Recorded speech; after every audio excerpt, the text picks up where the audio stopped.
we are watching UFC 310, and right now it's the, I guess, preliminaries. Just watched Bryan Battle get a decision victory versus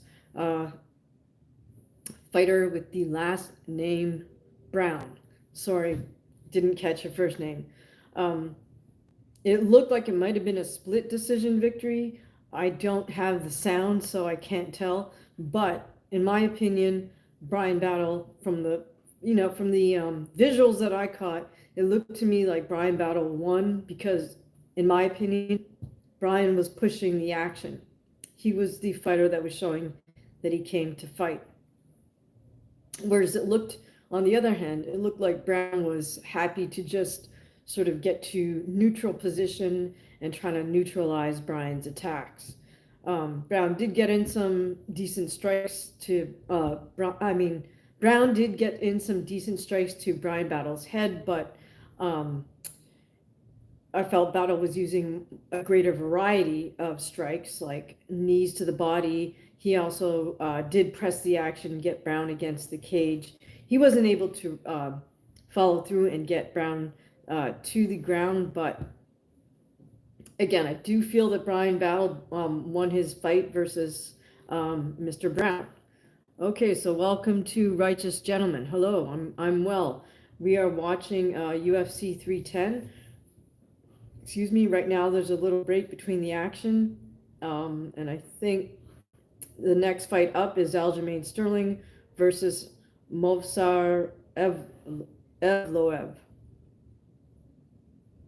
Are you a boxing fan? Are you a MMA fan? We are watching UFC 310 live. Next fight should be very interesting.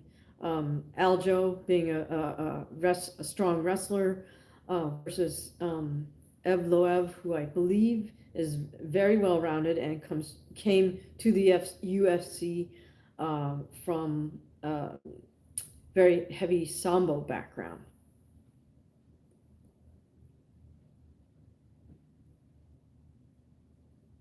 Oh, wow, okay. Righteous Gentlemen, glad you're a fan of both boxing and MMA. Who are your favorite fighters?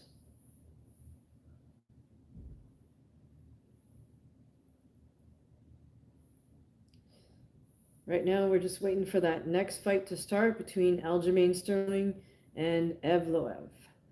Who do you guys have in the co-main and the main event? Yeah, who's your favorite fighter of all time? Hi, Nick. Good to see you. Hello, AJ. Hello, big homie. Hello, Pena Foza Jorge. Not sure. Do you speak English or can you type in English? I'm not trying to be funny. Just don't. Not sure what you're saying there. All right, 2010. Oh, cool. You're a boxer. Nobody's the best, right? So who do you guys have? Do you think Asakura stands a chance versus Pantoja? Kind of interesting that they picked the two-time Ryzen champion to make his UFC debut and give him a title shot. Thought that's kind of different. Righteous Gentleman says his favorite fighter inside the ring, Floyd outside the ring, between Ali or Jack Johnson. Interesting picks. Very interesting picks. Some of my favorite fighters are definitely Archie Brown, Joe Louis, Sugar Ray Robinson. Okay, Big Homie says best fighter on the planet is Johnny Bones Jones, hands down. Okay. 2010 says my favorite fighter is going to go professional. His name is Marcellus Edwards. Okay, don't know him, but cool. I mean, it's cool that you're scouting out upcoming talent. All right, right now the broadcast is on a commercial break, so John Jones, the greatest fighter ever, says Righteous Gentleman. Do I agree? I don't know if he's the greatest fighter ever. He's certainly the greatest fighter in the UFC. Living and still active. I mean, it's tough to compare, say, boxing and MMA in that sense. I think John Jones is definitely one of the greatest UFC fighters. Is he better than, well, okay, Fedor's no longer active, but can you say he's better than the guys from another era of MMA? All right. Old MFs and dead people? Well, all right. I mean, do you mean people that are still active? Yeah, I guess we have to give it to them, but I don't know that active is the equivalent of greatest of all time, you know? Mike Tyson and Tank? I don't know. You mean of all time? I don't know about Mike Tyson and Tank of all time, but people alive now, certainly they're in the running. In terms of active, yeah, Tank is definitely one of the greatest active fighters right now. All right. So Aljamain's in the ring, or in the cage rather.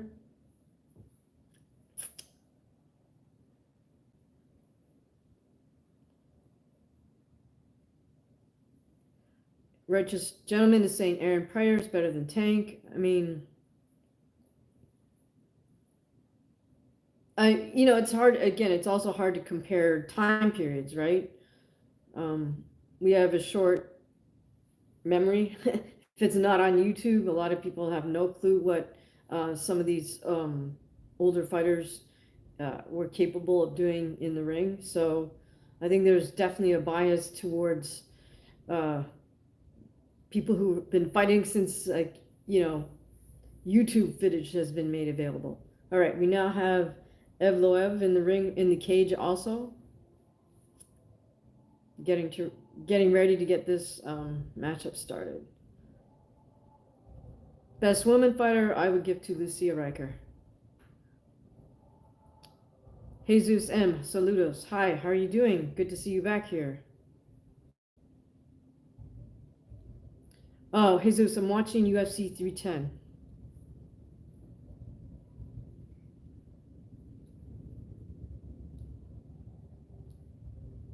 Okay, are you watching that, or are you watching the Top Rank card? Ankit Verma, good morning. Hello. Okay, here we go with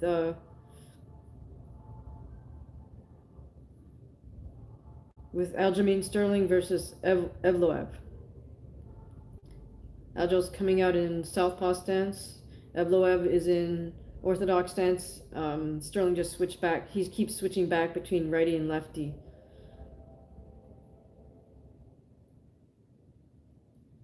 Both men still kind of feeling each other out. Sterling kind of doing these switch movements to advance forwards through a calf kick. EVLOEV fainted an overhand right, but didn't follow through with it. Aljo seems to be circling around a little bit now, side to side, looking for his opening. EVLOEV tries a calf kick, doesn't land.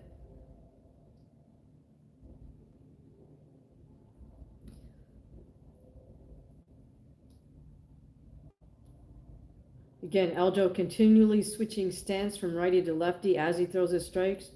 Throws a 1-2, which almost lands. It was lined up. Aljo shoots in for a double. Gets EVLOEV onto all fours in kind of a bulldog position. It's just holding him there right now. His left arm draped across EVLOEV's back. EVLOEV has reached back and secured Aljo's left forearm. And has tripod, like 2 feet down and one hand down. So Aljo's looks like he's almost got a seatbelt on EVLOEV from the side, working his way around to EVLOEV. Rear corner. Sterling now has one hook in on EVLOEV. So EVLOEV has one knee on the mat, one foot on the mat, and one hand on the mat. Aljo just maintaining position there, holding him in place. Okay, now Sterling has a body lock on EVLOEV. EVLOEV kind of made his way over to the cage and is probably going to try to use the cage to help him get up. But Sterling still, he had he has a hook in from kind of the side. He's not fully taken EVLOEV's back. He's now used that hook to break EVLOEV down, staying heavy with the body lock. Again, EVLOEV is now more on his knees, and again, that tripod with one knee down. Looks like Aljo's slowly going to try to take EVLOEV's back. Jonathan Simon, salute. How are you doing? All right, Jesus, are you watching Parrow versus Hitchens?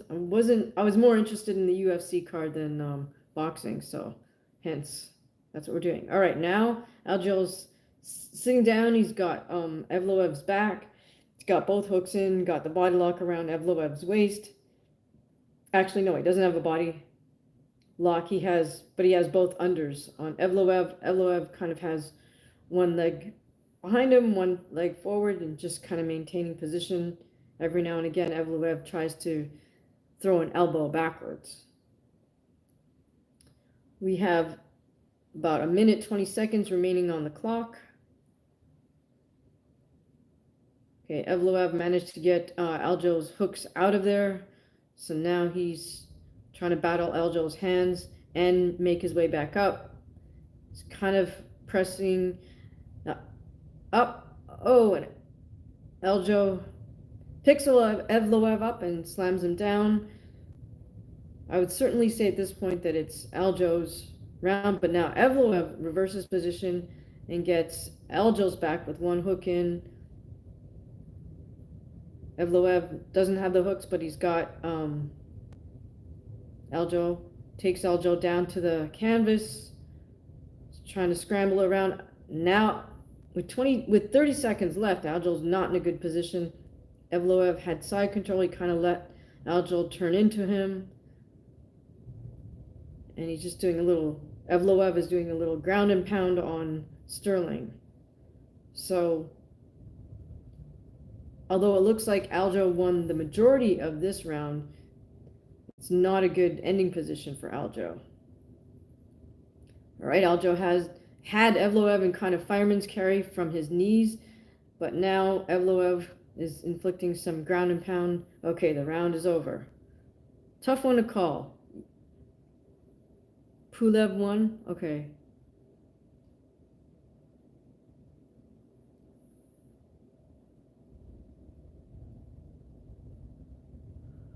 All right, I'm not, Mert, I'm not familiar with the Ghost of Tsushima. Aljo won, and not a good end. Okay, so Ankit, you give the first round to Aljo. Sam is asking, did Sterling move up in weight? Why a 9 ranked? Yeah, he moved up, right? Because his buddy Marab now holds the belt in his former weight division, and they said they didn't want to fight each other.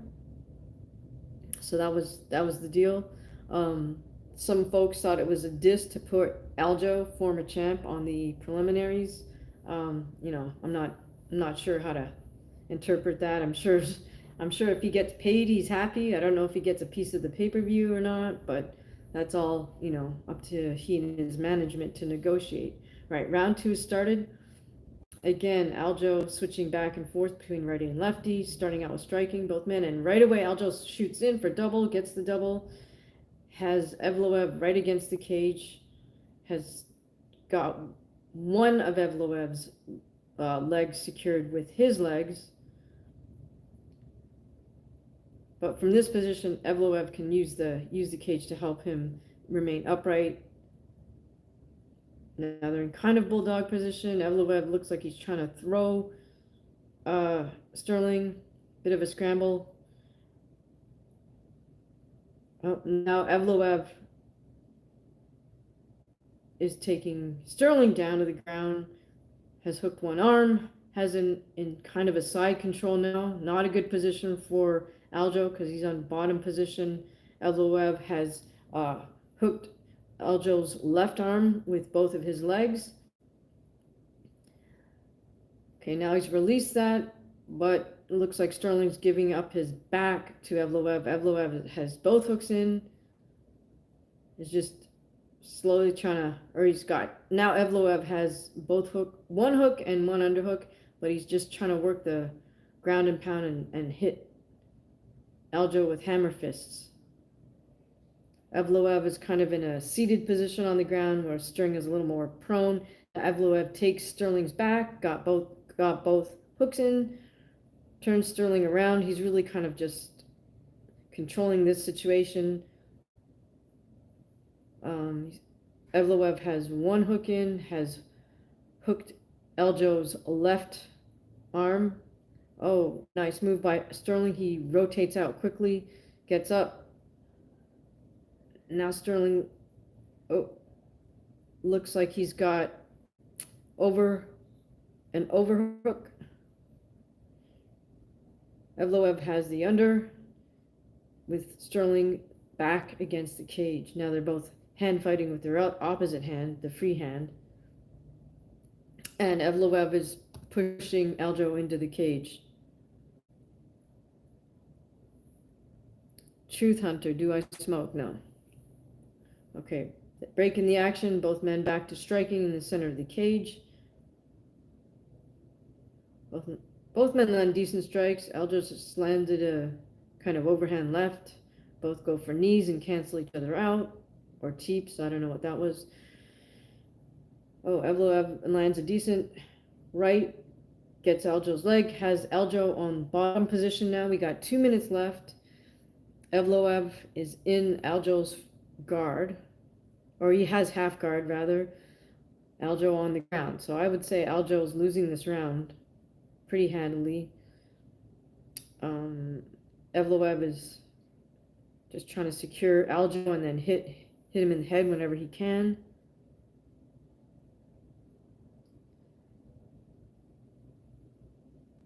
Okay.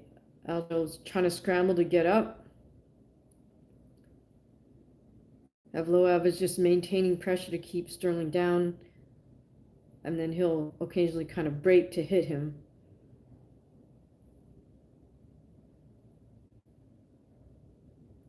So EVLOEV is just maintaining half guard. Now Sterling's on all fours. EVLOEV comes around to Sterling's back, gets one hook in, fighting to get the other hook in, but Sterling doesn't let him have it. Sterling's coming up, one knee, one foot. Sterling tries to roll through, doesn't quite get it. EVLOEV is still just trying to maintain control and do some ground and pound. Good grappling on the ground by both fighters. All right, now Sterling's on 2 boards. He tries to pick EVLOEV up from his knees. Bit of a scramble here. Now they're back at the edge of the cage. EVLOEV has Aljo in a headlock, but both men are kind of on their knees. Aljo's trying to get up. Reaches for a double. And that's, oh, we got a minute left. EVLOEV is just hitting Aljo in the body. We have 2 seconds left, and that's the round. Okay, so I think we give Aljo the first round. We got to give EVLOEV the second round. All right, so there's a bit of a pressure for Aljo to come up with something big in this next round. Hopefully he's got a gas tank.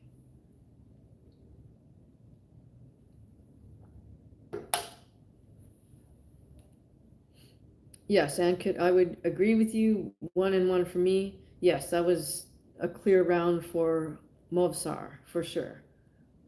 So both men need to dig deep and come up with something for this next round, for sure.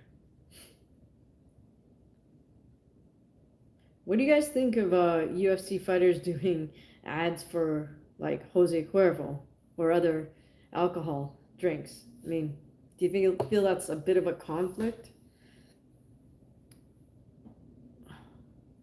Sam Mason says probably lost a round, but Sterling scrambling is great to watch. Oh, for sure. Yeah, that was good stuff from both of them. Very fluid, very anticipatory. You know, the way they're turning and figuring it out. Okay, both men touch gloves, and we're back for the third round. Aljo opens with a couple kicks, but misses. Movsar coming in with a jab, right uppercut.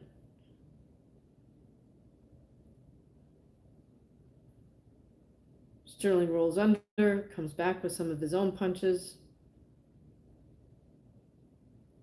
Okay, now we're back at the cage. EVLOEV has his back to the cage. Sterling's trying to get that body lock around EVLOEV, but EVLOEV has headlock with his left arm. And Aljo has one hook. He's hooked one of EVLOEV's legs, so they're kind of in a neutral position at the moment. EVLOEV keeps trying to strike Aljo with his free hand. Wondering if the ref is going to break this in a moment.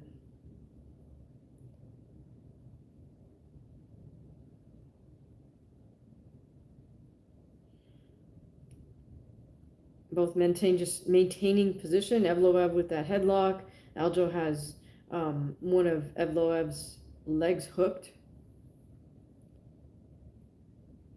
Yes, Liam. Hi, how are you doing? Yes, Liam. Aljo is fighting this early on the card, right? We were speaking before about, you know, because he moved up in weight. All right, now they're back to their feet. Sterling gets a takedown, lifts EVLOEV up and gets him down onto the canvas. Now he has a body lock from behind, gets one hook in. EVLOEV has one knee and one foot down and one hand. Aljo still sort of keeping EVLOEV bent over. Switches. EVLOEV knows to post. EVLOEV's against the cage, but he's posting his leg against Aljo's thigh. EVLOEV has the overhook. Aljo has one underhook. So EVLOEV's trying to hit Aljo's body with his free hand. Now both men are standing up straight. Aljo pressing EVLOEV against the cage.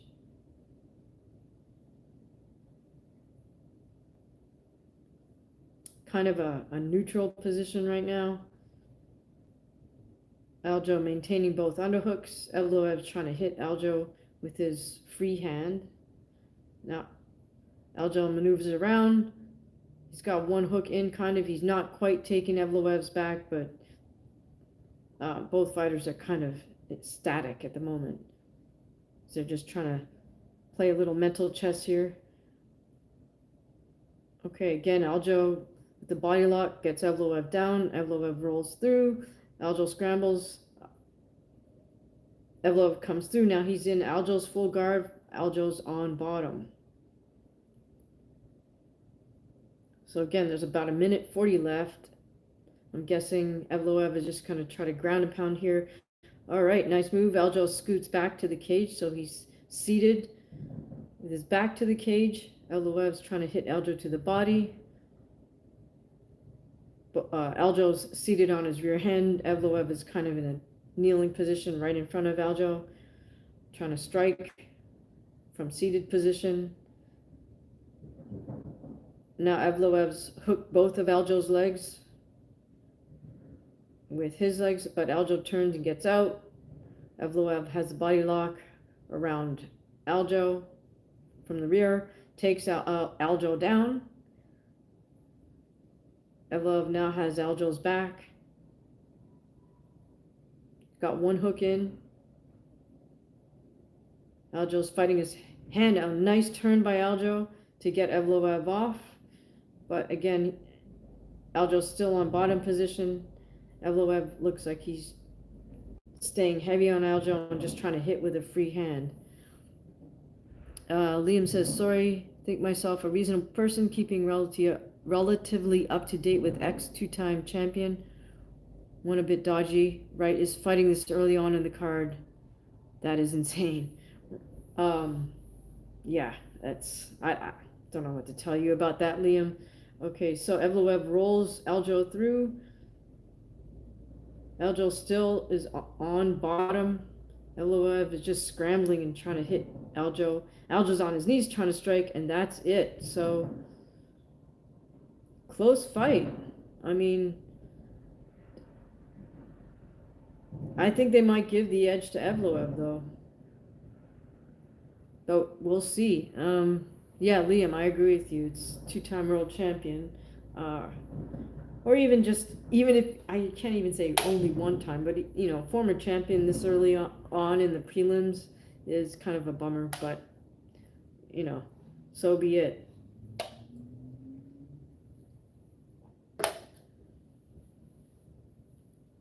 So what do you guys think about the UFC or their commercial partners like Bud Light and Jose Cuervo Tequila using UFC fighters in their ads? I mean, is that a mixed message? Should fighters drink? Should people who sort of follow the lifestyle and training regimen of a fighter also drink beer and tequila? Just saying. To me, it's always been a bit of a, I don't know. I get it. They're great sponsors for combat sport, but, you know, do you want to promote alcohol when you're also promoting these athletes? Because beer and tequila don't make very good training partners, that's for sure. All right. How do you guys see this fight going? Do you think, I think they're going to give the edge to EVLOEV. I don't have my sound, so I can't tell you. I'll just have to go by the reactions on the two fighters' faces.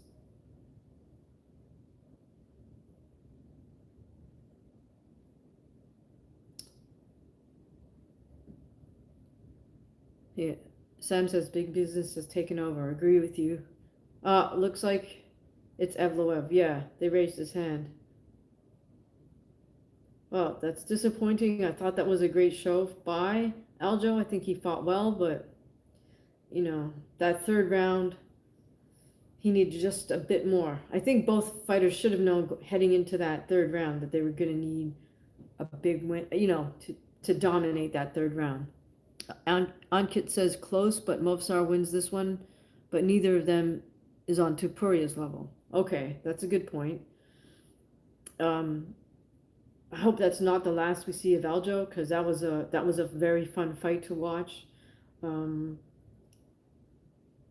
Not sure if there's, you know, what more he could have done to, you know, coulda, shoulda, would have win that third round, but I think he performed well. I don't think think he needs to hang his head unless he knows he didn't empty his tank in the cage in the third. Liam saying, to be honest, a lot of fighters back in the day enjoyed the concept of being rock and rollers, not athletes. Oh yeah, that's for sure. Definitely. What was that? Probably 80s, 90s, or maybe even before that. I don't know. But yeah, a lot of athletes were into that sort of lifestyle of partying. But I don't know.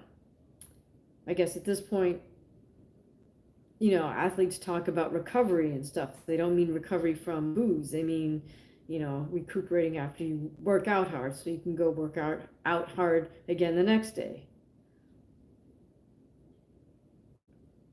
Okay, so not sure what EVLOEV is saying in the ring, of course, but I think he's addressing his corner. It looks like I'm guessing they're from ATT. I'm not sure.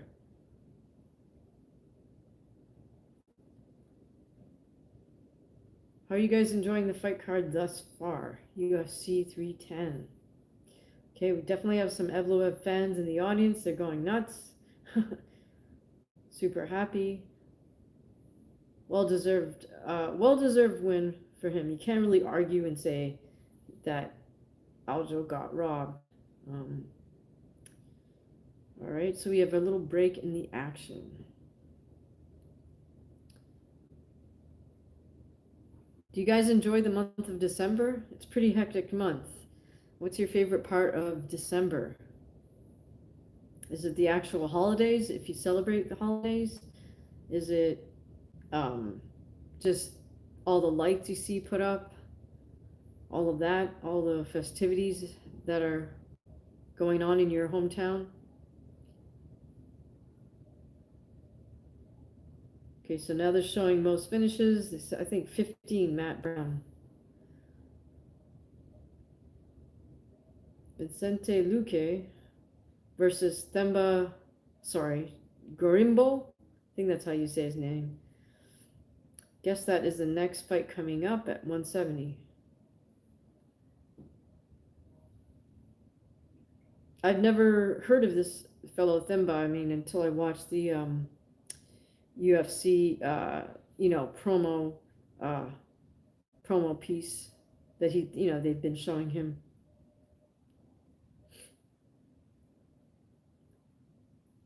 He seems like a very likable fighter, so easy to cheer for. It'll be interesting to see how he does. Looks like a very strong striker.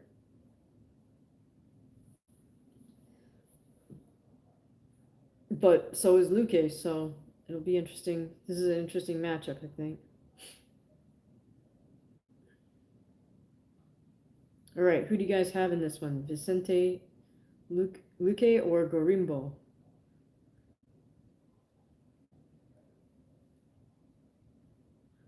All right, we've gone to commercial again for Bud Light. So I guess the action should start in a minute or two. Or at least the walkouts.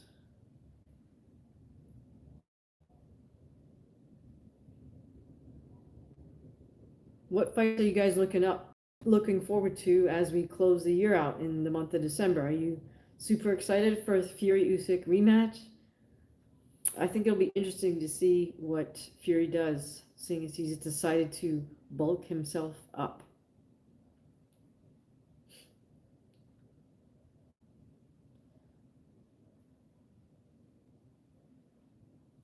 What's your favorite part of a holiday feast?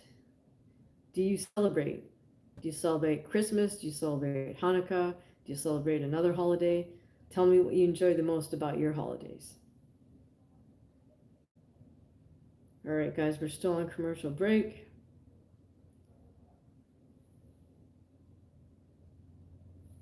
I'm a little parched from 8 or 9 rounds of sparring this morning, so I'm going to be drinking up with some water.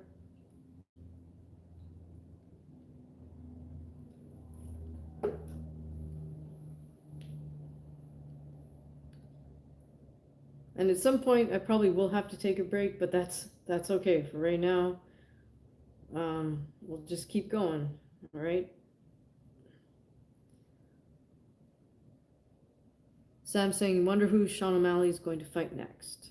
Great question.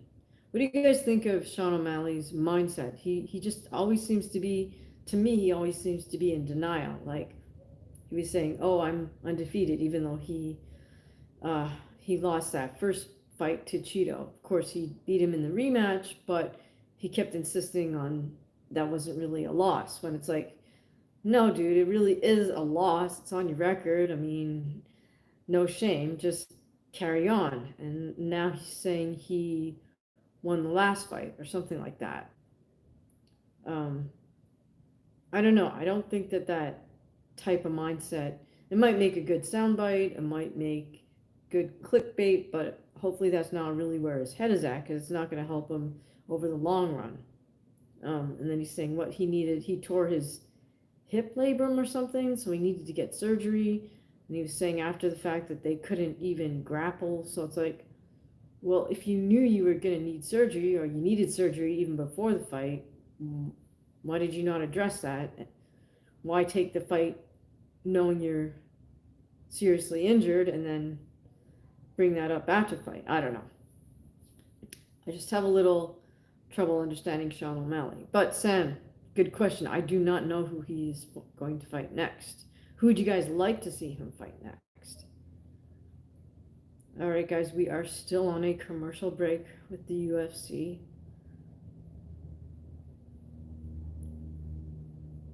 What other fights are you looking forward to for 2025?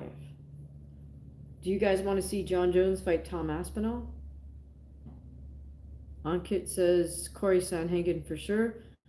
You want to see Corey Sandhagen fight. Okay, so here we go with Luque versus Gorimbo. Both are 33 years old. Gorimbo has looks like he has a 2-inch height advantage and 1.5-inch reach advantage. I don't always believe these stats, but that's what they're telling us. Okay,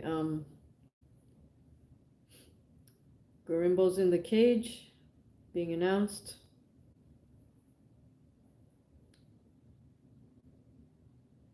By Buffer. Where does he hail from?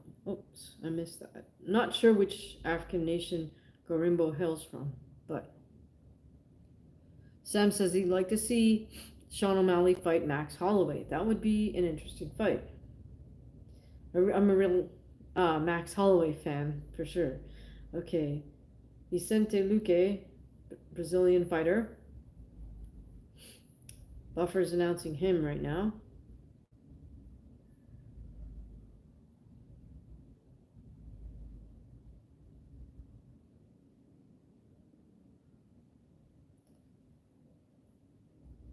Looks like there's a lot of his fans in the crowd.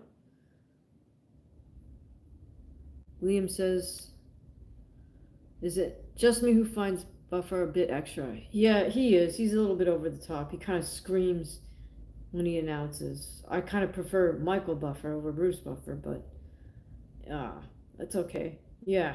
All right, so here we go with the action. Both men coming out in orthodox stance, kind of doing their little head bobs, and Gorimbo throws a kick, doesn't land. Another calf kick. Vicente just pumping his jab, goes for a head kick. Vicente comes back with, Gorimbo comes back with calf kick. And then Gorimbo with a 1-2, then the calf kick. So it looks like this is going to start out as a heavy hitting striking match. LUQUE kind of pumping his jab. Oh, and he drops Gorimbo with a combination. Gorimbo's on all fours. LUQUE's tightening up with a darce, is it? Oh, referee stops it because he put him right to sleep. Holy smokes. That was fast.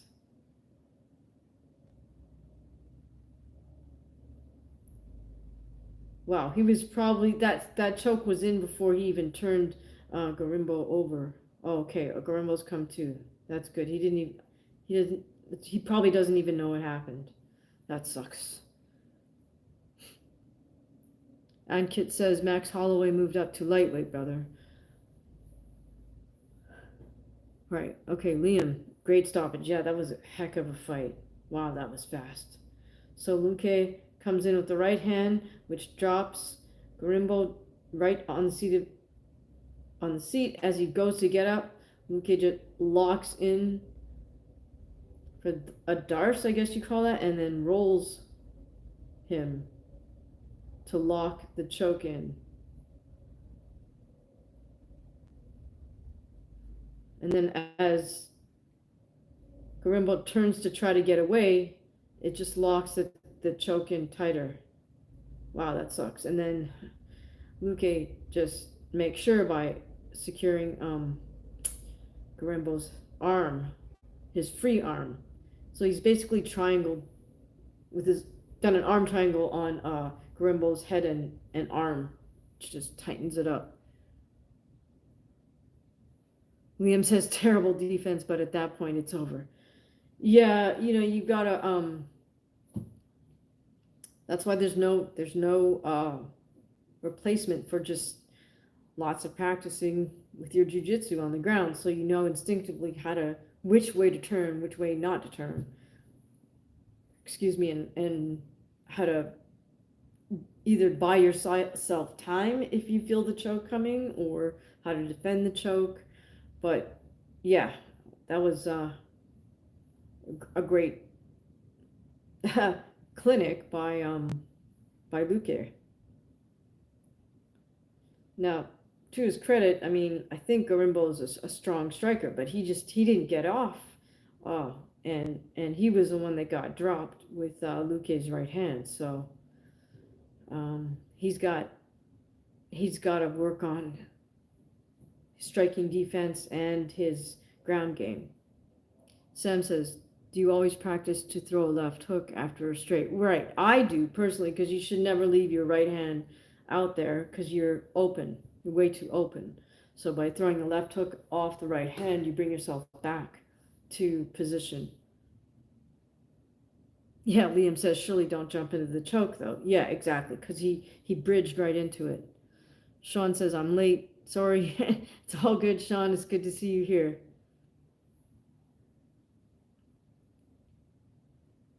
Okay, so I'm not even sure how quick that was, but I think was it under a minute? Sorry, guys, I cannot hear the sound. I am muted, but in a way that's better because then we don't have any noise interference. How's it going, Sean? It's good to see you.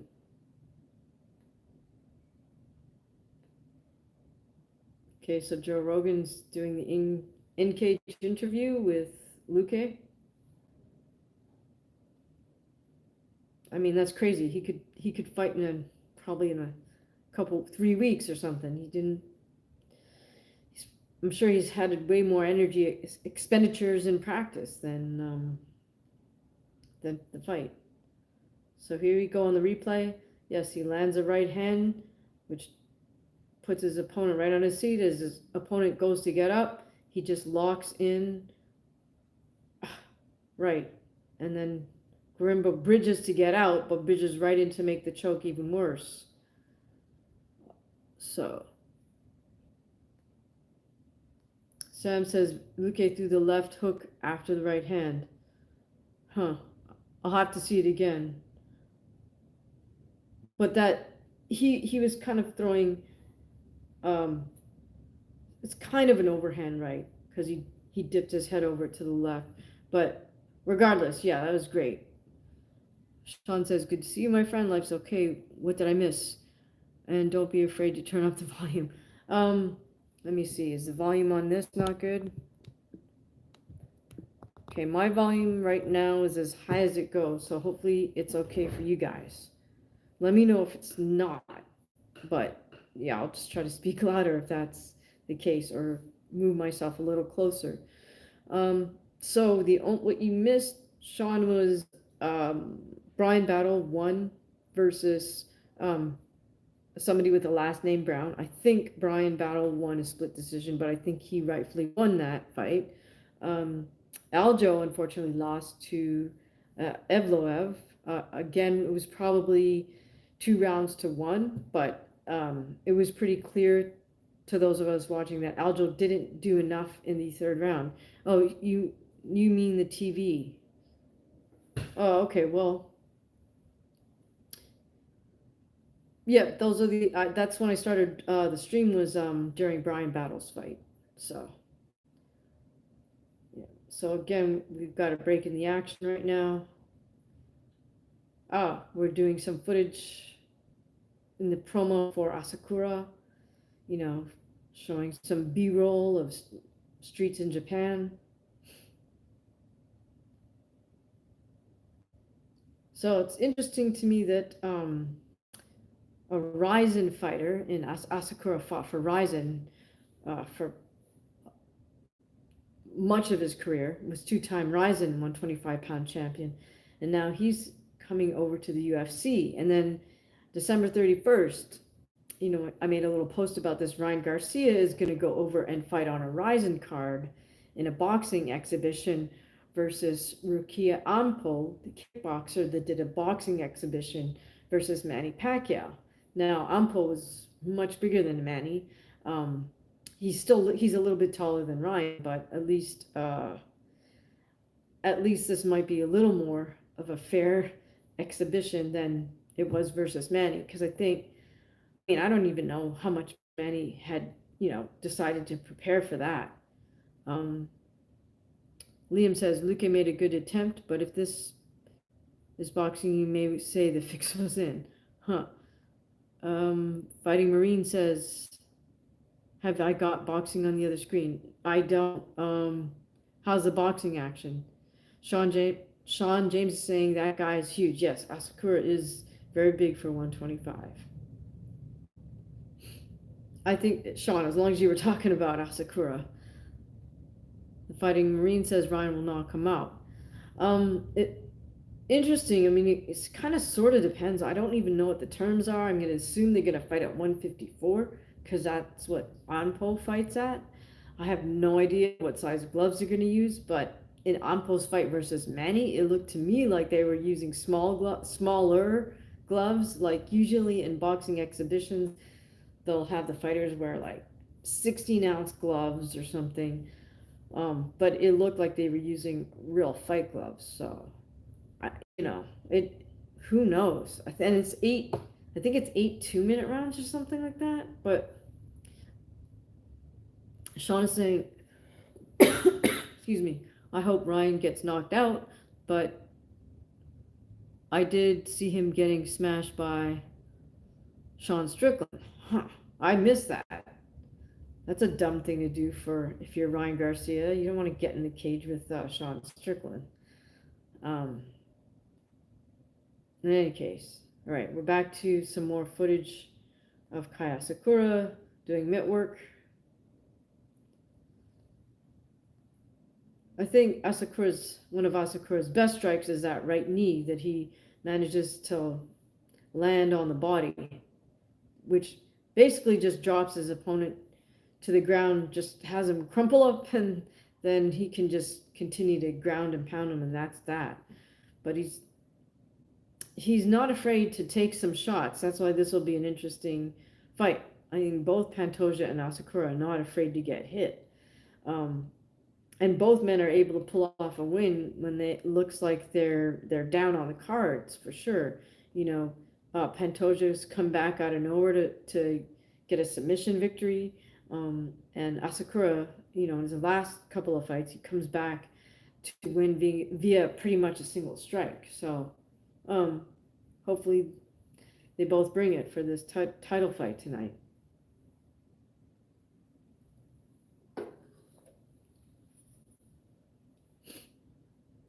All right, we have Megan O'Leary doing a little stand-up commentary or something in her nice green velvet outfit. I have to say, at least the MMA commentary team dresses better than the boxing commentators. I don't know who started this whole trend of dudes wearing a suit jacket with a freaking t-shirt underneath. It's like the worst look ever. It's like, if you want to be casual, just wear the t-shirt and jeans. If you're going to wear a suit jacket, put on a freaking dress shirt and a tie. Otherwise, you can't dress up a t-shirt with a suit jacket. I don't get it. Who made that okay? Anyways, Liam says, excuse my ignorance, but is this the fellow who was a world beater but had that silly match with Mayweather? No, that was Tenshin Nasukawa, who I think right now he has a minor belt at, it's either the 119 or 122 pound division. It might be 119. But anyways, he was like at least 50 pounds smaller than Floyd, and that was ridiculous because Floyd didn't make weight. Sam is saying, wonder what's going to happen if Kron and Mitchell go to the ground. Kind of excited to see that. That'll be interesting for sure. I'm wondering if we have a more interested Kron this time around. Sean is saying, laughing face, suit jacket. I think they're trying to appeal to the kids. Oh my God, Sean. Well, I don't know. There's other ways of doing it, right? Like you could find a nicer t-shirt or nicer shirt that's not a dress shirt to wear underneath your suit jacket, but those guys all need to get stylists anyways. Or the freaking broadcast should just hire one stylist for all of them and say, show me your suit jacket. Okay, wear this underneath your suit jacket. And then you just hand them something on a hanger. Right now we got footage.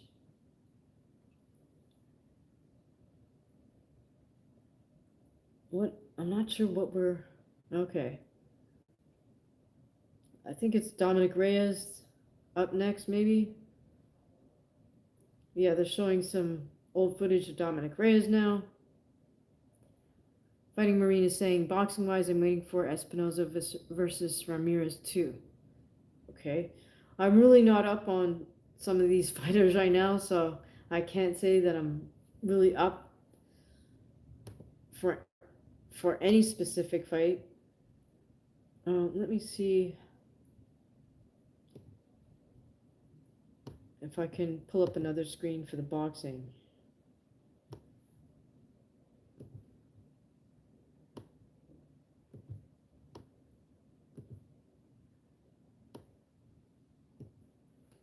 One second.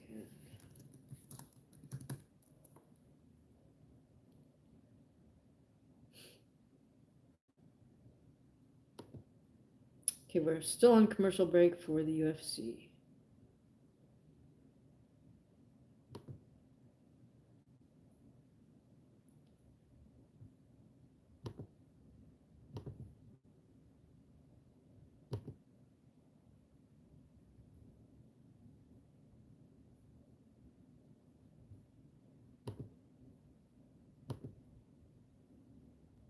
Who's the main fight tonight? Kaya Sakura is challenging Alex Pantoja for the title.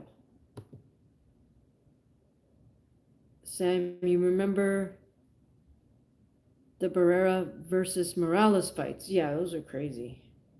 Those are great. The classic stuff.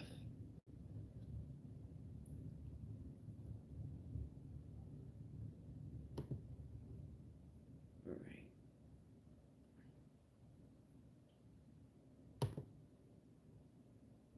Okay, still having a little trouble trying to get a boxing stream.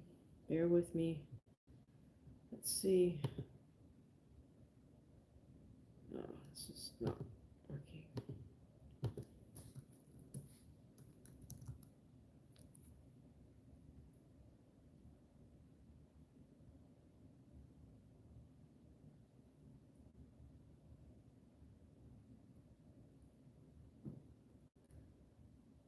Yes, and I saw a funny little clip of Julio Cesar Chavez. I think it was Morales Barrera. I can't remember. They were just all sitting around a table chatting. It was good. Sean is saying it's okay. Boxing streams are hard to find. Yeah, lately they've been getting a lot, I guess, tighter with their blocking. All right, let's see. I'll give it a shot, but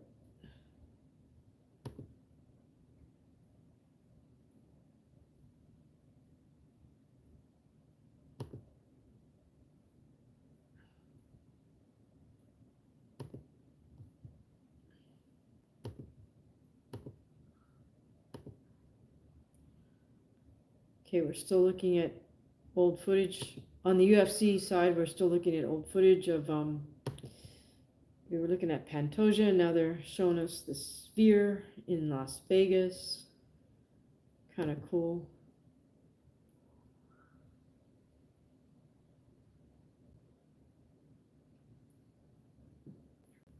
Liam is saying, or the Fighting Machine Marine is saying, it was fight of the year last year, I think. Won't be on for an hour or more, though. Okay. Liam is saying, how much do we want Kron to win simply for the legacy? Also, he is an exceptionally handsome dude. Yeah, he is. And yes, he's sort of the one carrying on the Gracie legacy at the moment. So, he just seemed kind of disinterested in his last couple of fights, so I don't know what that's about. Hopefully he's got, his head together and has done tons of boxing defense, striking defense training in the meantime. All right, so now we have Dominic Reyes versus Anthony Smith. Okay, so I'm surprised that didn't get a bigger build-up.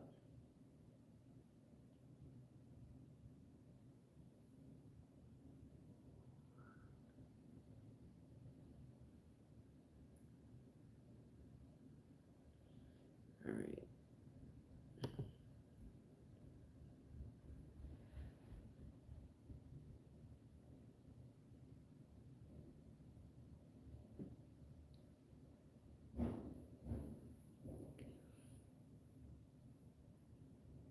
Sean is saying Liam score 1 to 10. How it's busy. That's funny.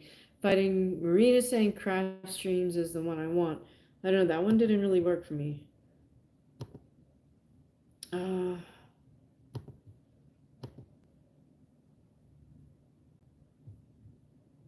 Although this one isn't working either, so hard to say.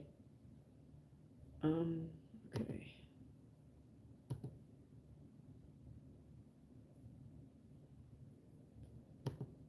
We're still on commercial break with the UFC. Liam is saying he's an 8.8 out of 10. He seems like a nice enough guy. I mean, I met him once, believe it or not, at Tenri Judo in LA when he used to come to Tenri on a Friday too. That's when the mat was hot at Tenri Dojo, at least pre-COVID. I don't know. I haven't been back there post-COVID and since moved away. But yeah, Kron seemed to be pretty down to earth at that point. But this is prior to him even starting his UFC or his MMA career.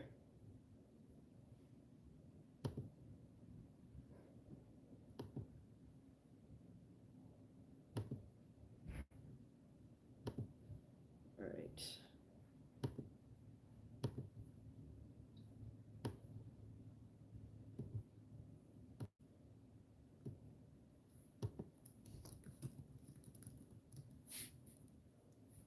Another Jose Cuervo ad featuring Stephen Wonderboy Thompson.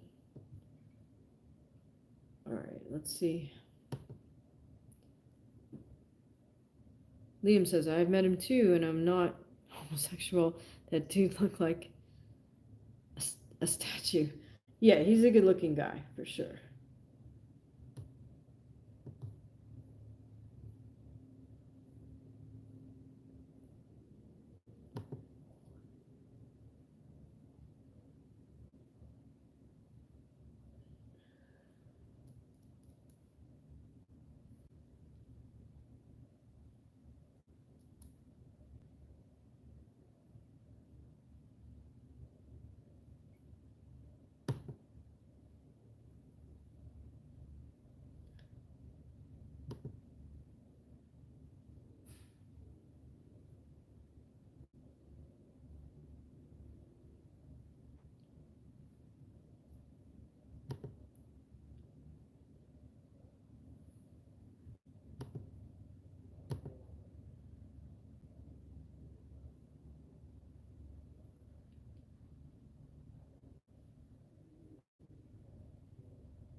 All right, looks like we got Anthony Smith is in the cage.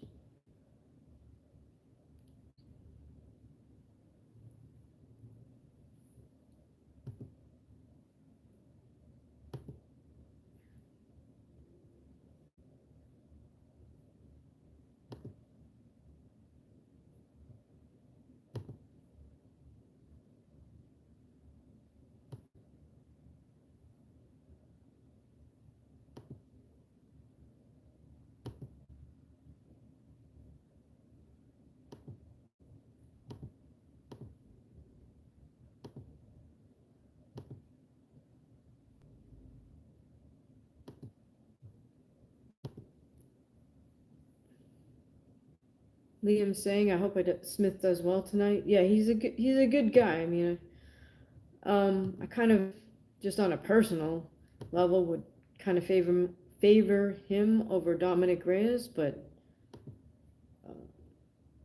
Okay, sorry. Still trying to work on this boxing stream. See if I can get this to work.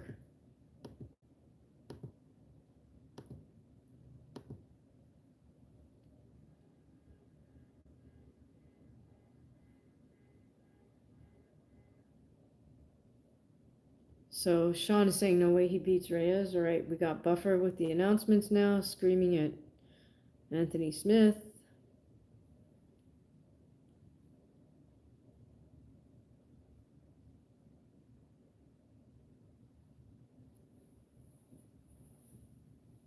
I'm right now staring at a white square on crack streams for the boxing. I'm not sure if I can be able to get past this, but we'll see.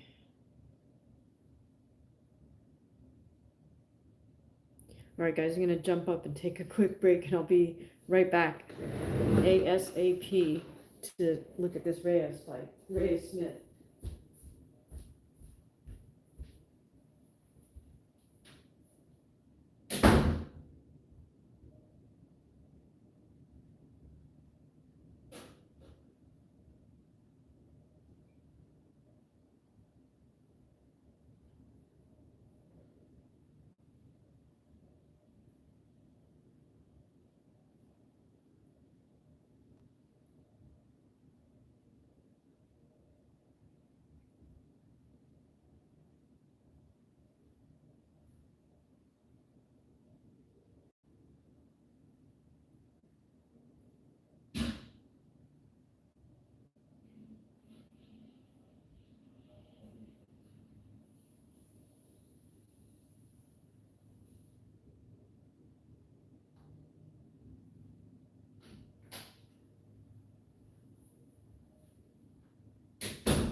All right, so Reyes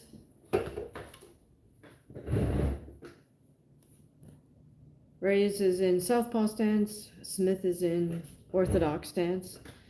Both men kind of feeling each other out, just taking small steps. Reyes with the inside kick. Both men, since they're in opposite stance, they're playing patty cake with their jab hands right now. Sean says, mute the mic whenever you walk away for safety. Oh, okay, good point.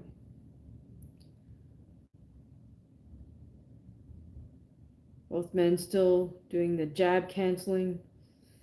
Liam says if Smith complains about leg kicks after the fight again, then it's over for him. Interesting. All right, so Smith changes it up by throwing a wild hook, which doesn't land.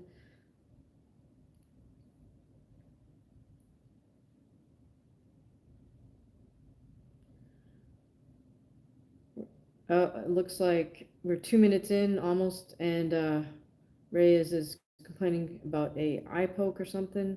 Ref shakes his finger at Smith.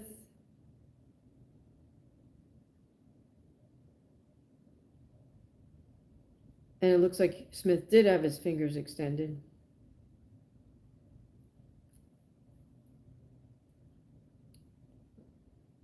Mert is saying, do I like German fighter? I don't know if you're talking about a specific German fighter or not familiar with any German fighters at the moment. Sean says, Smith learned from John Jones. Yeah, maybe, right? I don't know if that was a rake or a poke, but you could see his fingers extended in the replay, so yeah.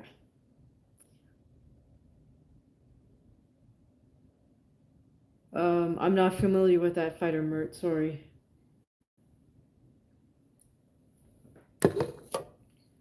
All right, both men are back to canceling each other's jabs out. Again, Smith goes for a sweeping left hook, inside kick. Smith goes for jab right hand, another right hand.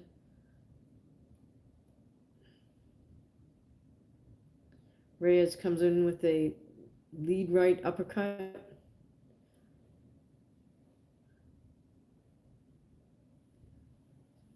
Reyes with a right hook. Smith throws a kick, another kick, doesn't really land effectively. Again, both men are doing a lot of that jab canceling business.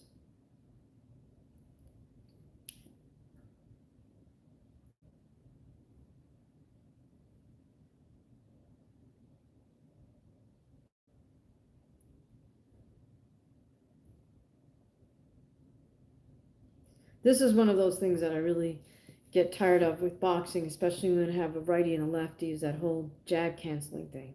Liam's saying, crazy how the UFC made a big deal about changing gloves, but have gone back to the originals. Yeah, I wonder what that was really all about. I mean, I don't know if that was a brand deal or, right? Starting to get a little more action here.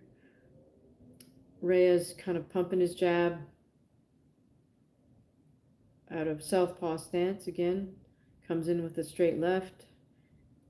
Anthony answers back with some straight rights. Left hook, right hand. Reyes connecting well, putting a couple punches together. Anthony lands a couple as well. Reyes throws a body kick. Anthony catches it. All right, Anthony's got Reyes, briefly had Reyes pressed up against the cage and lands a jab, right hand, as they come off the cage. Got a minute left in this round. And kind of a tough round to call. We'll see what happens if anybody can make the differential in the last closing seconds of this round. Reyes starting to land well with his jab now. Nice jab right hand, a couple of times. Pushes Anthony Smith all the way back across the cage. I think he's hurt Smith. Another jab right hand, straight right hand. Smith is coming forward, but he's not throwing anything. He's just shelling up, covering up a little bit. Smith tries jab to tie clinch to knee, doesn't get off.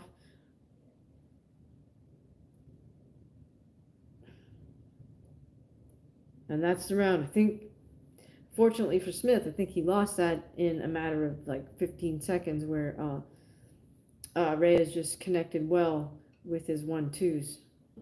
Yes, Sean says Reyes round 1 for sure. Jesus says Reyes round 1. Also agreed.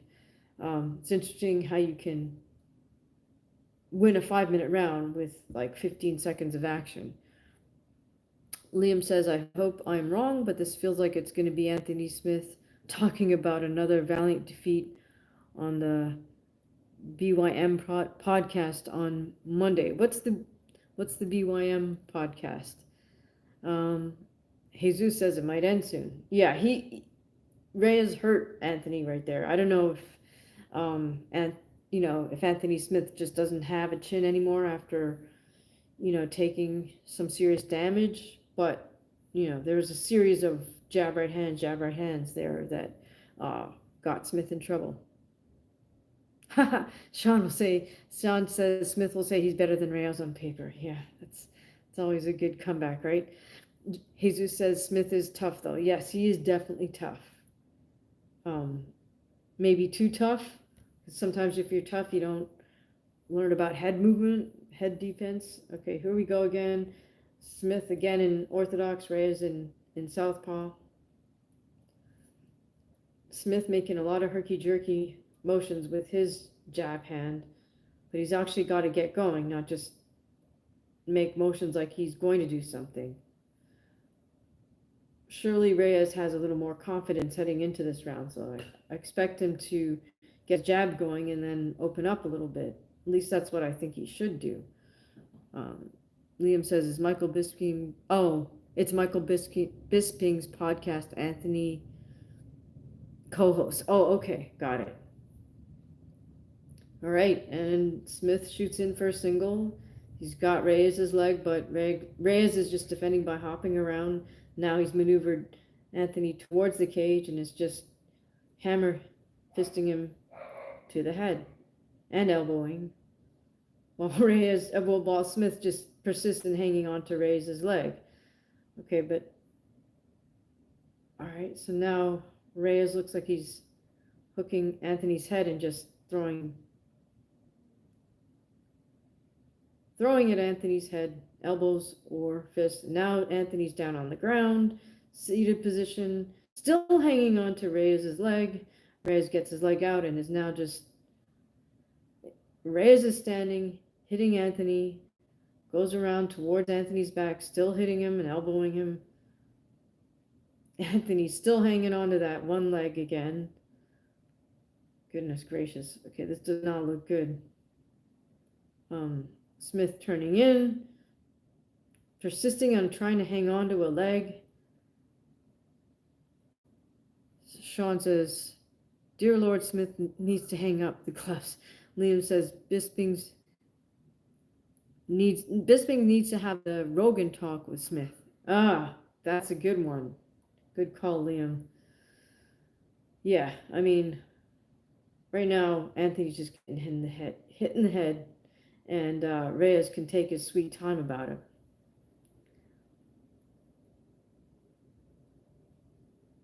Now Anthony's in seated position, got the body lock around Reyes, but again, Reyes can just hit him with his free hand.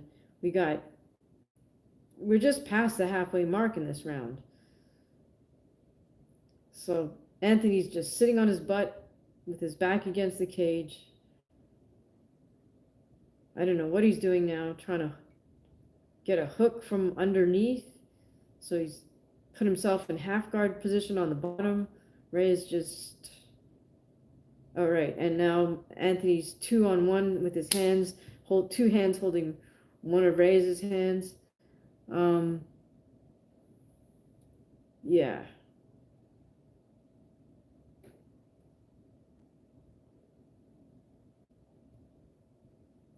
Now Reyes has got both underhooks from Anthony's rear. There's a minute and a half left. And it looks like Reyes, just all he needs to do is stay heavy on him. He's still kind of chipping away at Anthony's head with elbows and fists. Elbows to one side, fists the opposite side. Anthony's on, well, it looks like he's going to be in tripod position, but we got a minute left. Reyes is just continuing with his hammer fist to Anthony. Anthony's half-assed covering up. Liam says, "Damn it, I wanted Smith to win tonight." Yeah, I don't know if his heart's in this anymore. But it's not good if you just, as we say, if you just go in there to survive, it's not good. Reyes is just taking his time now. He's basically just sitting on Smith's back, hitting him from behind.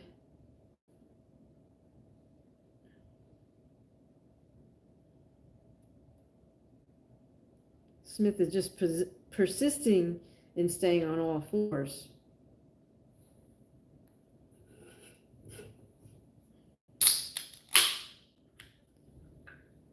Cheers.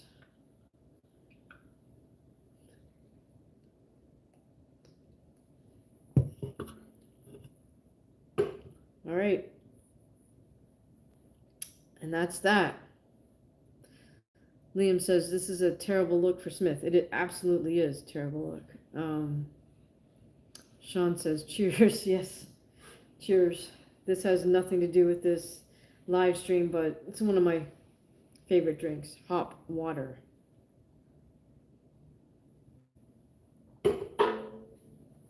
Yeah, I don't know how many unanswered blows Anthony Smith took, but more than 10. Like a lot, right? So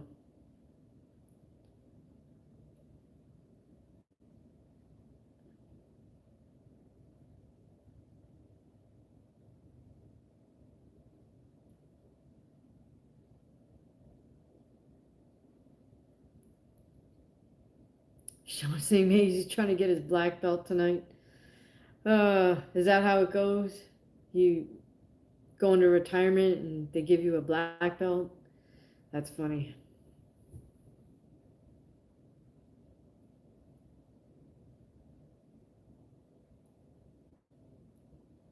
I don't know. His corner's taking his gloves off for him. So, I don't know if that's an indication. Although his corner looks like they're having trouble getting his gloves off. No box tonight for me. Yeah, I'm not able to get this stream. I'll try again, but...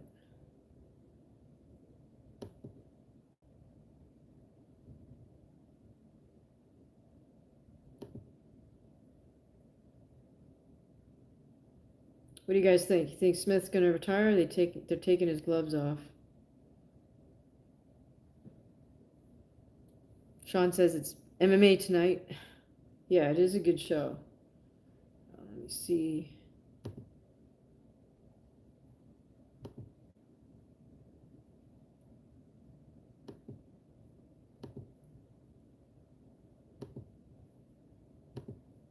I will give this boxing stream one more shot.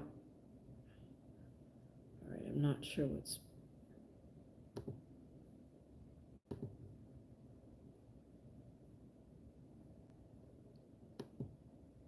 Okay, so Dominic is back in the win column again. I mean, no diss to Dominic Reyes, but I'm not that interested in him as a fighter, but, you know, props to him for doing what he needed to do to just beat Anthony Smith.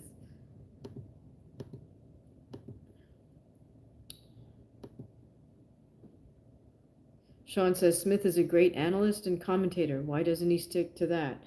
Well, he might have had X number of fights still on his contract, or, you know, who knows.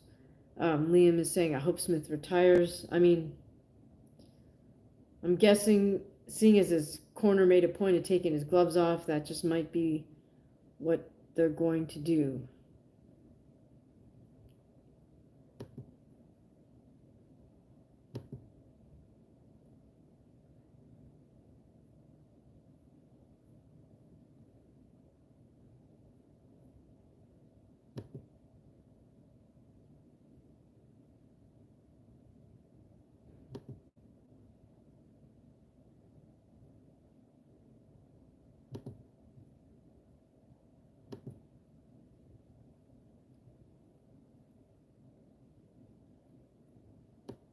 I mean, I think if Smith does announce his retirement tonight, he should get a rousing bit of applause from the audience, I would hope. Let's see. Okay.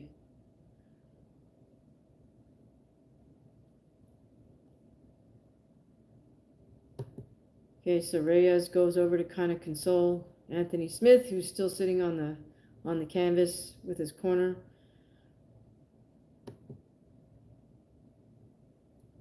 I mean, that's gotta suck to be in that position on the ground and just eat all those shots, knowing there's not much you can do about it, or not being able to do, or not having the heart to.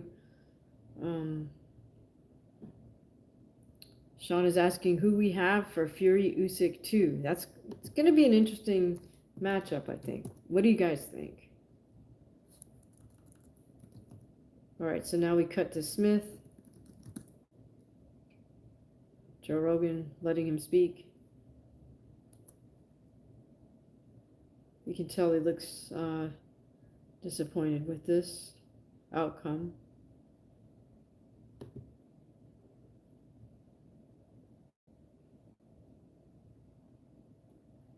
Yeah, Liam, that's true. It is a bad sign when you get a complete beatdown and the opponent says he was a tough guy.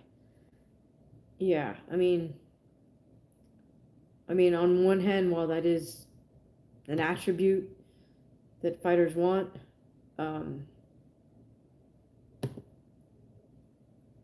if that's the biggest compliment you're going to get, then yeah. Liam, big up Smith, good guy. Yeah, for sure. All right.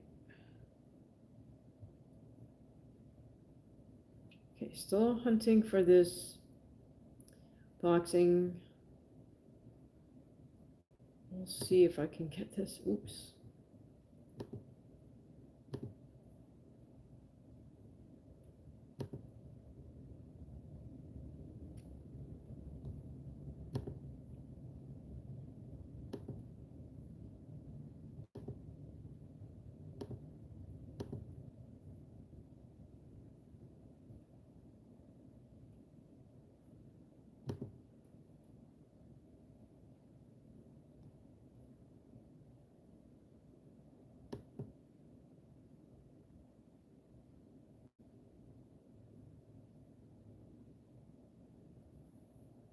All right, so I got something. Not sure if this is going to turn out to be the boxing stream. We'll see in a moment. In either case, both streams that I have we're at commercial break for sure with the UFC. Sean says, Reyes is a classy guy. Respect to him. Yeah, he's classy for sure. Respect. Respect. Okay, guys, so is boxing on ESPN? Because I'm able to get the ESPN stream at the moment.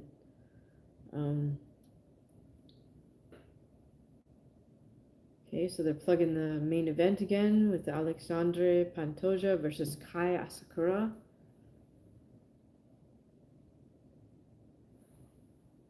It's 19 hours. It is 7 p.m. Pacific Standard Time. What time zone are you guys in?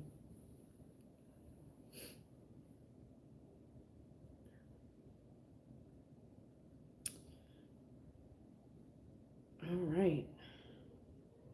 Who do you guys think wins the event, Pantoja or Asakura?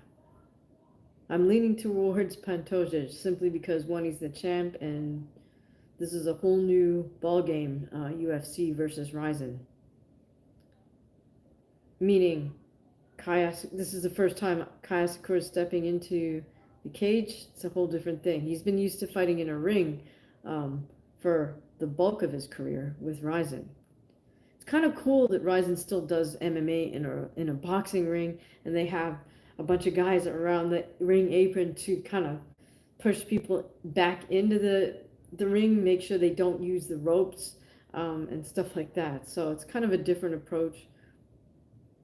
One thing I really like about Ryzen is when somebody gets a submission or gets the KO or whatever it is, somebody rings the bell repeatedly, really loud. I mean, I think that's great because it lets the fighter know, like, okay, you won, you can let go of the submission. If you have a chokehold or an arm lock or leg lock, heel hook, whatever, you know to let go immediately. Whereas in the UFC, they wait for this referee to rush in and try to pull you apart. But if there was like a sound, it would be a lot.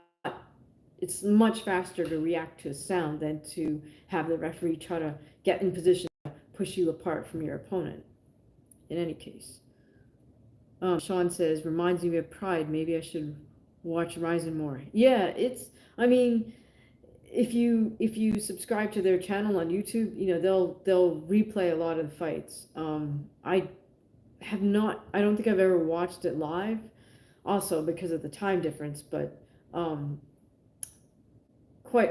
most of their big fights after the fact, Ryzen will release the whole fight on their YouTube channel. And then they also do their version of UFC Embedded. They call it Confessions. And the difference there is they release that behind the scenes stuff. They always release it after the actual fights. So it's kind of a flip-flop of how we're sort of used to doing things here. Unfortunately, it looks like I'm watching a football game on ESPN, so I haven't been able to boxing. That's very strange that this is called a boxing channel, but it's football.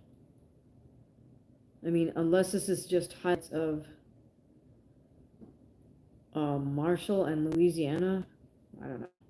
Okay, I'll let this play out.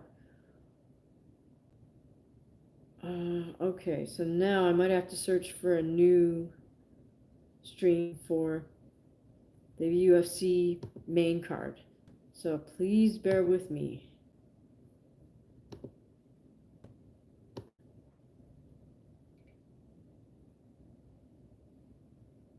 Sean says those belts would have worked for Husmar Paharis in the old days.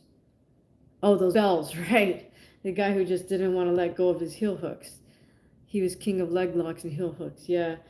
Gosh, you can like completely destroy somebody with a heel hook. Okay, so let's see. Let me try. Guys, I'm searching for another. We have to search for another stream for the UFC since we're now switching over to the main card. All right, so.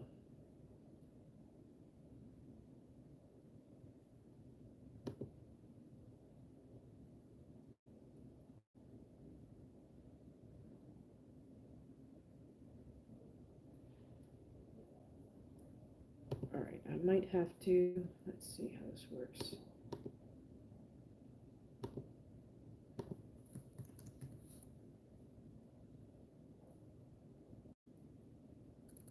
Okay, Liam is saying search meth streams. Okay.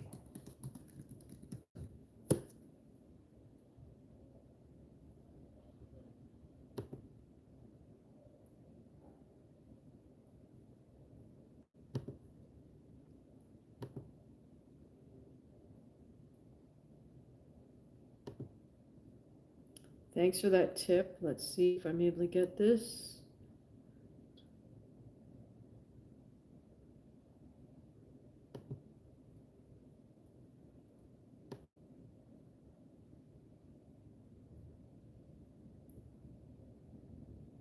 Oh, Liam, it's okay. I got it. Meth streams. No worries. Thank you for the tip. Let's see what happens here.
Oh, okay.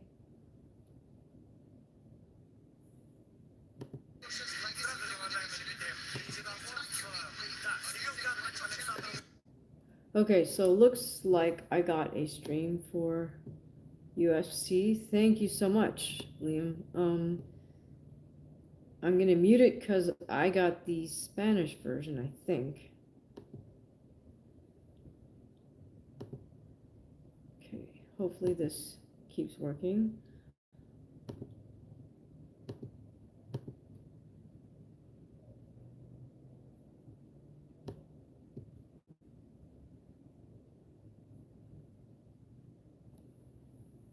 Okay, what are you guys seeing now? Are you guys seeing footage of the next fight? Or are you seeing, I mean, footage promoting the next fight? Or are you seeing a stand-up with Joe Rogan,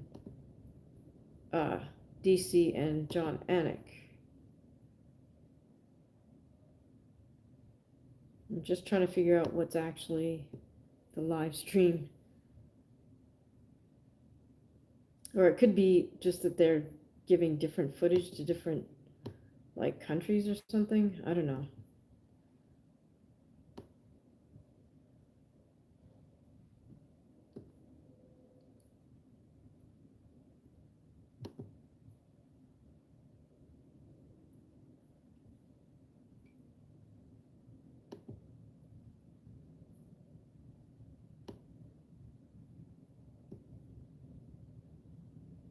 Liam, it's a promo for the fight, but not in Espanol. Okay. Hi, Yuri. Am I going to watch UFC 310? That's exactly what we're doing right now, Yuri. Glad you could join us.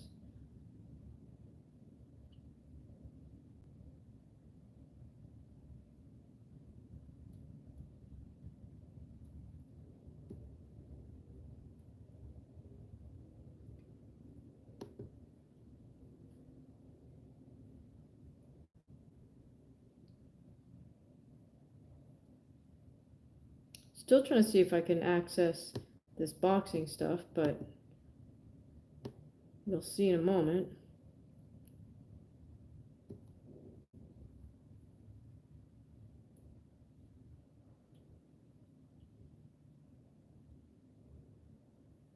All right, do you guys see Megan O'Leary at this point?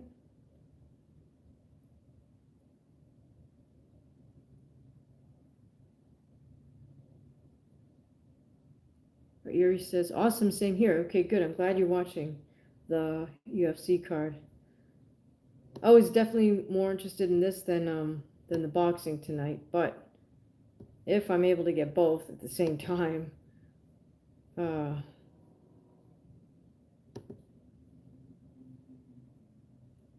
Yuri says, who do I think will take the win in the main event? I think Pantoja, but I give Asakura that sort of one strike KO possibility. Liam says Olivi. The dime piece that is Megan Olivi, yes. Okay. All right, so I'm gonna trust that this is the right stream. Is anyone watching the boxing? My question is if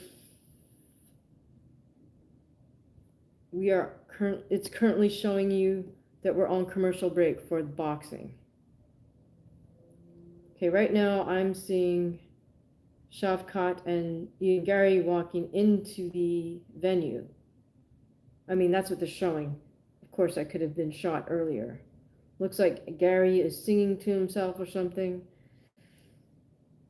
And is boxing at the Footprint Center or something like that?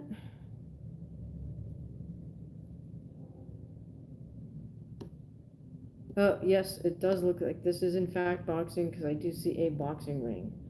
All right, guys, so for as much as possible, I'll speak about both the UFC 310 card and the boxing. All right, right now it's the Top Rank card. We got the announcer announcing the next fight. UFC is at commercial break, so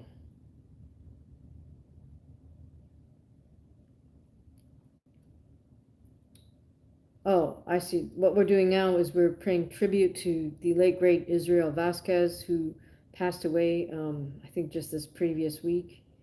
They're showing a photograph of Israel with his hand raised in the ring, Mexican flag in the background, Israel VASQUEZ, 1977 to 2024. Very sad. He was, only in his 40s. Yuri is asking who's fighting in boxing tonight. The main event is Emmanuel Navarrete, Oscar Valdez.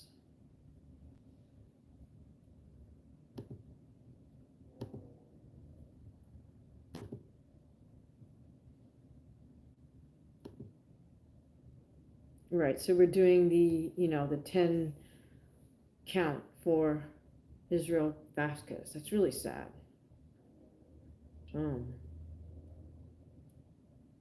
He had that trilogy, right, with Marquez, was it not? You're saying, I hope Gary folds. He's so cringe to me. There's something about Gary that strikes me as he's just not telling us the truth or something. Like, supposedly he has a black belt in judo, but the way his footwork is, it's like really just absolutely what you don't want to do in judo. It's so bad that if you walked in on day one and you did that when they have everybody move around the dojo, like sidestepping, he sidesteps and he claps his ankles together, which is like, please foot sweep me.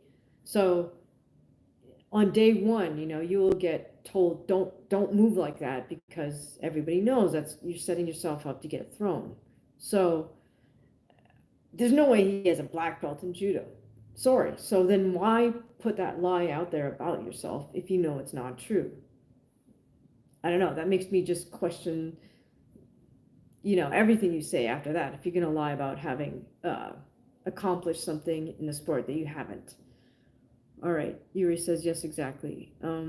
So I'm not sure if you're referring to that. My comment about his bad footwork, but yeah, that's just my take as someone who's done judo since I was a kid. I don't think he has a black belt in judo. I don't even think he has a yellow belt in judo. But anyways, Fighter Marine says Espinoza versus Ramirez 2 is the big fight. Liam Paro versus Hitchens is on another card for the 140 title. Yes, I'm definitely not going to open up a third window just because there's no way I can watch 3 different things at the same time. Maybe 2. Okay, so right now we're still doing not fighting stuff. They're showing some background, I think, for what's this next fight coming up. Okay, sorry guys, I missed that. I'll have to catch it as they show his name on the screen in a moment. The boxing ring, they're at the desk with Tim Bradley and, gosh, I forget these guys' names, but in any case, I've got them on mute because I just don't, I definitely don't enjoy boxing commentary.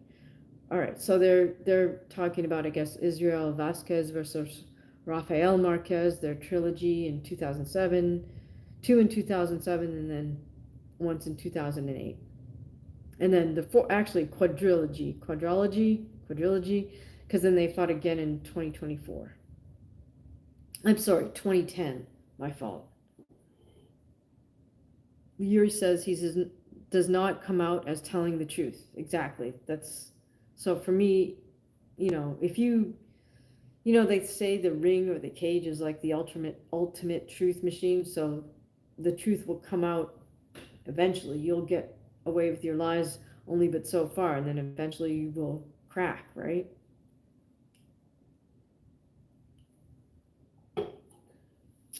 Okay, my fault. So we have,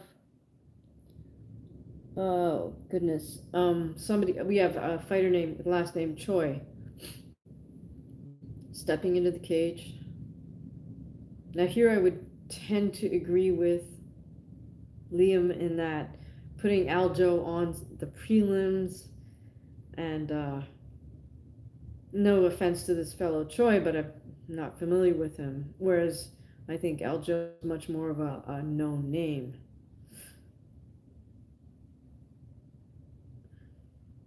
And then of course we got Kron and Bryce on the main card. Again, Aljo was bumped down. Okay, so now who's CHOI facing? He is facing somebody named Nate LANDWEHR.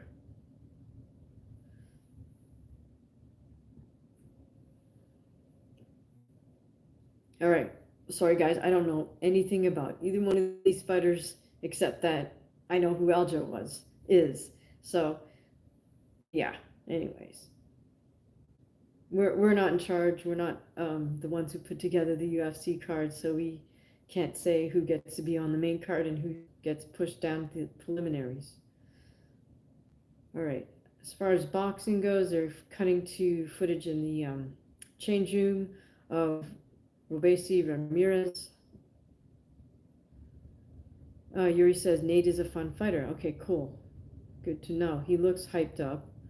Yuri says CHOI, I don't know much either. Yeah, I don't know anything about either guy. Never seen either one. Okay, now we're in the boxing side. We're cutting to Rafael Espinoza putting his shoes on in the change room.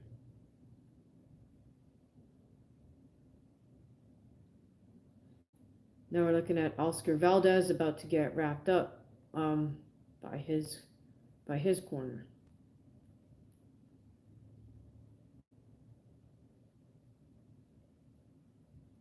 Interesting. Valdez's corner is putting tape on right on the skin.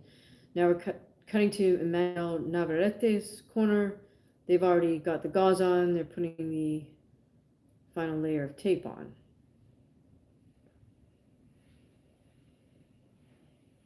It's funny how some of these younger trainers rap. I mean, they don't do it the way any of the old school guys do it, and I don't know observe how an older school trainer wraps hands with gauze and tape and mimic that.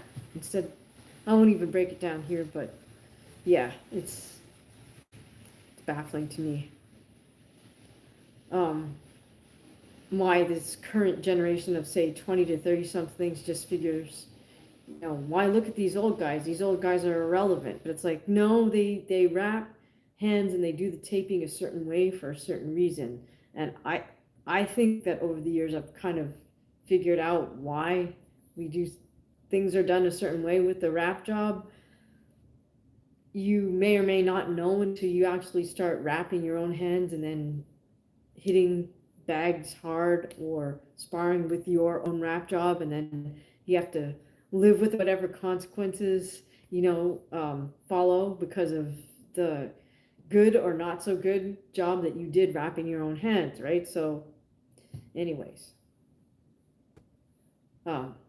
just one of my rants kind of goes along with my t-shirt under the suit jacket rant. Okay, so we're in the cage now. I think Boost Buffer's announcing CHOI. Yuri says, Kron reminds me of Rodolfo Vieira, 5 times or more black belt world BJJ champ, but on the feet, very scared to get hit. Yeah, I didn't think it was a smart plan when Kron started doing this, like just palming his head and walking forward. That's incredibly old school thing that grapplers would do, like just because they're not going to learn boxing defense or head movement, so they just go like that and walk forward and eat punches. Yuri says, geez, my typo grammar today is something else, lol. Hey, don't worry about it. I mean, if I had to type, I'd be messed up for sure. I'd be messing up for sure. I can, just because it's so small, right? Like the type is so small. Don't worry, Yuri. We understand what you're saying. So, all right, guys, here we go. We got CHOI and this fellow Nate. All right, both men fighting out of orthodox stance, taking lots of small steps. Right away, CHOI opens up, comes up, jab, right hand. Nate throws a body kick, inside kick. Nate is keeping a nice high guard. CHOI kind of feinting with his jab hand and just comes in with a jab right hand. Oh, CHOI knocks down Nate, but Nate bounces right back up.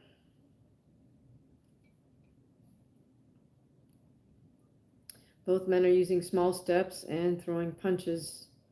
Nate throws a kick, inside kick. CHOI lands a nice jab. Outside calf kick from CHOI. Nate kind of circles away for a bit, back to the double high guard. Looks like CHOI might have snuck in a little uppercut between Nate's high guard. Nate comes with a rear kick to the body, doesn't really land. CHOI throws a calf kick, jab. Right now, CHOI's administering more of the pressure than Nate. Oh, CHOI lands a nice uppercut off a combo to Nate. Comes with a short right hand. CHOI throws another calf kick. CHOI with jab to the body, jab to the head, right hook. Both men in a bit of a scramble. They're at the side of they're at the cage right now. CHOI is breaking Nate down to the ground. Nate is on all fours. Nate has hooked one of CHOI's legs, but loses it. CHOI's now taking Nate's back. Got one hand in. Nate is fighting CHOI's hand. Yuri says CHOI has good hands. Very impressive. Yes.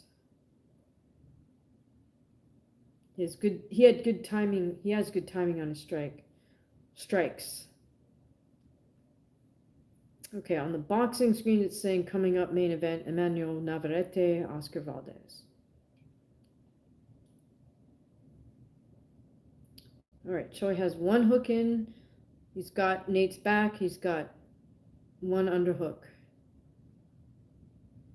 So now it looks like Choi's back is against cage. He's trying to seatbelt Nate. He had both hooks in. He gave one hook up.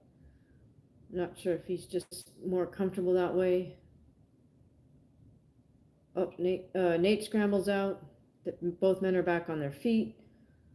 They were by the cage. Now they're working their way away from the actual edge of the cage.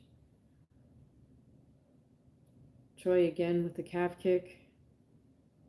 Jab, right hand from Choi. Right hand from Choi. Reverse kick from Nate. I think Nate needs to get going with the jab. He opened right there with a straight right hand, which is easier to read. All right. Choi throws some combinations, but he's getting that nice straight up left uppercut to split the guard of Nate. Okay, both men in a bit of a clinch at the moment. Break apart. Now Nate is very close to the cage. Choi with the calf kick. Nate is circled out, so they're more in the center of the cage now. Choi with a 1-2, a left hook to sneak around Nate's double high guard. Nate with the jab right hand. Nate with a jab, block, block. But Choi's punches are getting through. I think we definitely will be giving this round to Choi with less than a minute to go. Liam says, when did it become a thing? The ref manages the fight.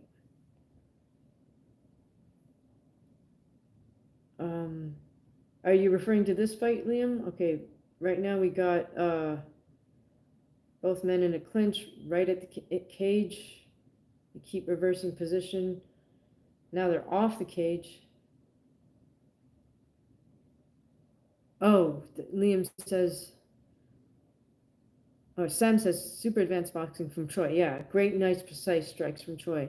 Liam says, coaches the fight. So the ref coaching the fight. Interesting. I can't hear the sound, so what's the ref? Okay, that's the round. So tell me what's the ref saying to these guys? Oh my goodness, thank you, Joe. Thanks for finding me. I sent you the wrong link. I had trouble kind of just, yeah, I'm still new to this live business, so thank you for finding me, and thank you so much for gifting a membership. Totally appreciate this. Oh, awesome. So Liam, welcome to our membership side. Ankit, 1-0 Choi for sure. Impressive round from him, definitely. Can't tell if Nate has a cut. I'll have to take a closer look. Liam says ref was demanding them to stand. Huh, okay.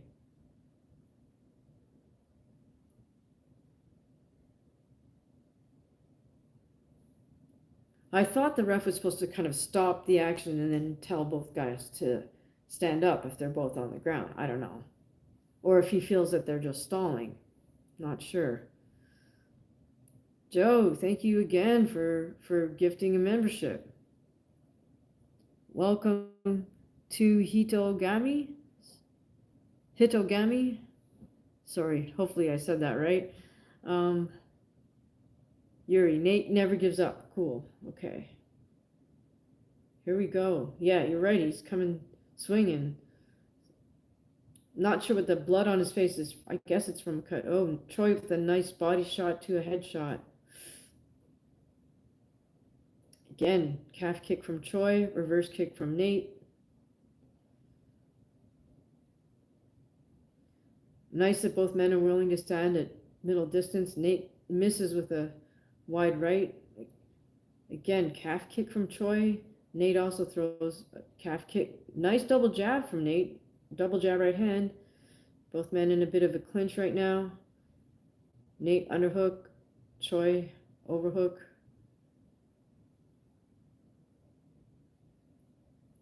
Nate with the double unders, it looks like now, with pressing Choi against the cage, trying to throw some knees, or at least a knee. Choi reverses position. Choi has looks like he's going for a tie clinch. He's trying to strike. They break apart. They're back in the center of the cage. Yuri says, he's like a mad dog. All his fights are like this. Interesting. So Nate's not afraid of his own blood, apparently, huh? Liam says, stalling, of course, but ref was demanding action when 1 minute on the ground. Interesting. Yeah, I don't know. I don't know what the rules are. All right, both men are in a clinch. Wow, and Choi gets a nice throw to the ground. He has Nate on his flat on his back, and he's in sort of a side control position with his arms locked around Nate's head and arm.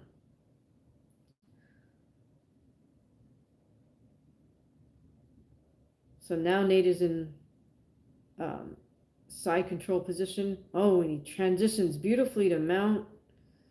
He's got Nate's head and arm, but Nate gives up his back. So now Choi has both, well, he had both hooks in. He gave that up to switch back to kind of side control-ish. Switch back to mount from Choi. Very smooth transitions. Now he has Nate's back. He's got both hooks in. He's got one underhook as far as an arm goes. He looks like he's trying to stretch Nate out. This is like straight up judo, and now he's hitting Nate in the head.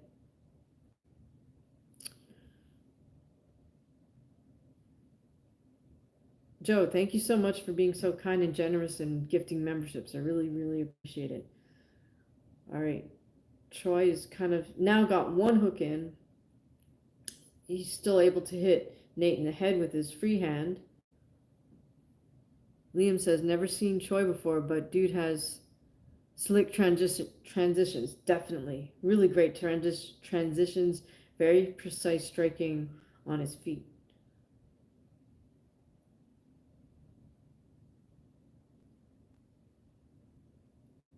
All right, so now Choi's rolled over, so is sitting on the ground, and he's got Nate's back. Choi's got both hooks in. Oh, he gives that up to walk away. We got a little bit over a minute left. Both men are on their feet in a standing position. Choi gets the body lock and gets Nate down again. I think Nate was just kind of tired there. All right, Choi's figure forward one of Nate's legs, and he's sort of inside. He's inside control, more or less.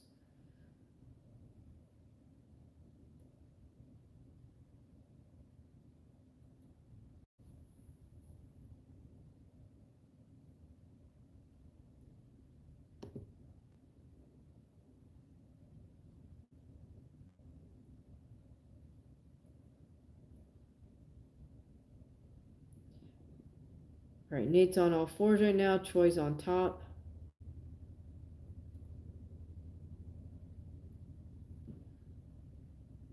Yuri says, Choi's spreading him like a chicken with the back control. Flats him out every time. Yeah.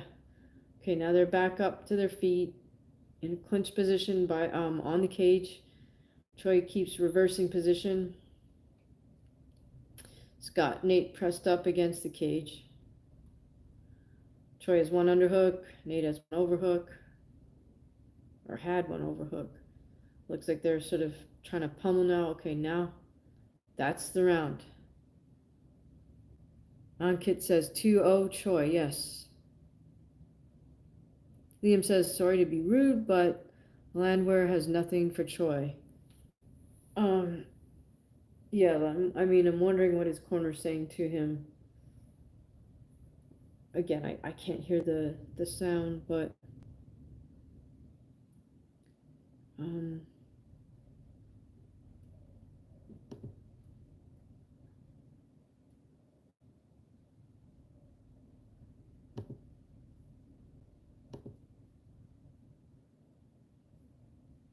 guys, is anybody watching the boxing? Because right now I just got nothing. It just says coming up main event, but then there's it's just a dead screen kind of.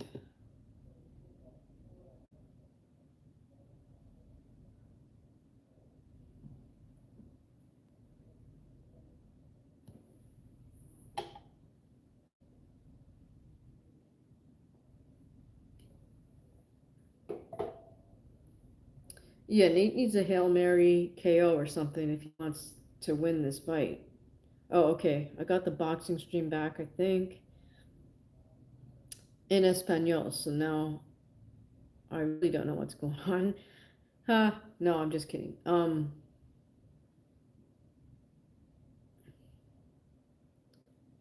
Okay, so I'm seeing footage of the ESPN Knockout, which I think is the Spanish station or Spanish version of the station. Yuri says, "I've seen comeback come from these kind of fights."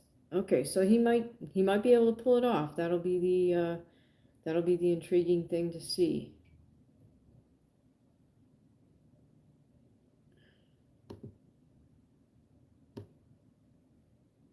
All right, sorry guys, my UFC stream is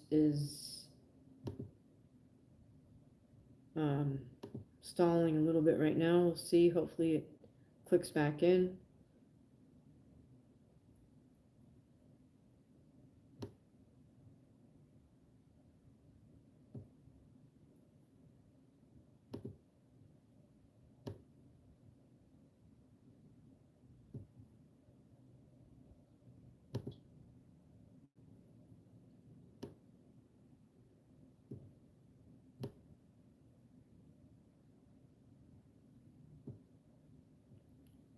Sorry guys, I'm not getting, or I'm getting a lot of buffering on my UFC screen, and boxing is just people talking.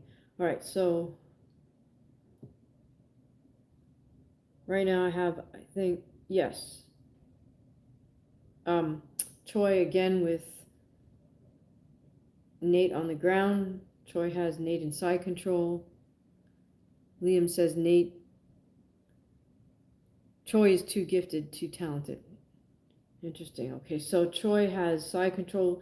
He's figure forward one of Nate's arms, and he's secured Nate's other arm with his left hand. Is kind of administering elbows to Nate's head. Now he's hooked Nate's head,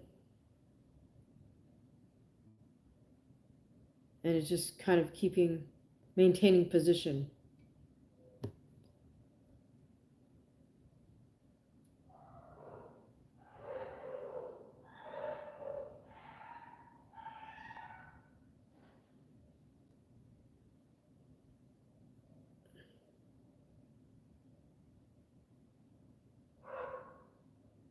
So to his credit, Nate is continuing to bridge and try to get out of there, but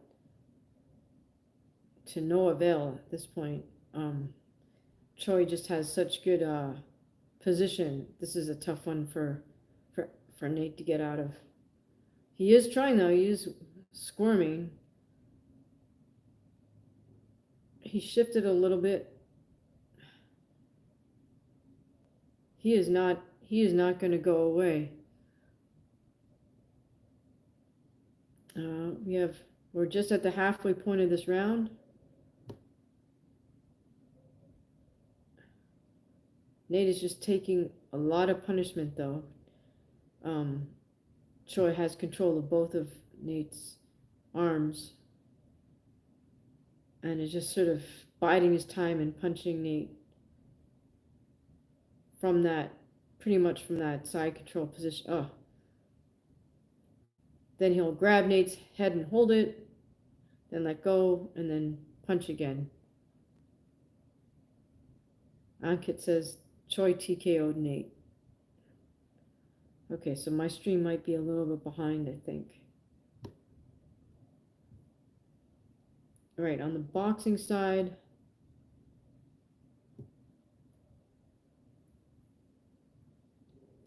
I think I'm seeing old footage, slow-mo, stand-up interview. Okay, there we go. Yes, okay, now my stream is caught up. Yes, Choi wins that one.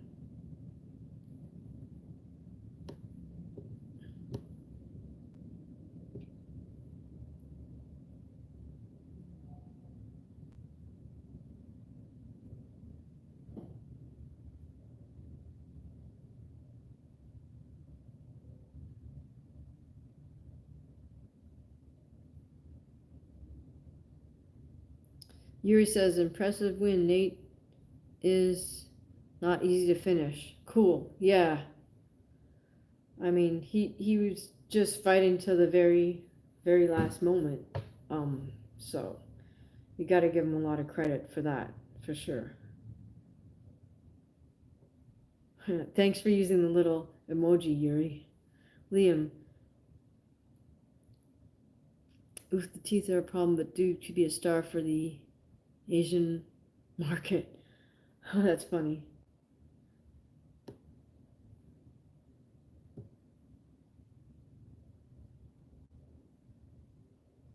All right, so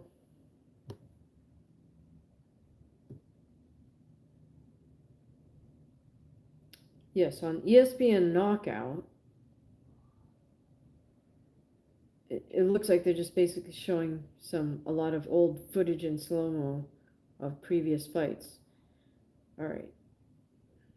Tell me if you guys see something else if you're watching the boxing.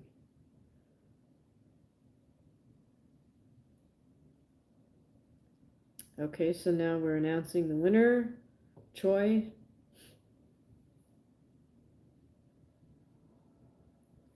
And Joe Rogan comes out to do the post-fight interview.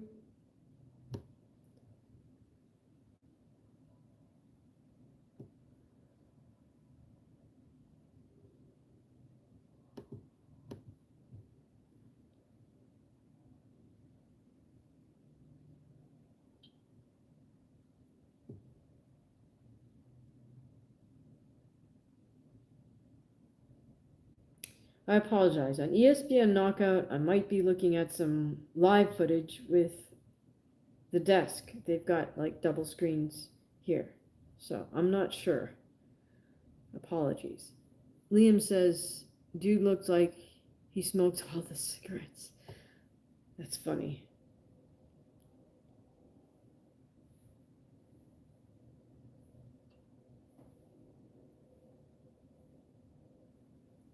I mean, I think it's interesting that the UFC is investing more in some of the Asian countries now in terms of developing fighters and bringing fighters over.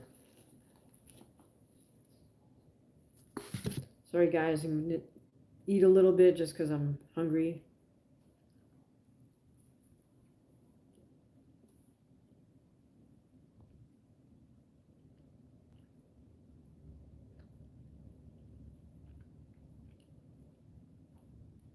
Yuri says, random question. I recently started doing cycling class for cardio. It kicks ass. Have I tried it? Have you tried it? No, I mean, I haven't. I know they have, what do they call that here? There is a cycling class at the gym I go to, but I've never tried it. Most I just do like road work for cardio, other than actually doing the boxing or the MMA or the, sparring stuff. And I think I'm going to try to get back in the pool, although the weather's changed here, so it's a little bit colder, and the pool I have access to is outside, but nevertheless, yeah, that's, I've heard that those cycling classes can be a real killer, so no doubt. Tell me a little bit more about what you like to do to work out, Yuri. All right, we're still looking at a post-fight interview, just wrapping up, I think, with Joe Rogan and Mr. CHOI. Boxing is at a commercial break.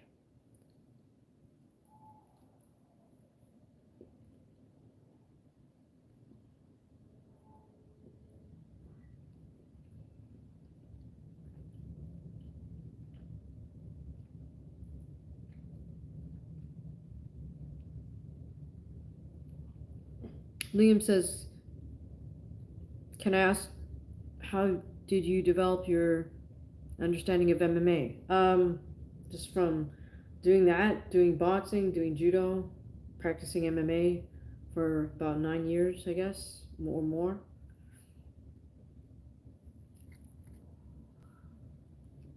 Also from taking some kickboxing classes, some jiu-jitsu classes, but my main competitive background has been in judo and boxing, so.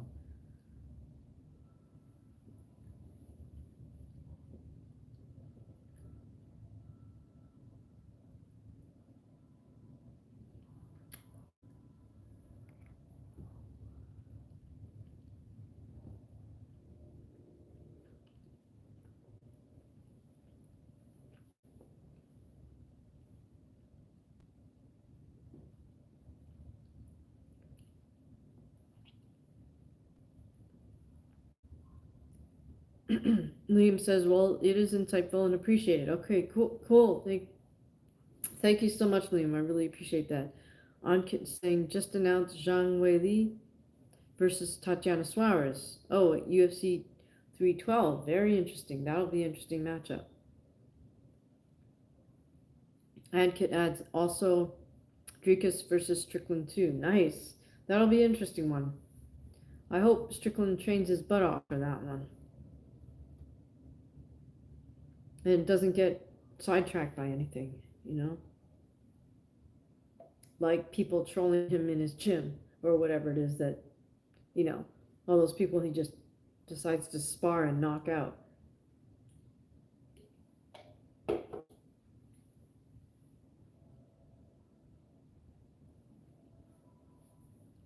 Yuri says, I'm big into fitness. I work out 5-6 days a week. Nice. And sauna every day.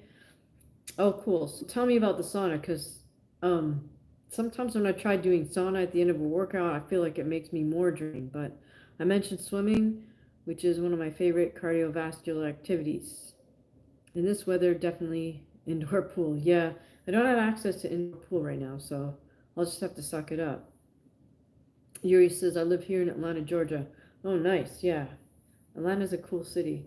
I was there a long time ago. I would love to go back to Georgia and visit some different places, different cities. Okay, so with boxing, looks like we're still on the desk with 4 different people. Unfortunately, I can't recognize any of them. Sorry, guys. And UFC, I'm getting, I believe, a Russian feed because the words are all in Cyrillic. So, timestamp says, keep up the great work. Thank you so much. I appreciate the like. Feel free to subscribe and hit the notification bell so you know when we post another video.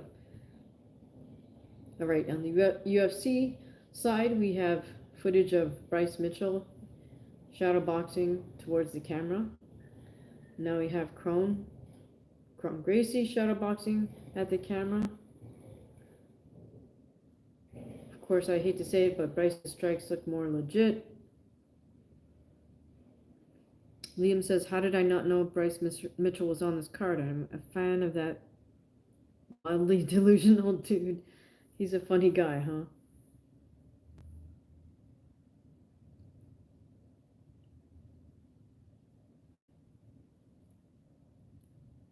Okay. Yuri says, sauna has improved my skin. Oh, nice. And tolerance to those hot summer days all over. Great for the heart. Yeah, I mean, I know I've heard lots of stuff, you know, on Joe Rogan's podcast and whatnot about the benefits of sauna. I'm just not quite sure how exactly to incorporate it in. But I guess I can just figure it out.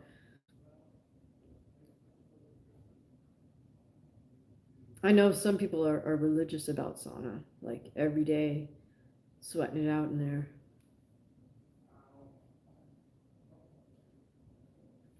All right, guys, sorry, it looks like we're at commercial break for UFC. Interesting, I'm getting Russian commercials for a Russian bank, I guess, or something. Or, I don't know.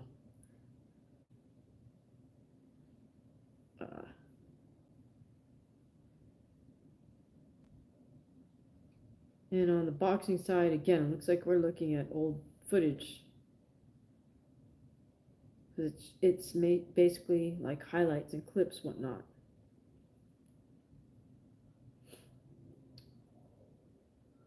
Okay, looks like the UFC is cutting back to the venue.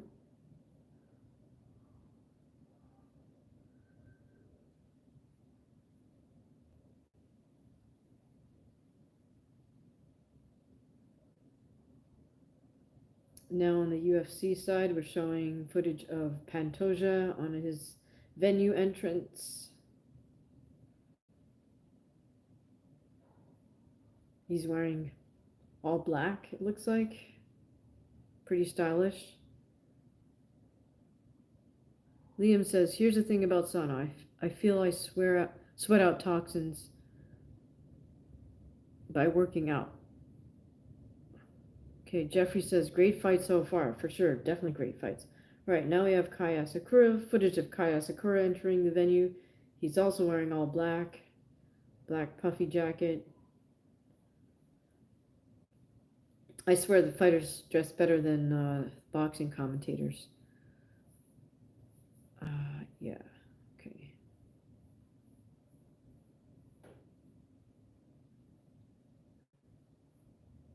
All right, the boxing side, I'm just getting a shot of the venue still. An overhead shot of the ring. They've got the arena kind of decked out in the Mexican flag. All right, next fight up for UFC is a featherweight bout.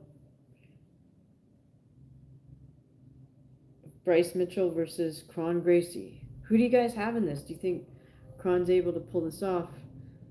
Get Bryce to the ground and submit him? Liam says, so this is going to be a BJJ match, and I am here for it.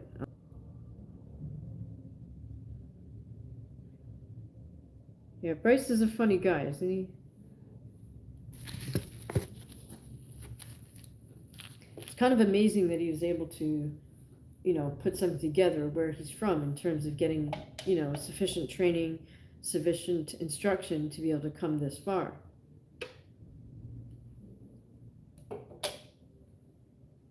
Oh, I just lost my stream, guys. Hang on 1 second.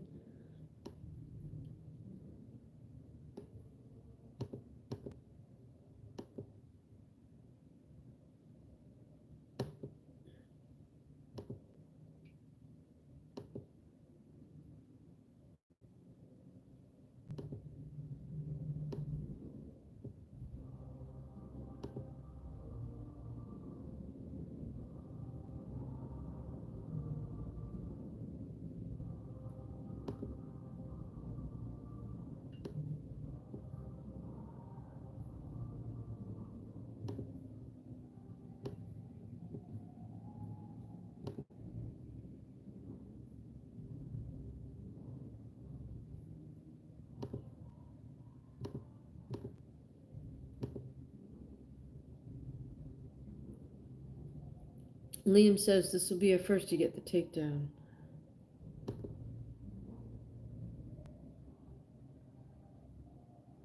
What do you think of Bryce's grappling skills? All right, so we got Kron GRACIE in the cage. What's he doing? Sprinkling stuff around on the canvas? I didn't know you were allowed to do that.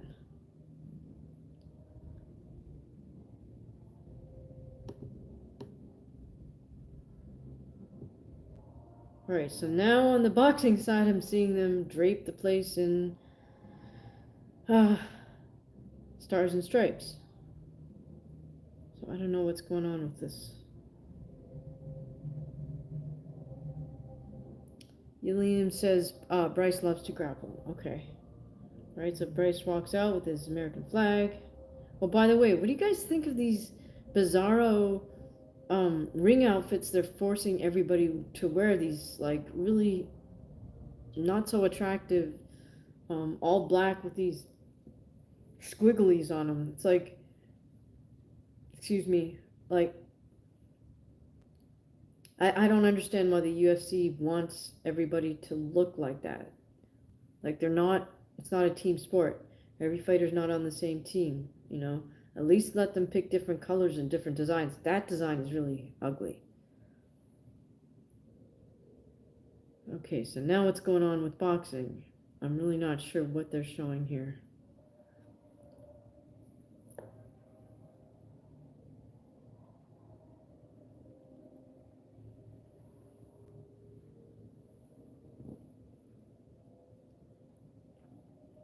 Liam says, isn't it the fighter's choice? Well, it seems like they have the choice of black or black. I don't know. And Liam says it's not Reebok. Yes, it's definitely not Reebok. This is all Venom. So they got to wear the same black design, but they could wear tight shorts or they could wear board shorts. I don't know. Just very strange.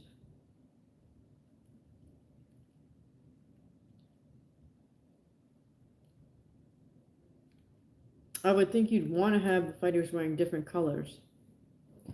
Just in case two fighters look the same or very similar, you know, at least to make it easier for the judges to tell them apart. I don't know.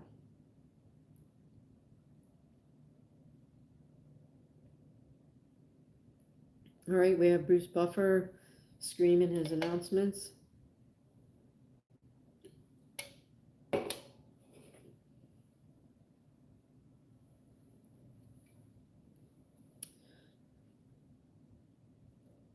Interesting that he's announcing Kron GRACIE from Brazil. You would think they would let Kron wear the green and yellow if he's representing Brazil. Even though, as far as I know, he's been residing in the United States of America for majority of his life. Okay, so did they let Bryce Mitchell get his sort of... Yeah, I take it back. It looks like Bryce has his sort of camouflage design, sort of. I don't know. Liam says, no, it's the fighter's choice or just happens in this card. The fighters have decided to have dark shorts. Okay.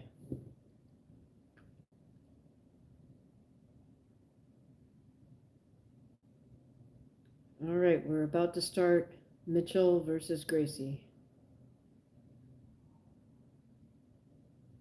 Yeah, I guess Bryce Mitchell fought to wear those camo pattern shorts. I don't quite understand what the deal is with that, but, you know, so be it. Right, both men coming out in southpaw stance, which is interesting because I don't think Kron is actually a left-handed guy. I think he's right-handed, and because he learned jiu-jitsu where, you know, your dominant hand is going to be a lead hand, he just stays in the same stance when he learned striking. All right. Both men falling into a clinch. Bryce gets Kron down onto his back, although it's almost as if Kron gave that to him. Kron's got figured for one of Bryce's legs.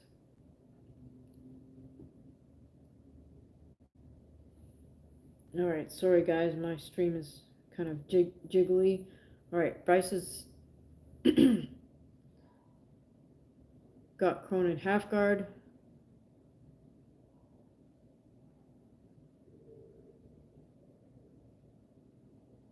Now Bryce is in Kron's full close guard.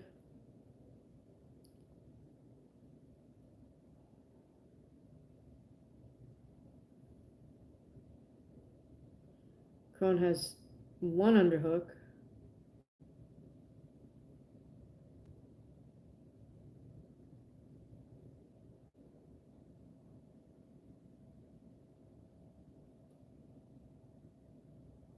Bryce is just standing up, or now he's back down on his knees.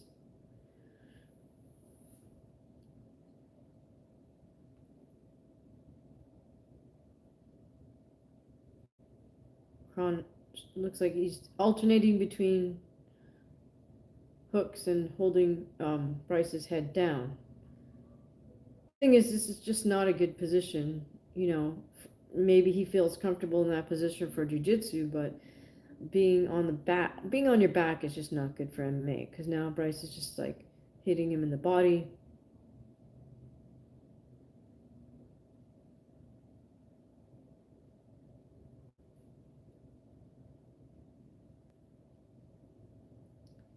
Kron's trying to hit from bottom position, but it's not effective, and it's not a good look. So Kron has full close guard, but if he's gonna stay in that type of position, he needs to try to go for a sub. Liam says you would assume from this point Kron wins. Well, the only problem is, again, from bottom position in an MMA fight is not the same thing as bottom position in a BJJ fight, because people are allowed to hit you, and gravity's not in your favor if you're in bottom position as far as the strikes go.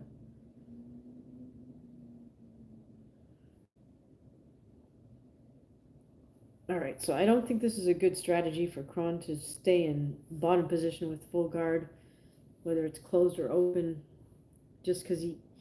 Okay, now he kind of cinched up a little bit on Bryce's body, but Bryce is still able to administer some ground and pound.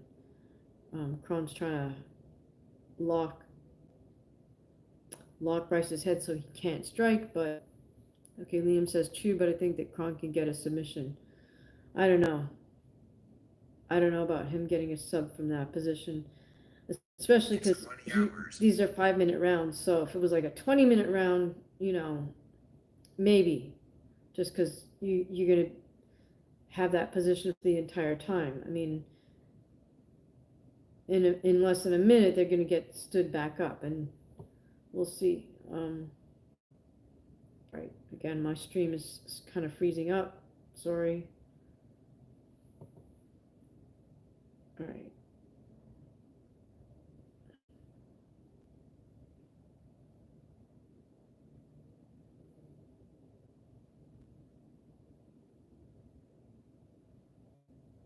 Again, both men kind of in a stalemate here, I would say, just trying to hit with a free hand and then maintain control of their opponent in between striking. In Bryce's case, he's hitting Kron a lot in the torso and sometimes in the head. Kron's just trying to mostly hit the head. Looks like that's the round, and the ref stands him back up. All right, so we kind of have to give Bryce the first round. It's really hard to argue that you could give somebody in bottom position the round. Just out of curiosity, if is anyone watching the boxing?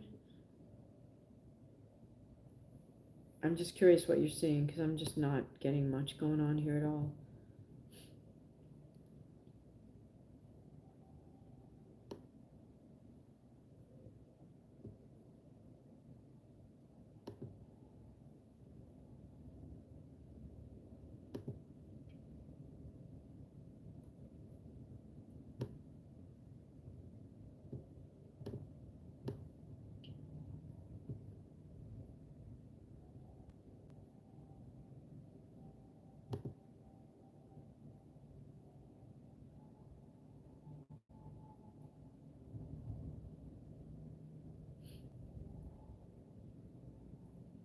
All right, so beginning of the next round, both men back on their feet striking. Kron trying to jab.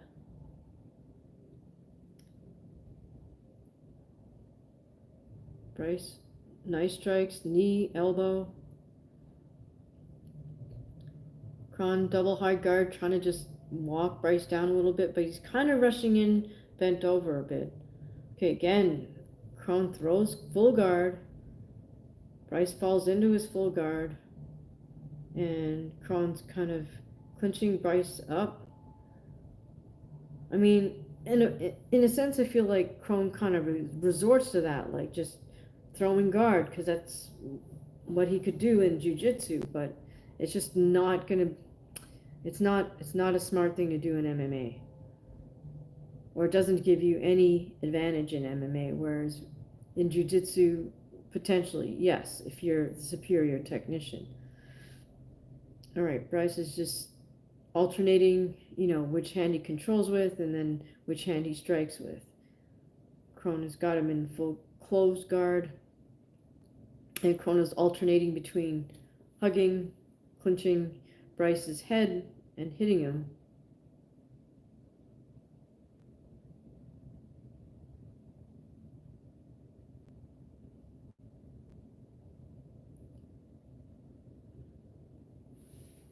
All right.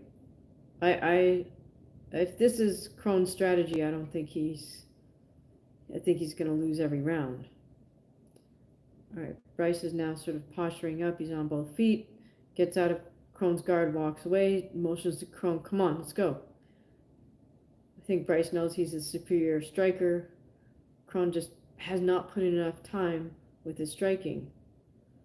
or enough rounds. Okay, Bryce throws a knee to the body again. Kron throws guard. He's got Bryce in his full closed guard, and Kron's head is very close to the cage.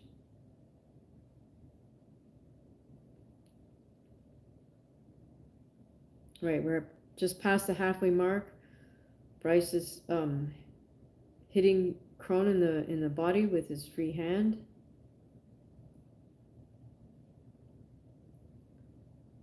Kron is kind of trying to move around. Looks like he's trying to go for a sub here, trying to get Bryce's arm.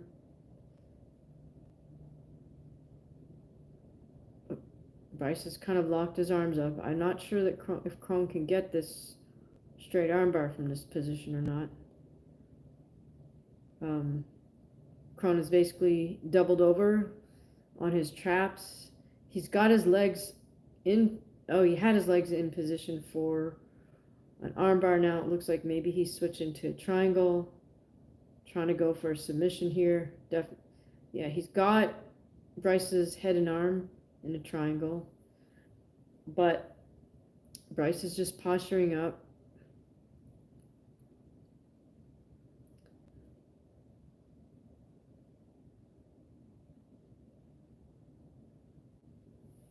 Okay, we got minute 15.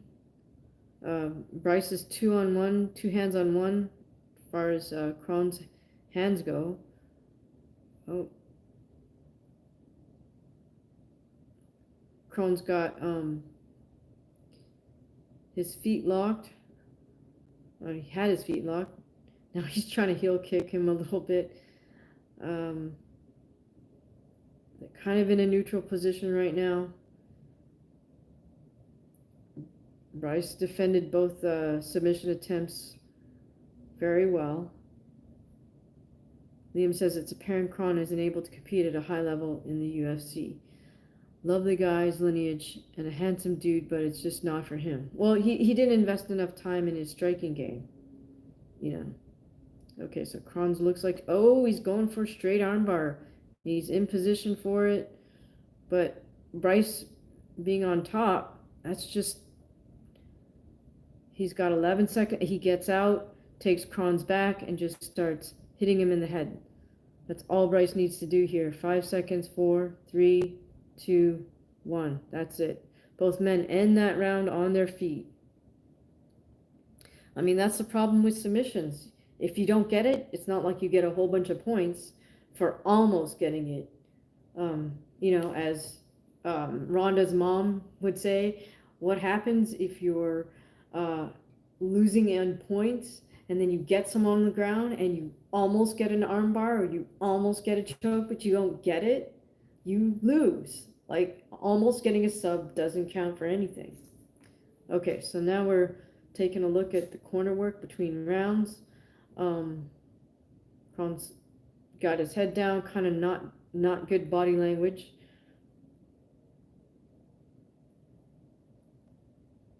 I don't know how winded he is or not. But I guess his entire strategy is to throw guard and then try to work to submission. I just don't think that's a good strategy, even though he's got such amazing BJJ on the ground. One, because you can hit, so Mitchell has the opportunity to ground and pound him all the way, and we'll assume that Mitchell worked on defending a lot of these BJJ subs. All right, so Mitchell opens up right away with the strikes in close, throws a knee, falls on his rear end, gets up, circles away. Kron is kind of plodding forward a little bit, trying to cut him off, but yeah, Kron looks gassed at this point. He just threw an inside kick. His strikes don't have any sting. Again, Kron throws guard. Bryce falls into his full guard and is just throwing elbows down, and the ref stops it. Wow. Okay. A says, are you an MMA fighter? I train in MMA. I'm a boxing fighter and a former judo competitor. Liam says, the thing is, if anyone can, he can. Yeah, I mean, he just gave that up, that last exchange, by throwing guard like that. So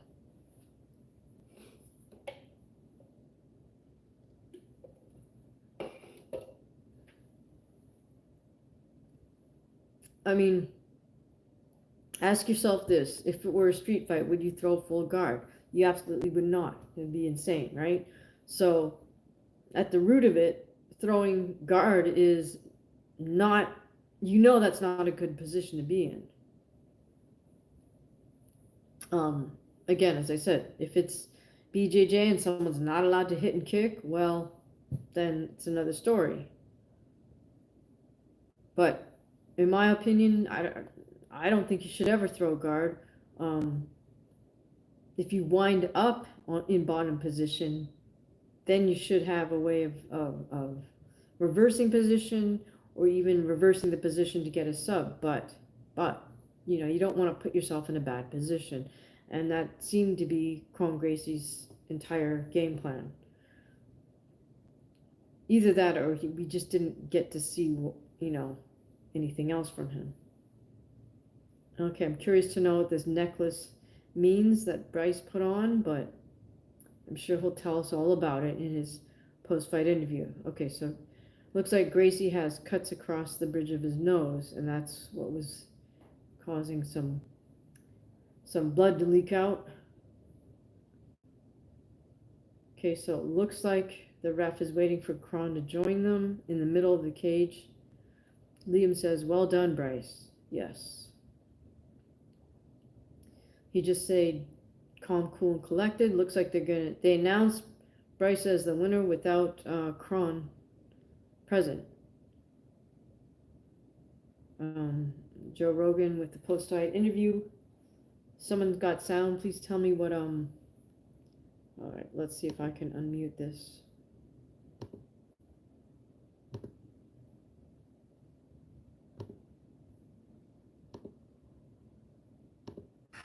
Oh, there we go.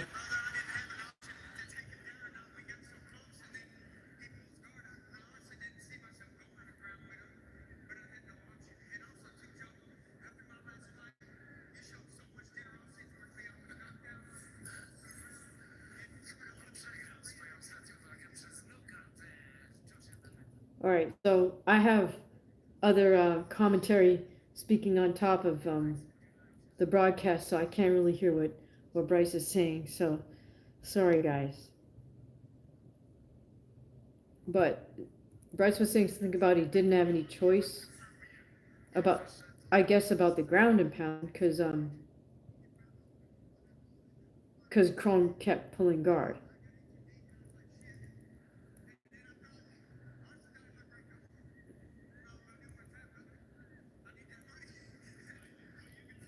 Bryce said he was not going to attack. Tim says he is unaware that Bryce Mitchell needed a hearing aid, but that is cool. Yeah, I didn't know he needed a hearing aid either.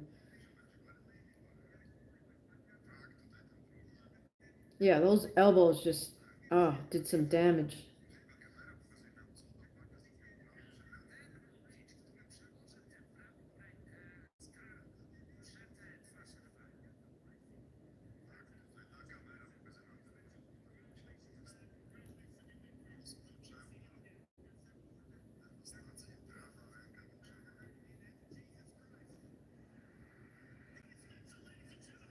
So he's wearing a very interesting necklace, but I think he dedicated that fight to Jesus Christ. I'm not sure.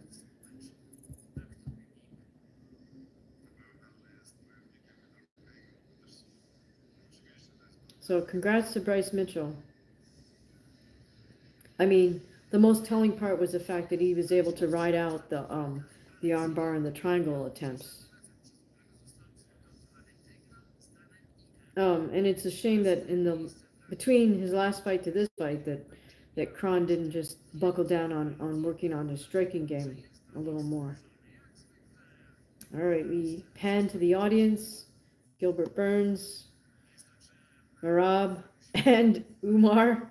Gosh, they were just screaming at each other during the press conference the other day. Did you guys see that? Looking at Islam.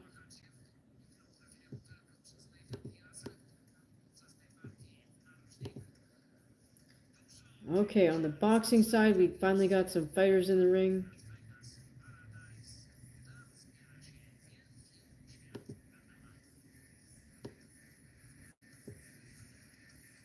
We have,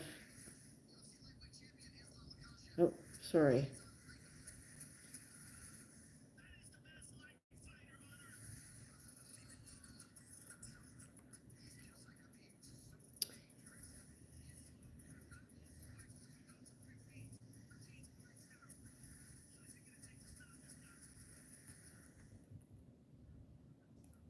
Okay, on the UFC side, we are looking at footage of, I think Umar. I think they're trying to like promote, the first card of the next year. All right, on ESPN, we're watching Espinoza versus Ramirez. I can't remember who said they think this is going to be the better fight. Liam says, but how much can you do if you're not training boxing from 18 years old? What changes do you have? What chance do you have? Well, but he's been out for how long? I mean, he's been planning on doing MMA since he was at Tenri dojo, which would have been pre-COVID.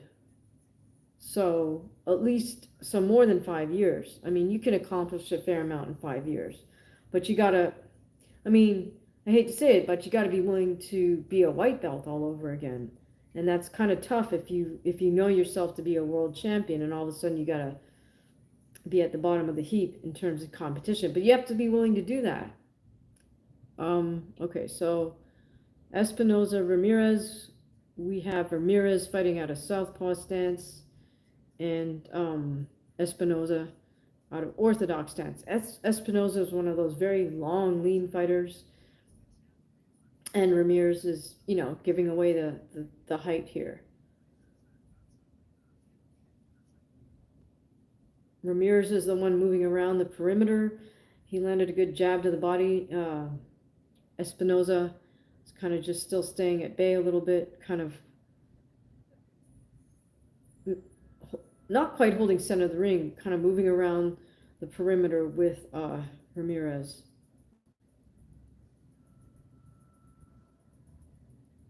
Ramirez tries a lead left hook, or a lead right hook. I think there's a little bit of a clash of heads. Referee warns them. They touch gloves, resume. Espinoza back with a long jab. Espinoza with left hook, right hand.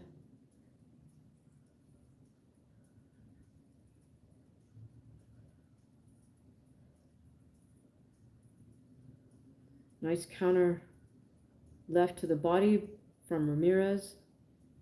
Espinoza with a nice long jab. Sometimes he fakes a left hook to the jab. Jab to the body. Lots of nice head movement from Ramirez. Ramirez changing levels, which is imperative for him because he's got to try to get his way in there.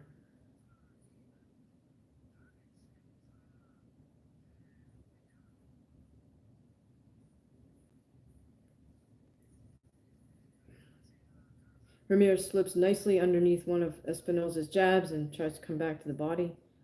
Oh, and that's the round. Okay.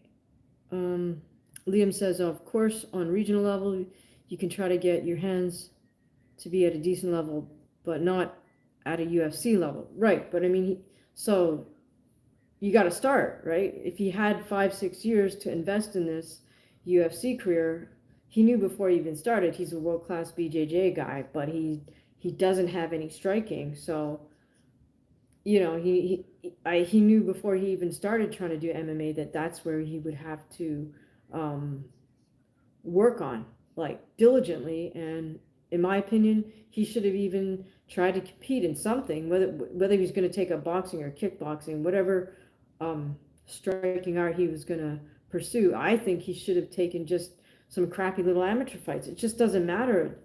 He needed to get to feel the pressure of competition with someone trying to strike him with bad intentions, because that's really what is difficult if you're crossing over from one to the other.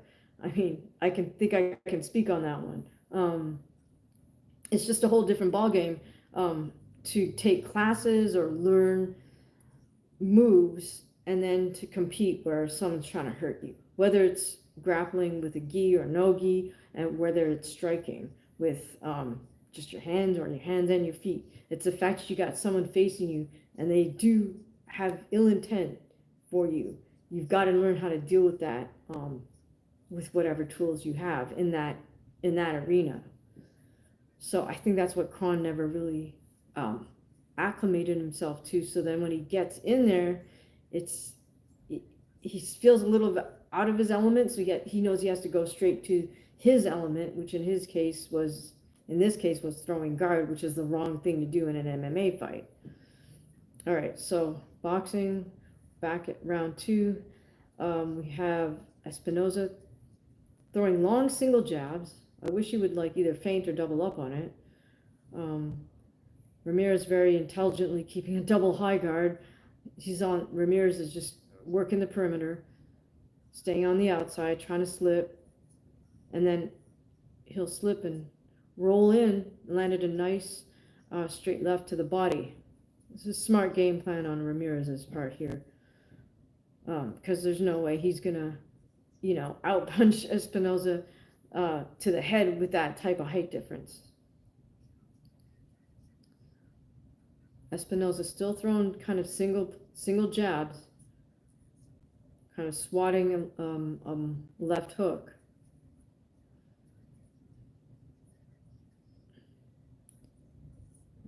Ramirez every now and again level changing to change things up, change the look, comes in with a double jab, single jab.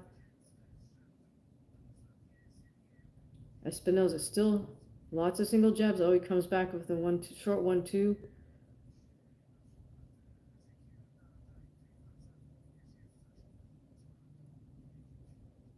Very, very nice technical work from both fighters. Both a little bit cautious and picking their shots really carefully.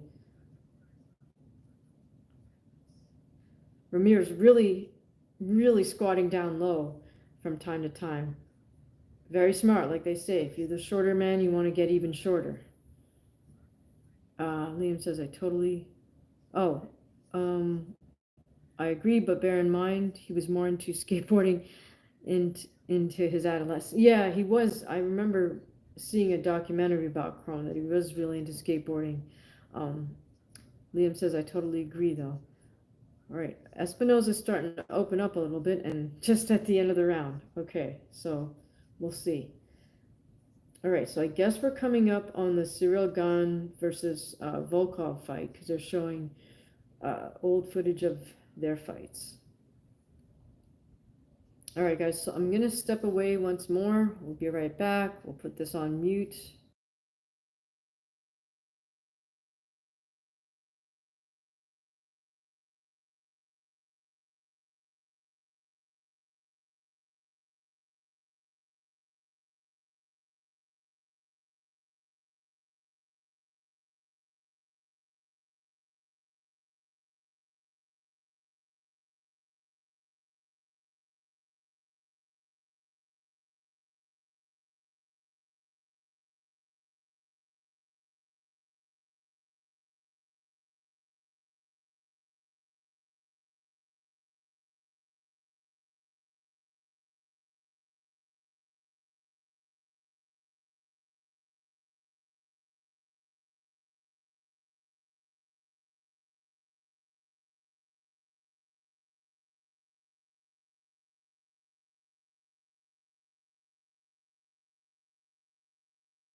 All right, Liam's saying Megan Olivia is so beautiful and a wonderful presenter. Real talk.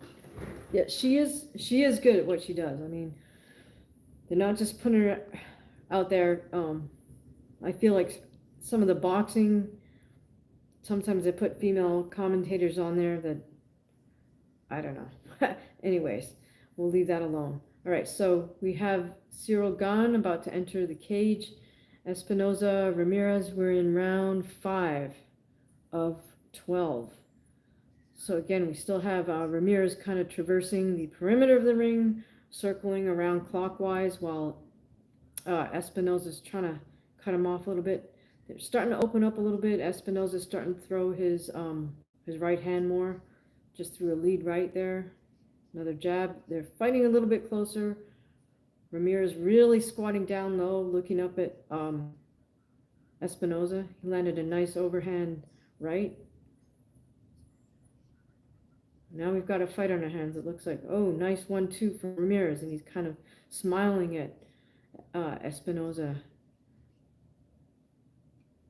Either that or he's just showing him his mouthpiece. I don't know. All right.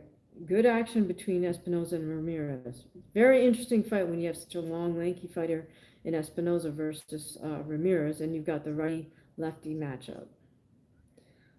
Espinoza opening up with some jab right hands, jab right uppercuts. And that's the round. Okay.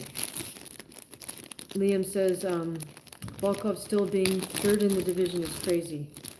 Yeah, he just can't seem to catch a break, huh? I don't know. How many title shots has he had?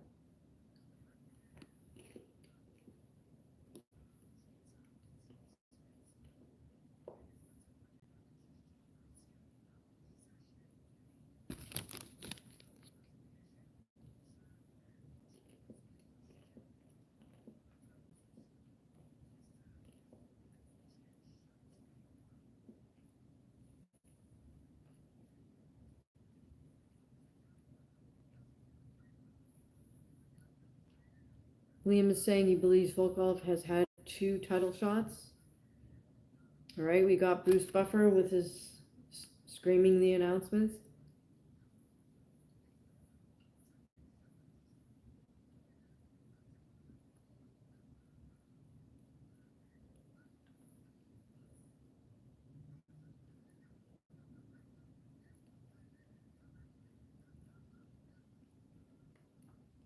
Okay, so the unofficial scorecard for Espinoza Ramirez has Ramirez winning all 3 rounds. Or sorry, I shouldn't say all 3 rounds. Yeah, my bad. That was all 3 rounds. We're only in the 4th round. Okay, but I think Espinoza was starting to open up the end of the 3rd. Now he's starting to open up, throw him a variety of punches. He threw a jab to a body shot. Liam says, I'm so happy someone else finds Bruce Buffer a bit too much. Yeah, I mean, he could dial it back a little bit. I appreciate his enthusiasm. But, yeah, I guess that's just his trademark now, right? So, I have to say I like him a lot better than the Terminator-looking guy that works for Matchroom. All right. But back to boxing. We're starting to have a fight on our hands here. Espinoza throwing double, triple jab to a short left uppercut, left hook. Ramirez answering back with a short, straight left.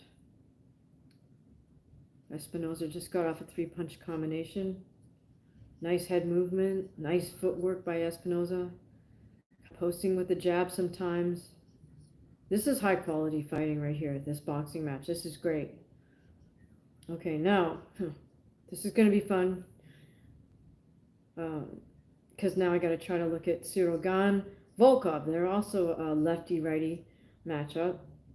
Cyril fighting lefty, VOLKOV fighting righty. Gets Cyril's leg.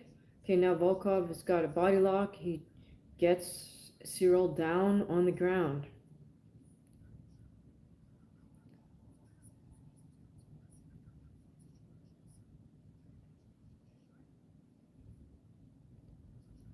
Liam says, oh, this could be a real fight, but I'm not sure GANE wants it. Okay, so now looks like Volkov is working his way sort of into side control here. And in the boxing match, we got a fight happening. Referee warning both men about clashing of heads, which is going to happen. They touch gloves and resume. Now they're fighting at much closer quarters, talking about Espinoza and Ramirez. Volkov is still fighting to keep Cyril on his back. But Cyril's starting to posture up. He gets up. Volkov is wrapping himself around Cyril's neck. Kind of in a grappling position. Okay, that was the fourth round with the boxing match. This is going to turn out to be a fun fight, I think, between Espinoza and Ramirez. So whoever said that before, thank you for that. All right, in the cage, we got Cyril with Volkov against the cage. Cyril has one underhook, and Volkov has one underhook. These guys are so strong, they just are able to move each other around. Okay, they break the clinch and back towards center of cage to resume the striking.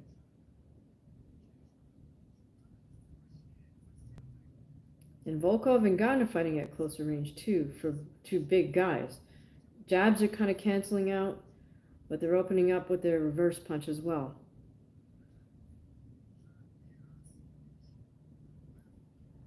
Cyril shoots in for a double, kind of transitions, gets a takedown. Now Cyril has Volkov on his back right by the cage.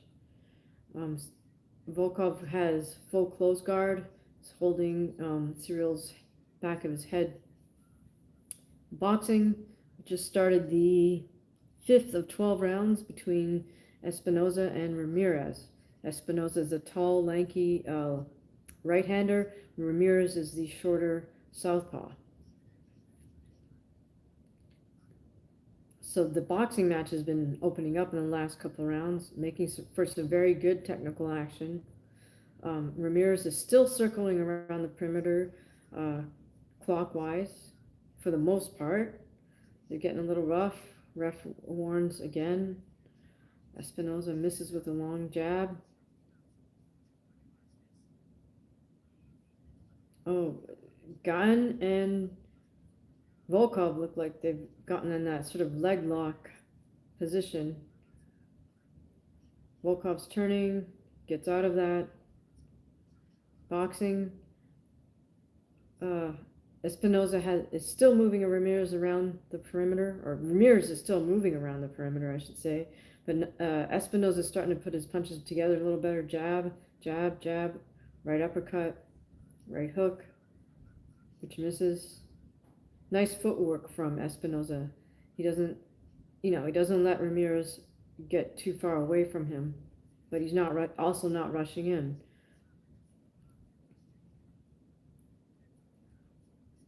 I think Ramirez is going to have to do a lot of feinting. Of course, as a smaller person, he's going to have to work hard anyhow. But okay, nice parry from Ramirez. It's interesting that Espinoza allows Ramirez to get out of the corner even when Ramirez puts himself in the corner. Okay, it looks like Cyril GANE is going for a guillotine from bottom position. He's got Volkov in his closed guard. He's got the guillotine lock. I don't know how tight it is, though. I can't tell because the hand's buried. Liam says it seems that Volkov has too much experience. Okay, I guess that's the round, and both heavyweights head to their corner. All right, boxing. Referee's warning them again. I'm not sure about what. Again, we're fighting at much closer distance now. This is very interesting between Espinoza and Ramirez. Again, good level changes from Ramirez. Sometimes it looks like he's trying to bully his way in. And that is the round. This is a close fight between Espinoza and Ramirez. I think arguably we'd have to give Ramirez the first 3 rounds, and Espinoza is starting to close the distance, though, so we could say at this point it's a draw. Tanya says, hello, I'm from Mexico. Hi, Tanya Macias. Good to meet you. Thank you for joining us. Please consider subscribing if you're a boxing fan or MMA fan. All right, the heavyweights are back in the cage, both standing very close distance, kind of doing the jab cancel thing. Cyril kind of lively on his feet, kind of bouncing. Both men kind of feinting jabs. Cyril throws out a sort of low side kick, and VOLKOV opens up. Cyril circles around. Now Cyril's back in the center of the cage. Okay, boxing action has resumed. We have the taller, lanky. What the heck happened here? Ramirez just waves something off, and the ref waves the fight off. I do not know what just happened there. That was very strange. Wow, and Espinoza's overjoyed. I don't know if that was just Robeisy, or Ramirez just waving something off. That's crazy. Okay, I guess we'll find out in a second.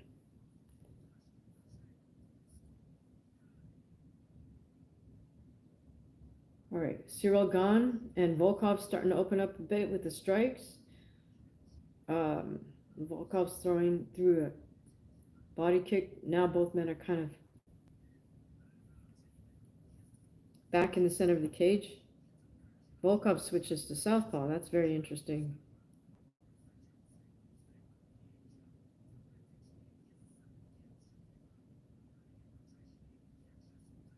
I wonder what happened to Ramirez there.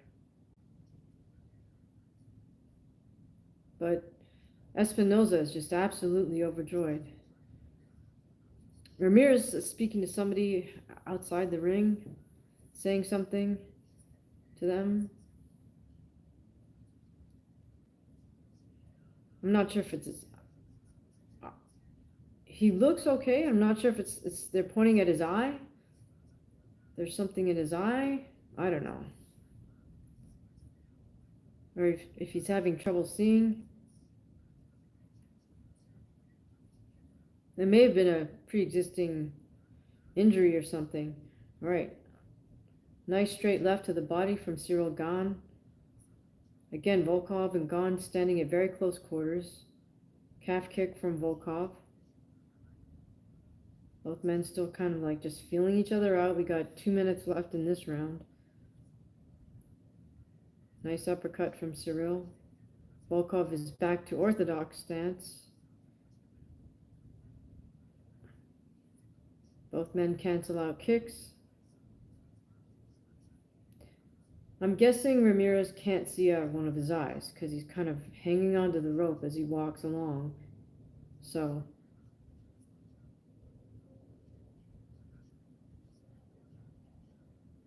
they're showing its footage of a glancing blow from Espinoza, and then Ramirez just turns and walks away with his hand up. So I don't know what that's about. Right, heavyweight action is opening up with strikes. Cyril goes for a takedown but doesn't get it. VOLKOV's trying for a standing guillotine. He goes to the ground. He's got the guillotine grip. Can't tell how tight it is. Cyril's defending the guillotine by kind of posturing up.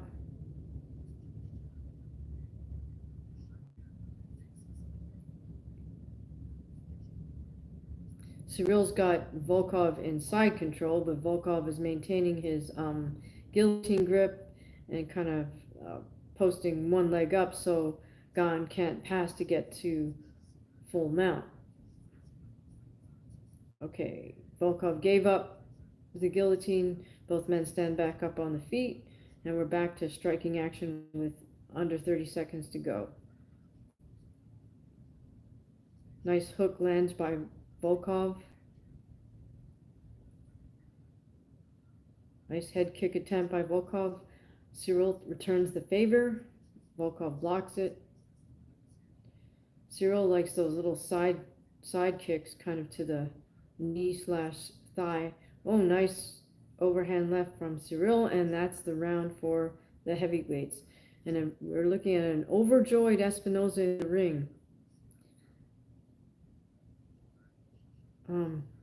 Be interested to hear what's going on with the eye of Ramirez. Sorry guys, I gotta eat stuff while I'm doing this just because I'm kind of hungry.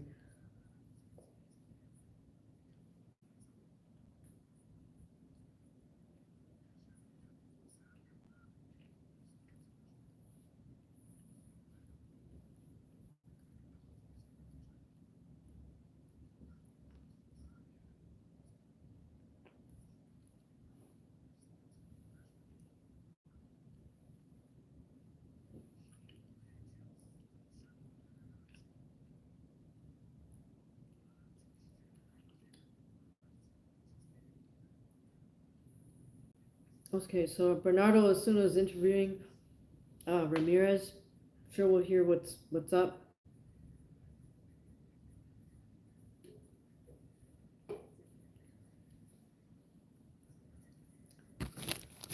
I suspect he's having vision problems in that right eye, and he knows, like, I mean, if he can't see, he can't fight.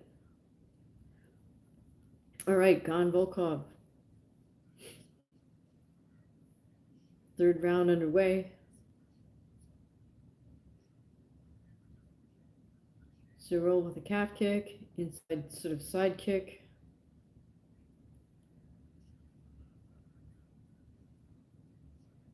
VOLKOV with a nice counter jab. Again, Cyril fighting out of southpaw, VOLKOV right hand. VOLKOV goes for a single leg takedown. They go to the ground, but now VOLKOV's on all fours, still maintaining that single leg grip. Cyril has kind of defended it and is actually on top of VOLKOV. VOLKOV's upper body. Now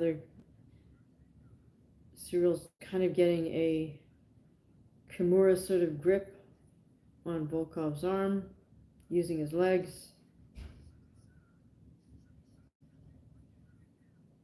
Trying to pry that arm loose.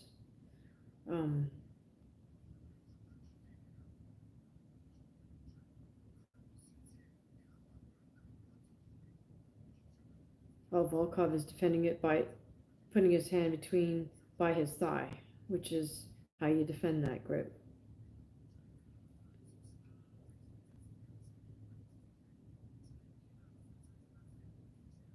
Oh, I think Ramirez on his way out. I think he was Zab Judah speaking to him on his way out of the arena, or I mean, away from the ring.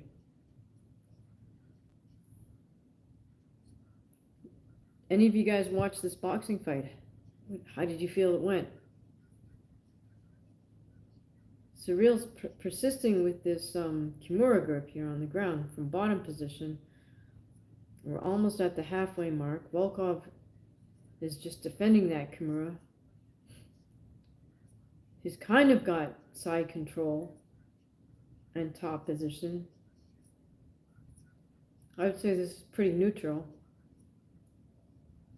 We're at the halfway mark for this.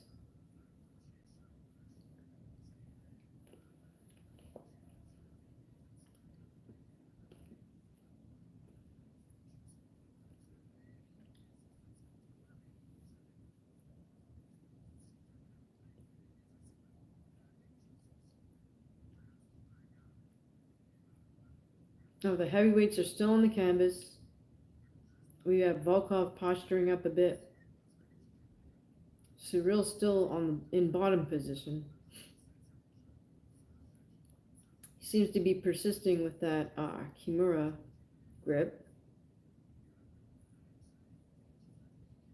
While VOLKOV is defending it.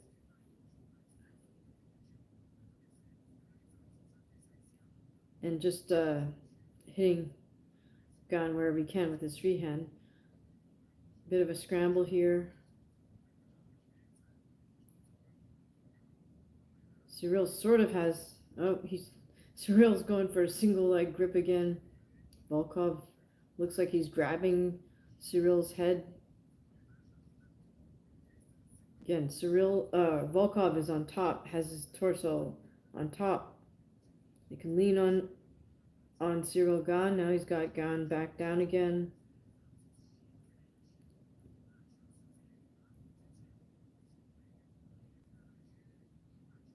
VOLKOV's just kind of back fisting Cyril to the head repeatedly.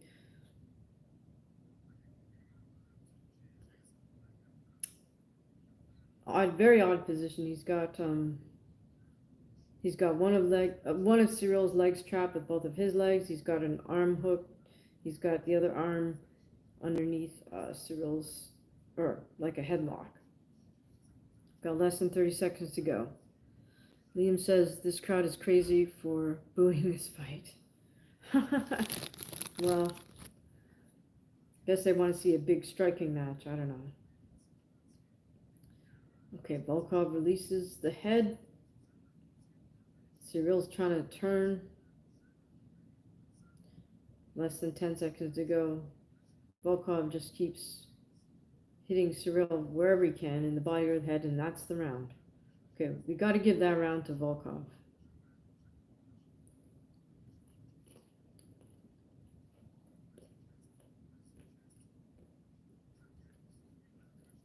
VOLKOV just walks away with his hands raised, and Cyril's still lying on the canvas. Not a good look.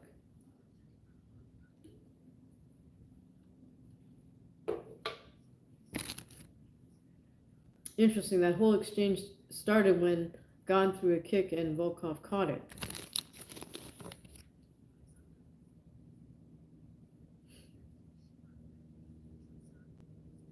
And by him catching the kick, he was able to get GANE on the ground.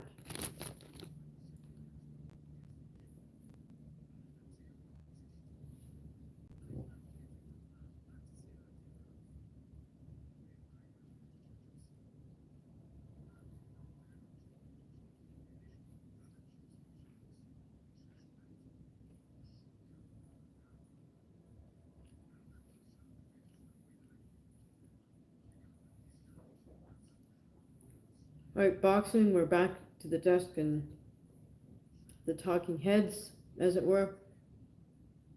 So I didn't realize Cyril GANE is 41. Alex VOLKOV is 33.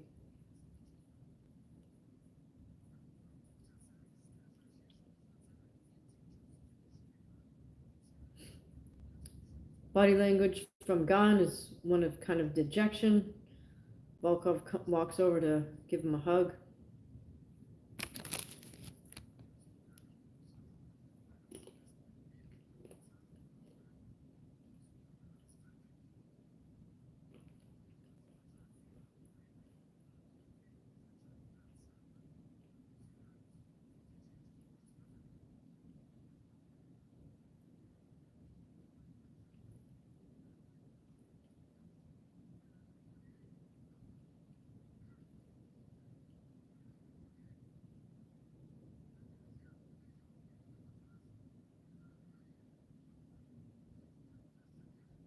And yes, they give the decision. Oh, what? They give the decision to GANE. That's crazy. Wow. VOLKOV looks somewhat perplexed. I'm kind of perplexed. Huh.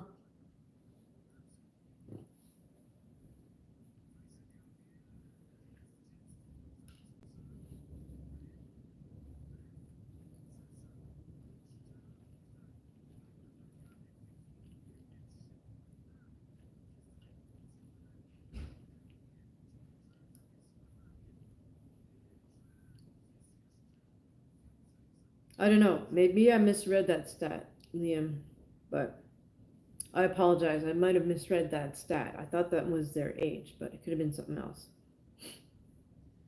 All right, Joe Rogan's talking to Cyril GANE. Do you guys think they won? That GANE won that fight?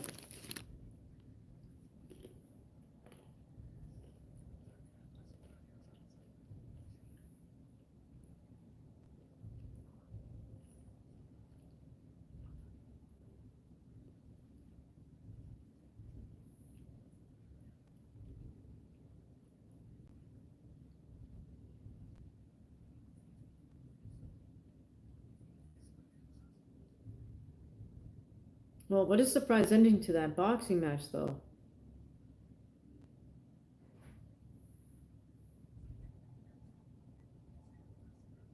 Now Cyril's, I don't know, they're talking about his toe or something.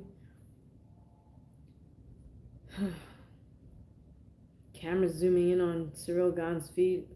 I don't know that this is all necessary, but whatever.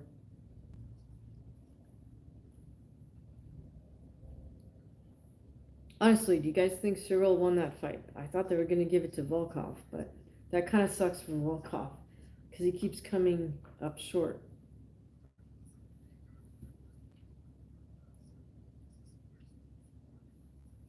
I guess Cyril broke one of his toes or something.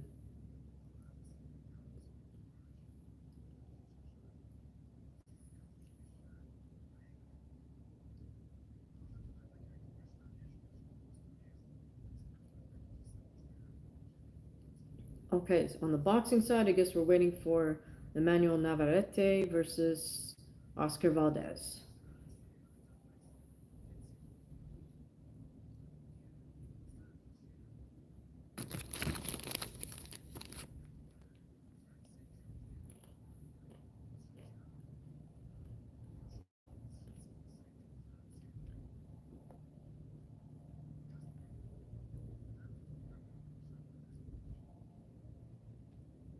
Wow, so 2 out of 3 judges gave 2 rounds to Gane and 1 to Volkov, and 1 judge gave 2 to Volkov.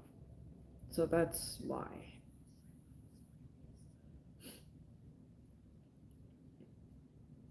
All right, we're just zooming in on Juliana Pena, on Misha Tate,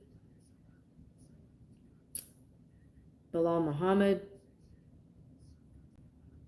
Michael Bisping with his drink and his wife, Justin Gaethje with his baseball cap, or trucker cap rather.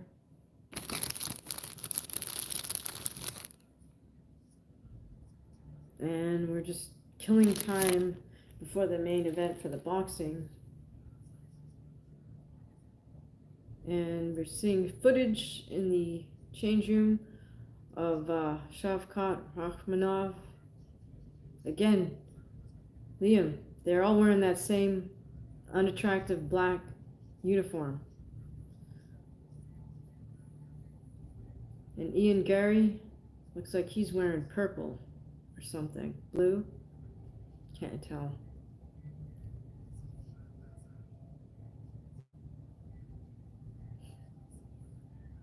All right, commercial break for boxing. Change room footage for Gary and Rakhmonov.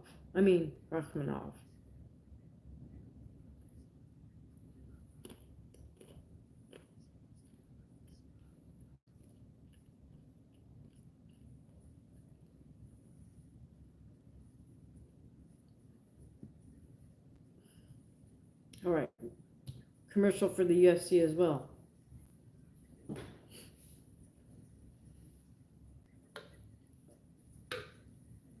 All right, guys, whoever's here, reach out to some of your friends and let them know, tune into this live stream, and so we can have a conversation about the UFC fights and about this boxing fight that's about to start. This co-main event could be just as interesting, I think, as the main event. We got Ian Gary versus Shavkat Rakhmonov.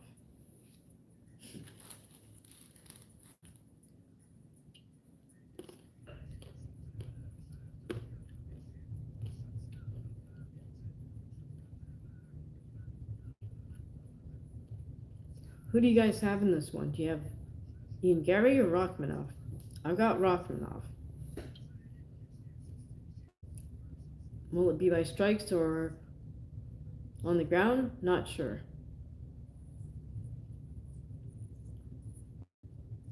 I think it could be either way. I think Gary might get exposed in this fight.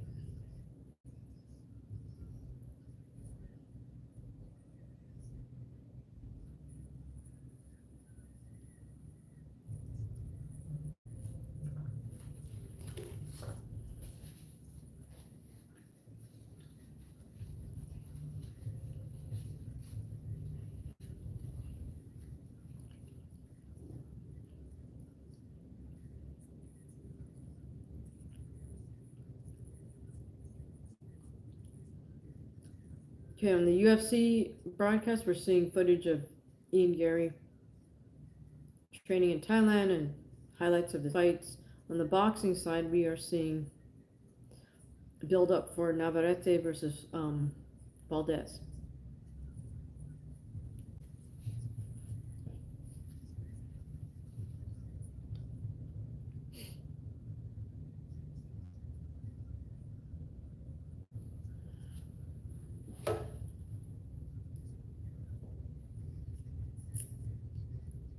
Okay, now we're looking at footage of Shavkat.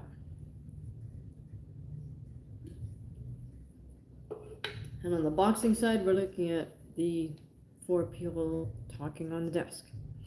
Okay, Uncut says, I got Gary, not just because I'm his biggest fan, but also because I think he's more well-rounded. He knows distance management and has better groundwork. Interesting. I kind of beg to differ with the groundwork, but I mean, I guess we'll see.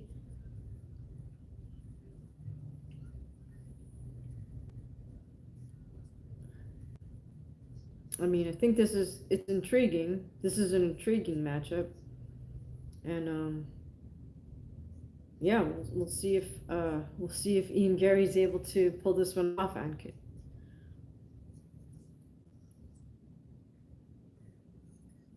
Okay, so now we're seeing still more promo footage for this Ian Gary versus Shavkat Rakhmonov fight.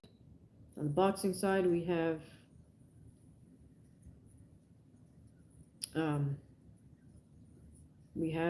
a ringside interview, it looks like. Not sure why they're doing this, but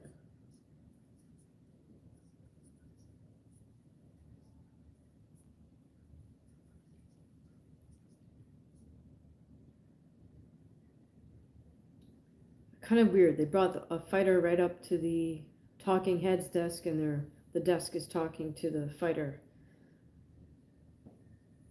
All right, guys, they're about to start the cage walk for the co-main event. Flashing all sorts of green and orange lights. Liam says, for me, this is the main event. Yeah, I can get that.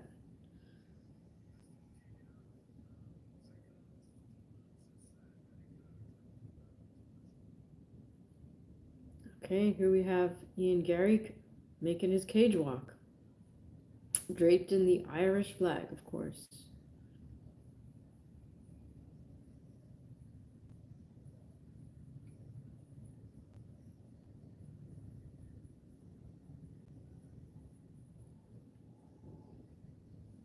Liam, who do you have winning this fight? Do you think it's going to be Ian Gary or Shavkat Rakhmonov?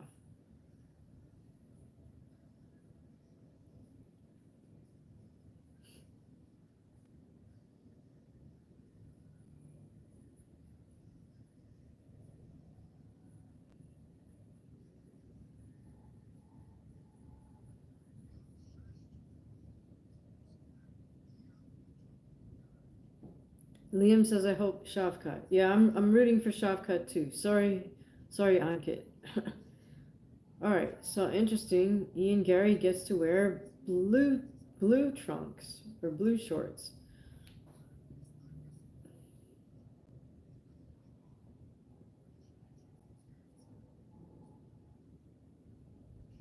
Okay, Ian Gary's hugging up his corner.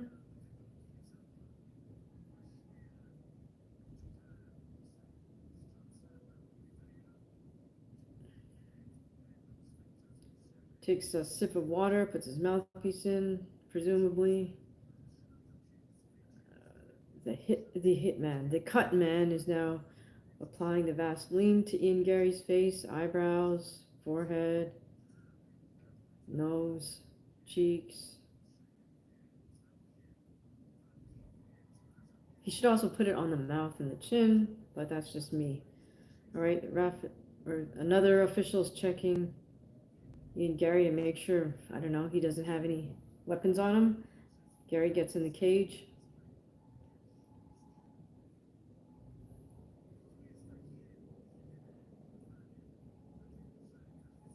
does his little sidestep that I said would get you yelled at on your very first day at judo class.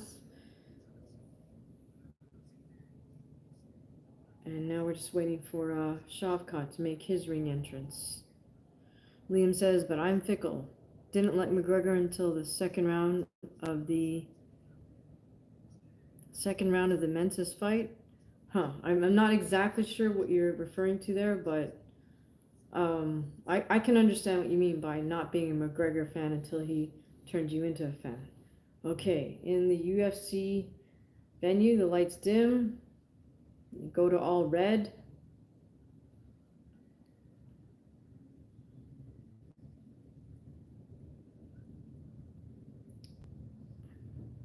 Oh, okay. Until the second round of the Chad Mendes fight? Is that what you're saying, Liam? So what exactly was it that had you become a Conor McGregor fan? For me, it might have been that Aldo fight, right? That was crazy one-punch KO right out the gate.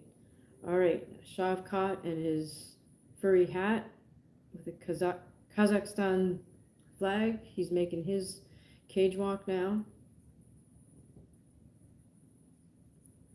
Again, everybody gets to wear the black tracksuit.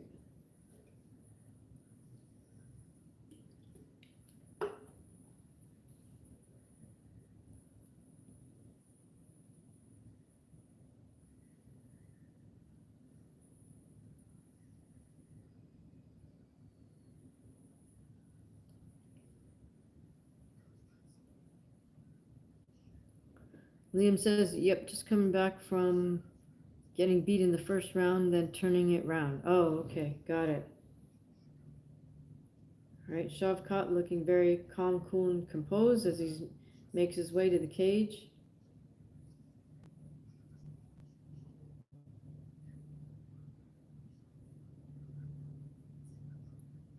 Not sure what the officials are. One of the officials seems to be chastising Shavkat's corner. I don't know if they want him to stand in a certain place. All right, so Shavkat's wearing the black shorts. Just fixes the lace in his shorts. Always helpful to know that they're going to stay on while you're fighting, right?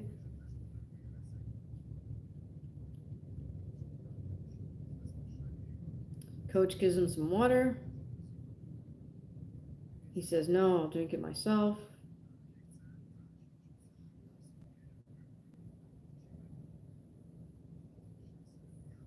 Coach puts his mouthpiece in. They have a few words, hug up.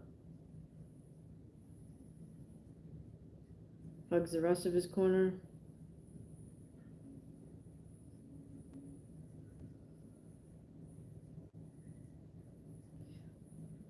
Shavkat makes his way to the cut man.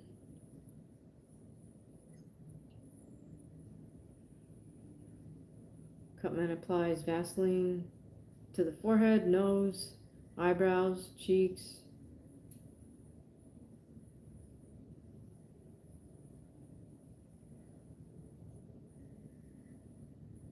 Me personally, I would either want to put the grease on myself or have somebody I know put the grease on my face, but that's just me. I have no idea why they don't put it over the mouth and this part, but that's them.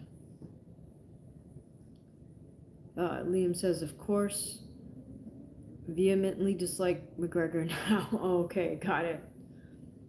Yeah, he's been up to no good as of late, as we say, huh? All right, who do you guys have winning this fight? Let me know. So far, we know Ankit is rooting for Ian Gary. Liam and I figure we're going with Shavkat. How about the rest of you guys? Who do you have in this co-main event? Could be a really intriguing match. Is Ian Gary gonna show us just how supremely talented he is, or is Shavkat gonna prevail? All right, now, interestingly enough, on the boxing side, we're about to get started with that as well, as Oscar Valdez is starting to make his ring walk, which is more of a skipping and dancing kind of motion on his part. It's kind of weird how they have the boxers coming out solo now. with the team already in the ring. I don't know why they do that. Okay, so Valdez is in the ring. Bruce Buffer is now screaming his announcement, I assume.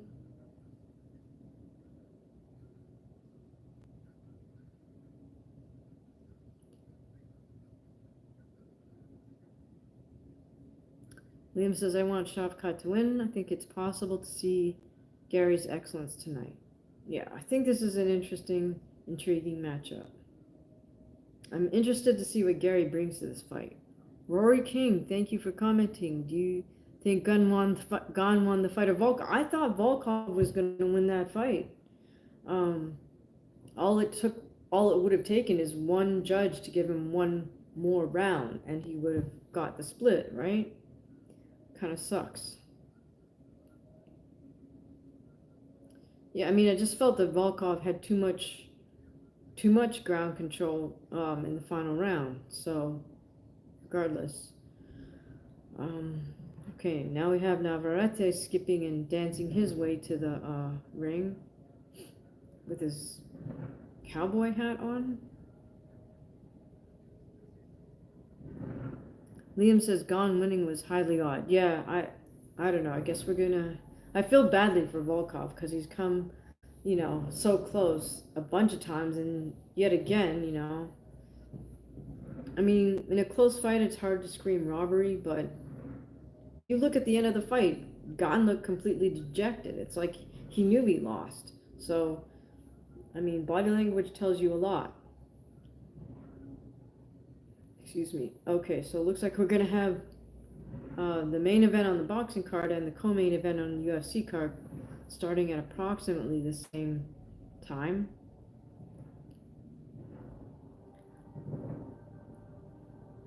Actually, the UFC fight will probably start first.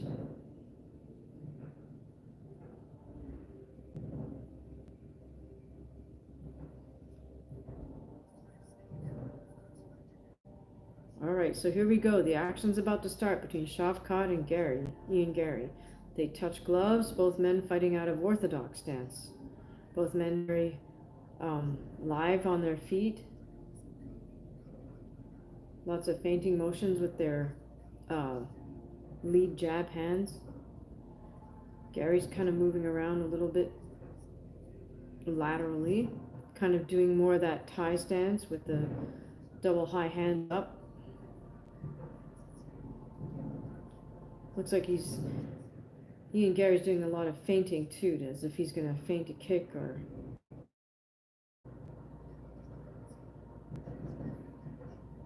Shavkat sort of holding position a little more while Gary moves around a little bit more. Gary's moving counterclockwise. Oh, both men come into a clinch. Shavkat's got Gary against the cage with an underhook. Gary's defending with the wizard grip, and he's got the other underhook. Shavkat's pressuring him against the cage.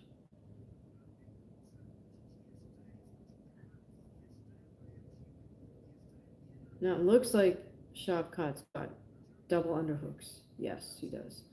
Okay, so now Gary's defending by holding Shavkat's thigh away from him and posting with his leg a little bit. Shavkat's trying to work some knees in there. Rory says, I think that Dana tells the judges who to favor before the fight because I see so many bad decisions time and time again. Let's go, Shavkat. Yeah, I mean, that would be totally corrupt if Dana was able to do that and the judges listened to him, but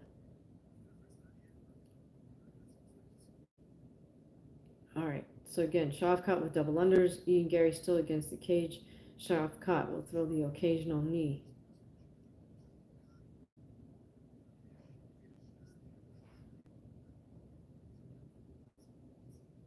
Now, Ian Gary does have a whizzer on with his right arm, and he's pushing Shavkat's thigh away with his left hand. Now, both men have turned and turned. It looks like Shavkat's trying to get a takedown. Goes for like a Kosoto Gake, doesn't get it, but now Ian is facing the cage, and Rachmanov has basically a body lock from behind on him. And Shavkat's just trying to knee Ian Gary. Ian Gary's trying to fight Shavkat's hands. All right, Shavkat's got Ian pressed against the cage again. Liam says you would give up this position. Gary is too strong to wrestle to against the wall. All right, Gary's trying to sneak in the occasional strike. He's moving along the cage. Gary's got one underhook. Shavkat's got a wizard. Ian Gary goes for Ouchigari. Doesn't get it. It was a good attempt, though. Gary throws a knee. Shavkat's got the underhook and an overhook and is again pressing Gary up against the cage.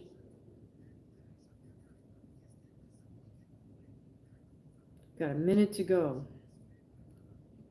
And most of this fight is just kind of elapsed in rather a neutral position. Shavkat tries to throw a knee to the body, still keeping Ian Gary pressed against the cage.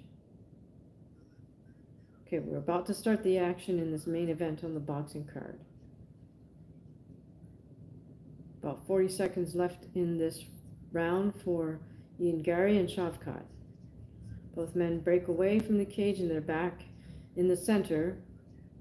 Shavkat with the bouncier feet comes in with a big jab, overhand right. Both men fall into a clinch again. Shavkat pushes Gary, takes him back towards the cage. And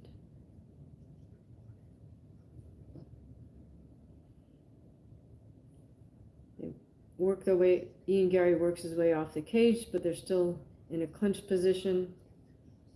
And that's the round. Okay, so who do you guys give that first round to? I think I give it to Shavkat. All right, let's look at Navarrete Valdez, both fighting out of orthodox stance. Nice 1-2 from Valdez.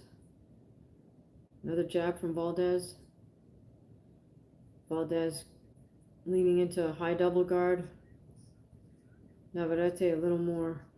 He's got his lead, drops his lead hand sometimes down. Navarrete throwing good single jabs. Valdez being the more mobile, moving around. Oh, comes in with a jab to head, right to the body. Weaves under one of Navarrete's hooks well. Nice jab from Valdez. He walks in and closes distance. Uppercut. Right hand from Navarrete. Jab, right hand from Navarrete. Jab from Navarrete. Retreats. Both men fall into a clinch. Break apart. Jab from Navarrete. Lead left hook from Valdez. Valdez really maintaining that double high guard. All right, we're back at it with Shavkat and Ian Gary. Again, Ian Gary keeping that far kind of like tie guard with his hands. Shavkat a little bouncier on his feet.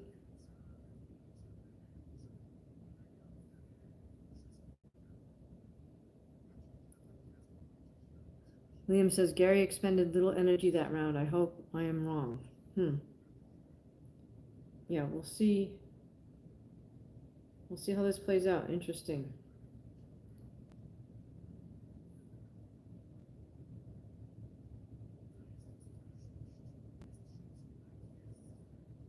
Oh, goodness. Looks like Valdez got dropped because he's getting an 8 count. Okay.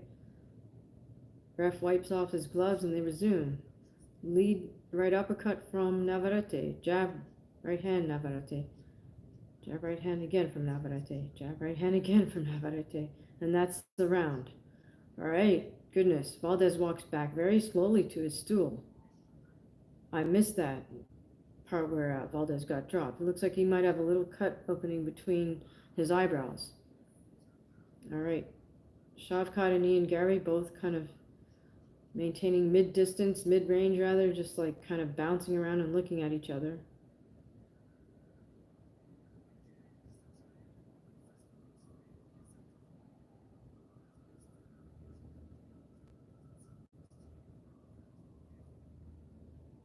Oh, so it looks like Valdez level changed, and at the same time, Navarrete threw a right hook, which knocked Valdez down on all fours. So valid knockdown. All right. Shavkat and Gary, still not a lot of action here. Where Shavkat's bouncing on his feet. They're maintaining that sort of middle distance, but not really opening up.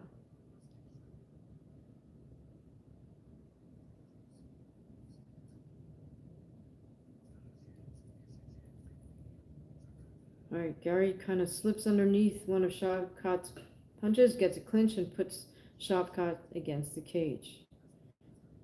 Now Ian tries for a knee.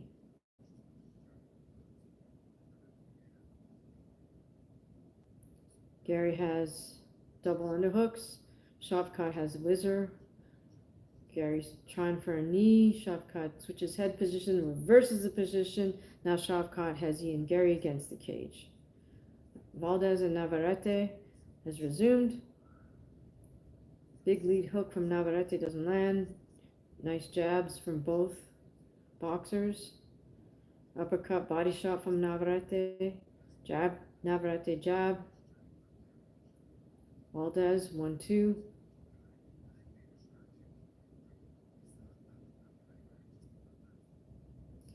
Nice 1-2 from Navarrete. Back to the jab.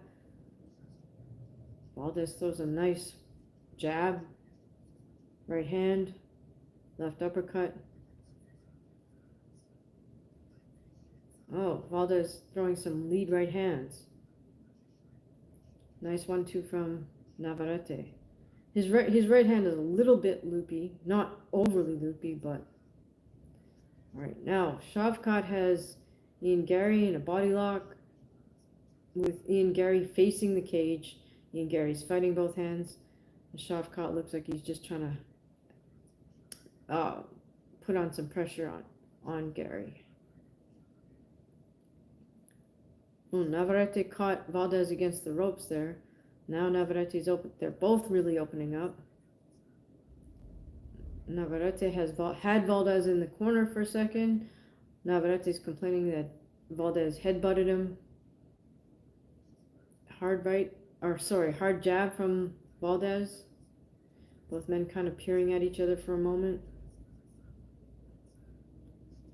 All right, Shavkat still got that bounce in his feet, but he's not striking a lot. He's got less than 10 seconds here in this round. Oh, nice lead left hook from Shavkat. Not sure who won that round. These are close rounds, guys. Who do you guys have winning this fight between Ian Gary and Shavkat?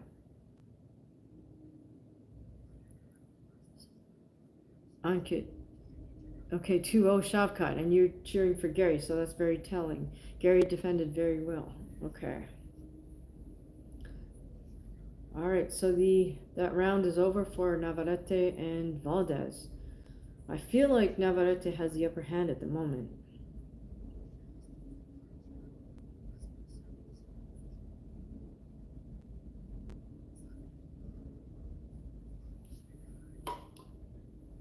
Nice technical fight though between Valdez and Navarrete.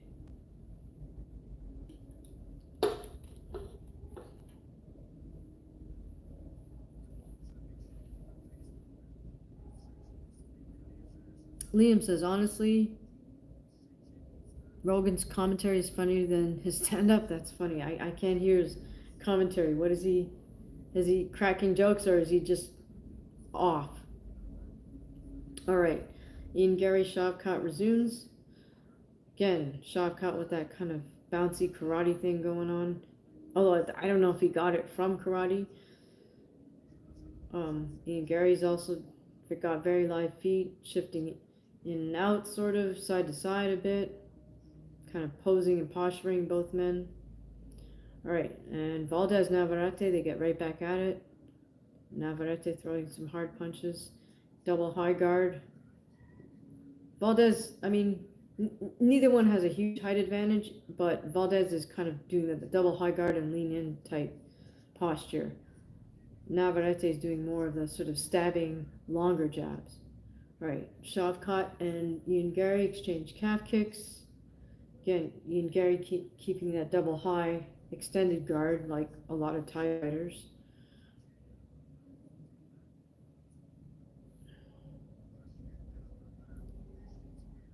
Not a lot of strikes being thrown right now between Shavkat and Ian Gary.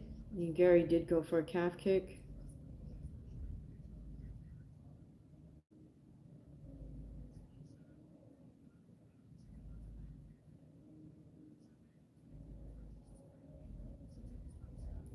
Jab, left uppercut by Navarrete lands. Valdez responds with a single jab. I think if Valdez wants to fight out of that posture, he's got to put his punches together a little better. He did land a nice hard right. And he rolled under a punch. Both men fall into a clinch. Back to center of the ring. Nice jabs by Navarrete. All right. A little less action this round from Ian Gary and Shavkat. Gary just landed a nice jab. He's moving around laterally. Shavkat tends to maintain that balance.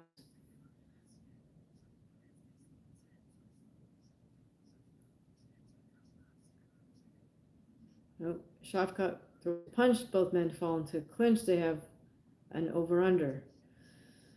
With Ian Gary has Shavkat's back against the cage. Shavkat reverses position. Now he's got Ian Gary back to the cage, but Gary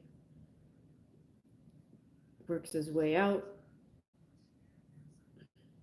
Both men are kind of grappling now, back on the cage. Ian Gary with a knee. Valdez and Navarrete now trading at closer quarters. Navarrete really kind of swinging wildly, and Valdez winds up on the ground. It's not a knockdown. All right, in the cage, we have Shavkat pressing Ian Gary against the cage. Gary works his way around, but Shavkat sticks with him. Shavkat still has at least one under, maybe double unders. No, he's got one under. Shavkat's using his head to control and apply pressure. Sorry, I missed the end of the boxing round. Liam says 2-1 Shavkat.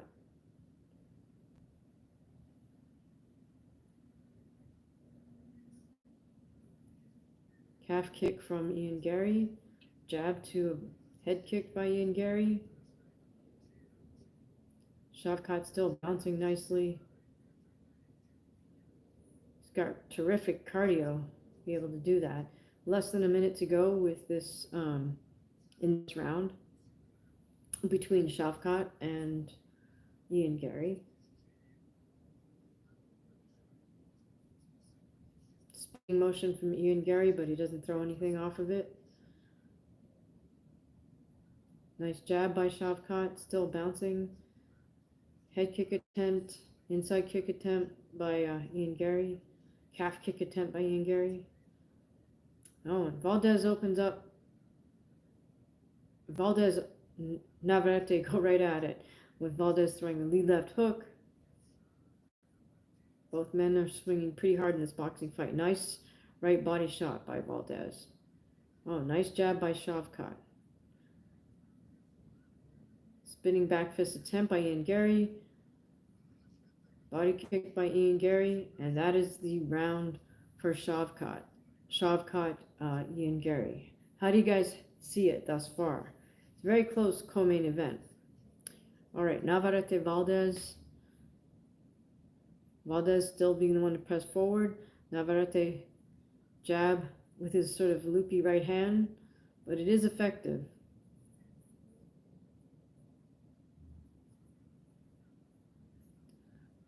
Navarrete switches up with a right to the body. Valdez still maintaining that double high, kind of leaning forward stance. Navarrete jab right hand, left uppercut, kind of knocks Valdez back into the corner, but Valdez recoups those couple lead left hooks. Navarrete is really opening up now.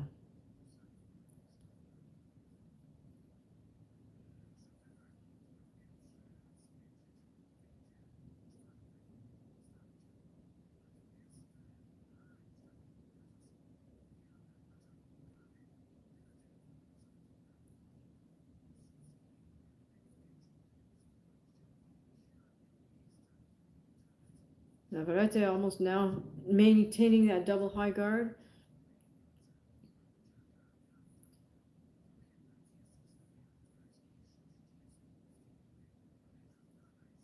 Nice lead uppercut by Navarrete. Followed through with the right hand. Both men fall into each other. All right. Here we go with Shavkat and Ian. Again, Ian with that high, far tie guard. And Shavkat with a little more classical boxing guard. Shavkat still got nice live feet bouncing. Kind of calf kick attempt. Calf kick by Gary. Inside kick. Jab from Gary.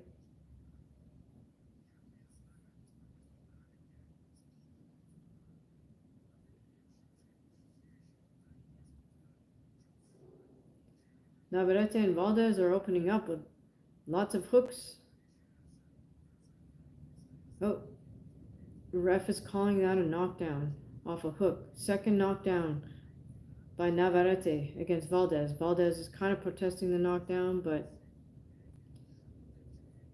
here we go. Okay, and that was the end of the round, so unfortunately for Valdez, he's had 2 knockdowns. All right. Shavkat closes distance again, has Gary against the cage. I'm not sure if this is the best strategy for him, only because it's kind of a neutral position. If he can't work his way to submitting Gary or knocking or TKOing him from this position, it may not be the position to go for. I don't know. What do you guys think?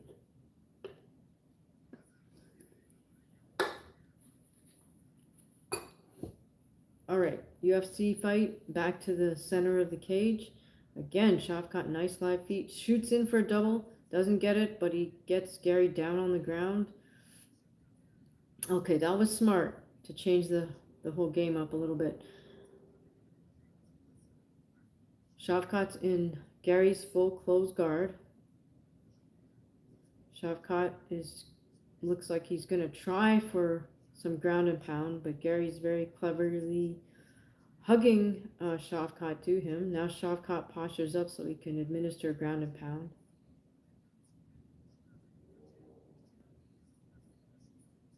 Ian Gary figure fours his legs around Shavkat's body.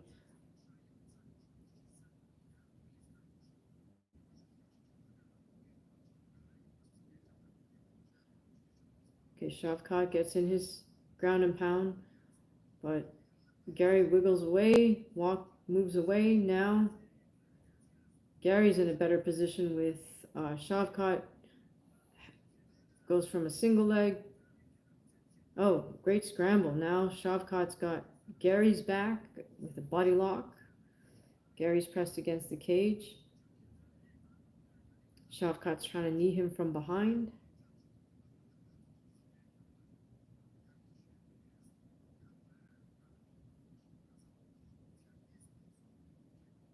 Ian, I guess, is keeping both hands on the mat so he can't get kneed to the head.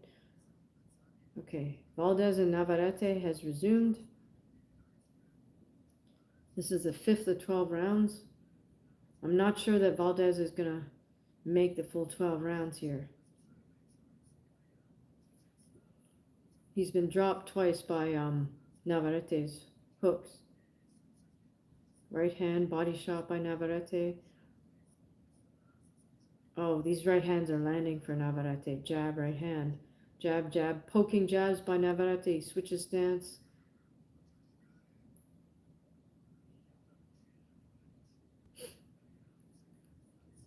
Oh, Ian Gary goes for a spinning back fist. Misses. Shavkat takes Gary down. Again, he's in Ian Gary's full guard. Gary's hugging is hugging Shavkat's head so that Shavkat can't do ground and pound, but Shavkat postures up. He's trying to administer some hammer fists. Oh, he's administering some ground and pound to Ian Gary. Good defense by Ian Gary. Uses his legs effectively. Shavkat stands up, moves away, comes back in. The boxing fight, we have nice right uppercut, left uppercut by Navarrete, lead right hand by Navarrete, tons of poking jabs. All right, sorry, that was the end of the round for Ian Gary and Shavkat. Our Ankit says Gary missed lots of chances, 3-1 or 2-2 maybe. Interesting, interesting. All right, and that's the end of the round for Navarrete Valdez. I'm just wondering how much more of this we're going to see from Valdez.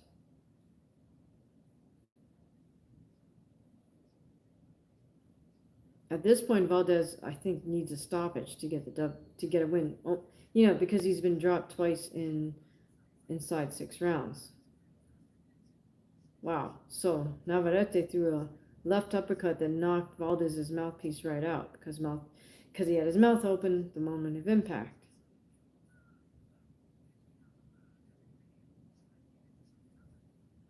I didn't see that in live time. I'm just looking at it on the replay.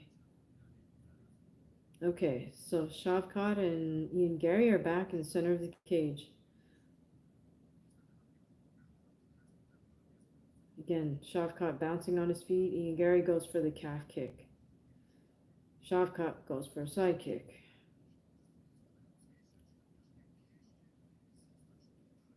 Ian Gary with the jab. Shavkat level changes, shoots in, tries to get a single, trying to switch to the double, not having much success. Back to the single.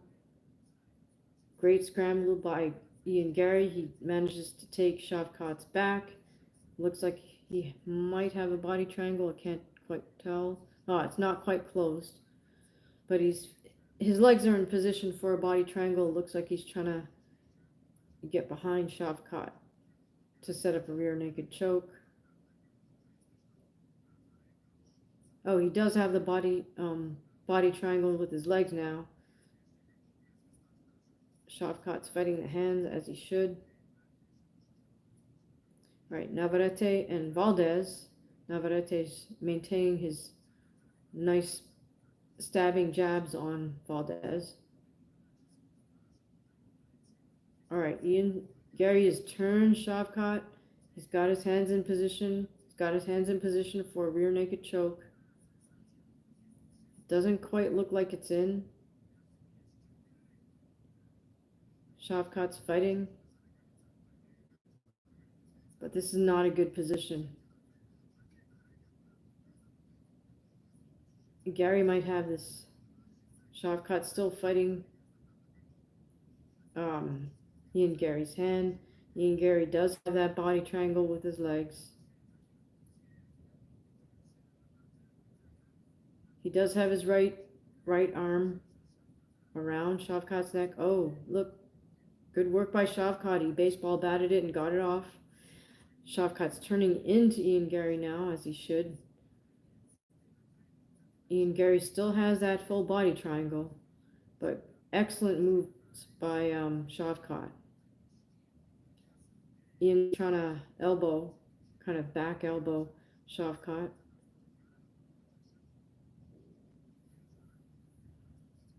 Navarrete comes with a right hand, left body shot with Valdez against the ropes. Overshoots the right hand. Valdez dips under. All right. Ian Gary still has a full that body triangle from bottom position, but Shavkat's now in top position. Oh goodness. That might be it for Oscar Valdez. Navarrete drops him with another left hook. Valdez is on his all fours, rolls over to the seat of his pants, and he is counted out. So, wow, what a valiant effort from Oscar Valdez, but Navarrete wins that one by TKO or KO. All right, Ian Gary with still hanging on to that body lock around Shavkat's waist.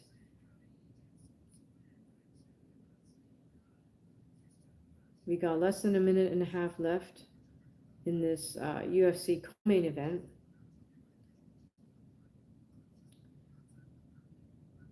Shavkat's on top in top position.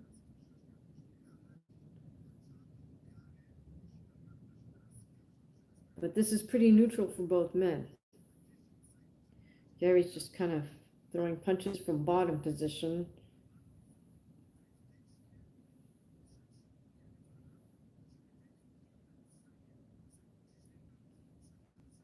Less than a minute left in this round. Shavkat has Gary's back. Now they're in clinch position against the cage. Gary has double unders. Shavkat's defending well. Shavkat reverses it, has Ian Gary with his back against the cage. This is such a close fight. I have a funny feeling they're going to give it to Ian Gary. I don't know.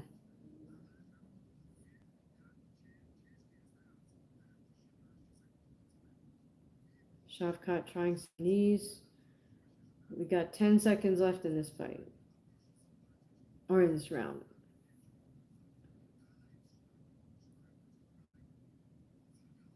Oh, nice striking by Ian Gary. Oh, nice attempt at a spinning back fist, but it misses.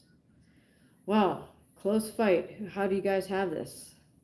Who won, Ian Gary or Shavkat?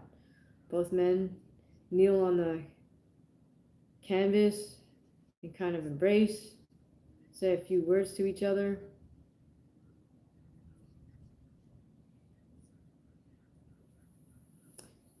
Okay, in the ring,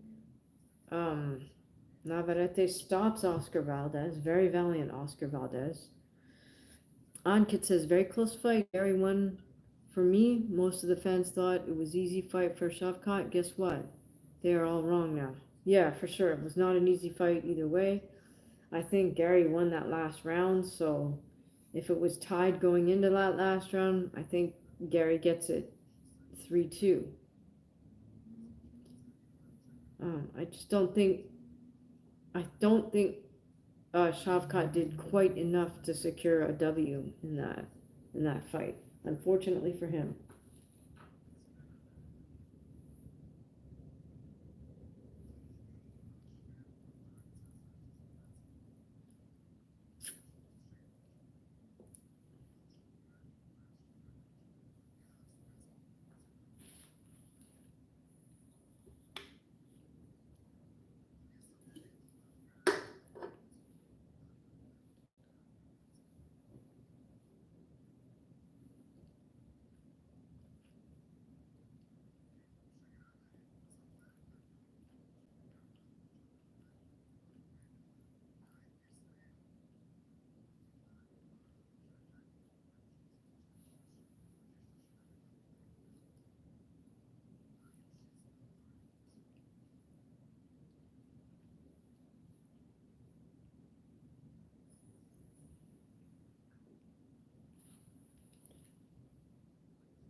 Wow, they gave it to Shavkat, 48-47.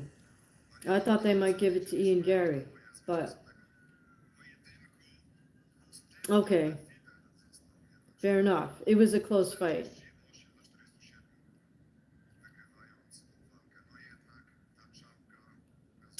I mean, the great thing for Ian Gary is that there will be a lot of people, I think, that think he won. Regardless, he did show some nice skills, so it's not really going to take that much shine off him, I don't think.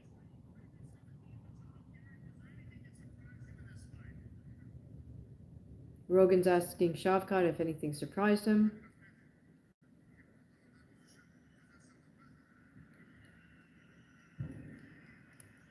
We're getting a lot of whistles from the crowd.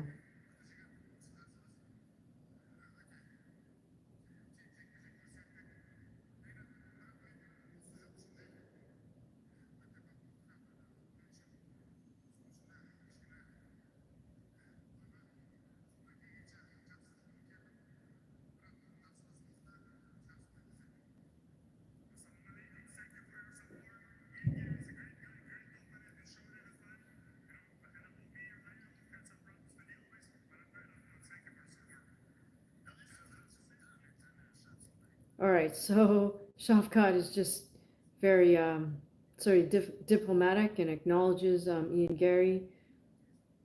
He doesn't say if anything surprised him.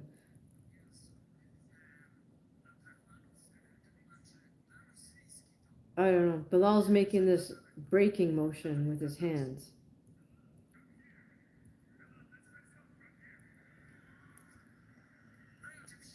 And he's saying something, I think he's saying to Bilal, hey, come on, let's talk. I'm here. I don't know. I guess Bilal's trying to say he would break him. Now Ankit says, now I'm a little less excited for the main event.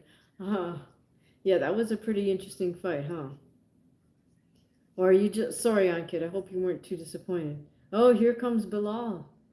Shavkat's taller than him, definitely got the height advantage.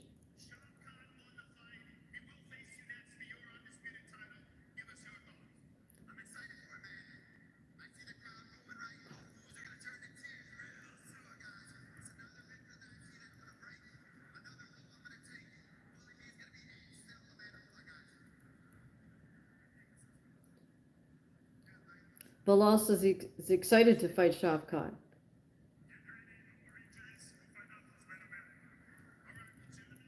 And Shavkat says, yeah, well, we'll just find out who's the better man. Both Shavkat and Bilal shake hands. So I guess Shavkat's not a trash talker, apparently.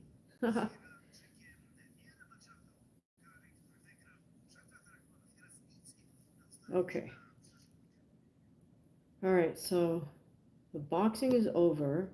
Unfortunately for Oscar Valdez, he got stopped. That was also very odd / interesting.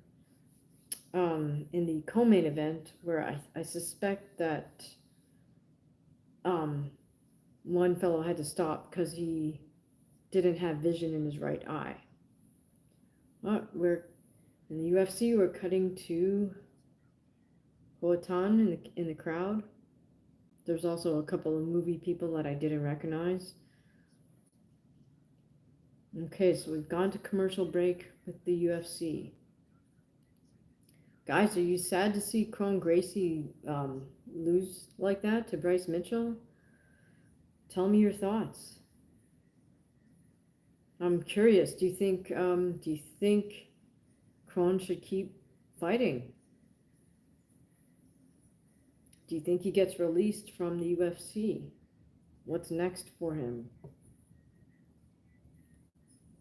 All right, now we're in the UFC. We're cutting to coverage of the change room of Kaya Sakura and Alex Pantoja. So that is what's coming up next.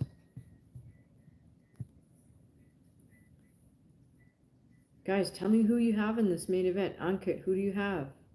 Liam, who do you have?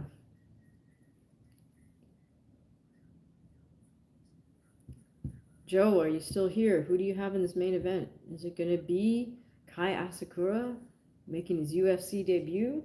Or is it going to be, and still, Alex Pantoja?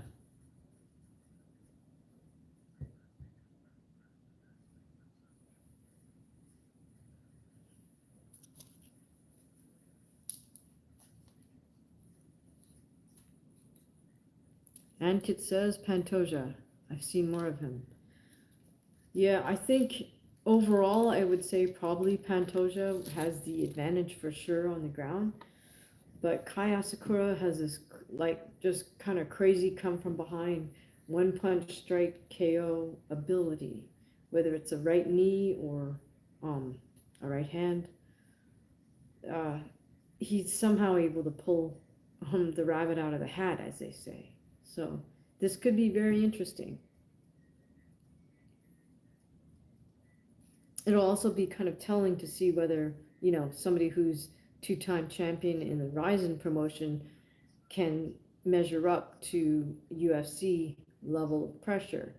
We saw a couple of times that the ONE FC champions couldn't really cross over to the UFC and maintain that same level of success. So this will be interesting. Liam, who do you have in the main event?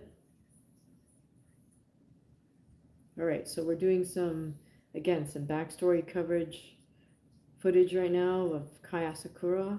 I think the UFC did a pretty decent job of kind of introducing him to the UFC audience. You know, they put together some nice pieces for their UFC Connected. But the interesting thing is, like, he's quite the, you know, he's like a YouTuber sort of, in that he's been able to build up a channel there where maybe some of you guys caught footage of Kai Asakura's YouTube channel where he kind of like goes out and like interacts with people in the street type thing.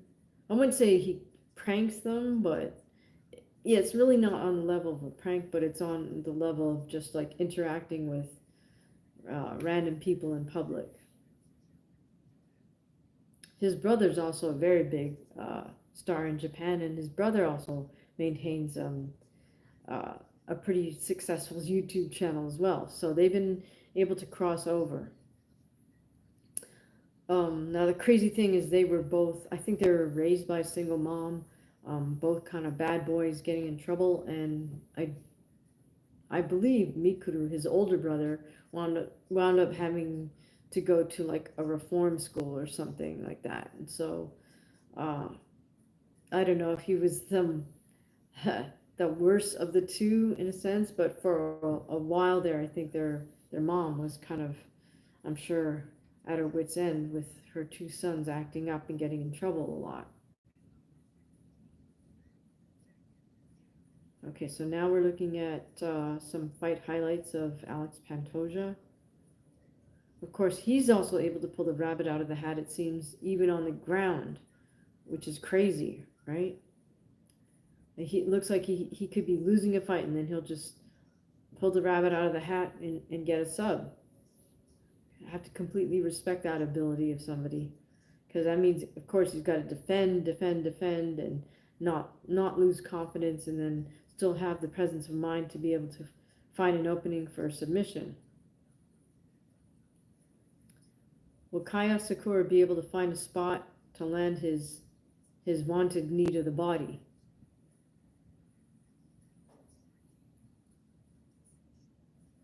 That's the question for me. All right, guys, so who do you have in this main event? Kai Asakura or Alex Pantoja?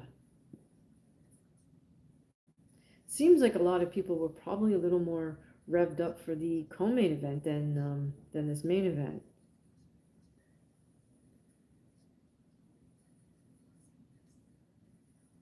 Not sure what that's about, but what do you guys think? Do you think Alex Pantoja and Kai Asakura are as well known as Shavkat and Ian Gary? I kind of think Shavkat and Ian Gary are a little more well known in the main event. Ankit says, if Kai wins, he'll be the first Japanese champion. Him winning UFC belt would be great for the UFC. Yeah, true. It's interesting to me that they went straight for a kind of a star from Japan and thrust him right into a title challenge to be in that position. Um, I think there's been this sort of standoff between the UFC and, Japanese MMA because of the fallout from UFC purchasing Pride and then realizing they actually didn't purchase anything. Um, and then Pride rebranded as Ryzen. So it's interesting that UFC is willing to entertain the idea of bringing over a Ryzen two-time champion to make his debut in the UFC for a title challenge. Uh, just an interesting turn of events business-wise, because for a long time it seems like the UFC just kind of froze out Japanese MMA and didn't really want to deal with that scene, so to speak. All right, so Kaya Sakura is making his walk to the cage. Looks very confident, of course, as he strolls out. Now, you gotta check out some of the rising cards and check out the ring walks for that promotion. It's like a spectacle. They walk out on a completely separate raised walkway. I won't, spoil it for you. Just check out some of Ryzen's uh, fights. They have a channel on YouTube that you can see full fights. The one question I have about Kaya Sakura is these two dudes he brought in to work his corner that he supposedly met at, or he said he met at Syndicate MMA. It's like, why did you hire these guys? I've never heard of them before. So, I mean, I guess they're free, so they could. I mean, free in terms of their time. They had time to travel with Kaya all the way back to Japan and work with him. But just because someone has all the time to devote to you, that implies they don't have other fighters that they work with, right? So I don't know, are they really that knowledgeable and that competent? I guess we'll find out, perhaps.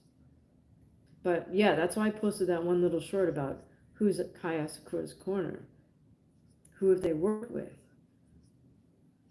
They're obviously, I guess they're not really full-time hired by Syndicate, because then they wouldn't be free to just up and leave, correct? I don't know. Maybe some of you guys know the backstory on that. I don't.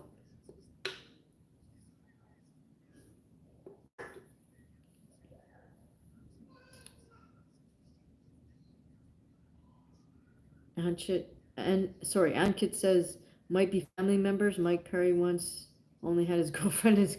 That's funny. Yeah, no, they're not family members. They're two dudes from the U.S. who were coaches or were at Syndicate MMA when Kai showed up at Syndicate MMA for a training camp, I guess, or just to check things out.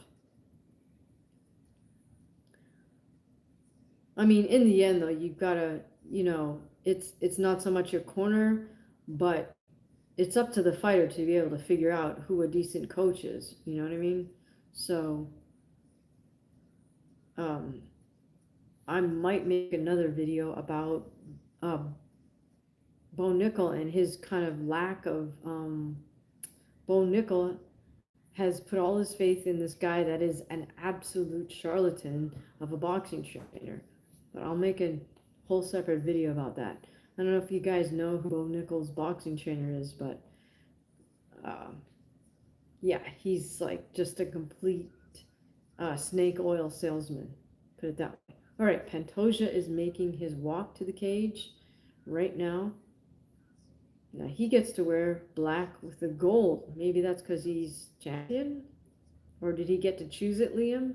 I don't know. So his corner is the only corner I've seen that has a slightly different outfit. Black with gold instead of black with white. Kind of reminds me of the New Zealand All Blacks outfit. You know, the black with the feathers or whatever it is, or ferns rather. No diss to that New Zealand rugby team. Sorry, I just don't know. Okay, so we have Pantoja hugging up his corner. Now, Don House, the cut man, is going to apply grease to Pantoja's eyebrows, his nose, side of cheeks.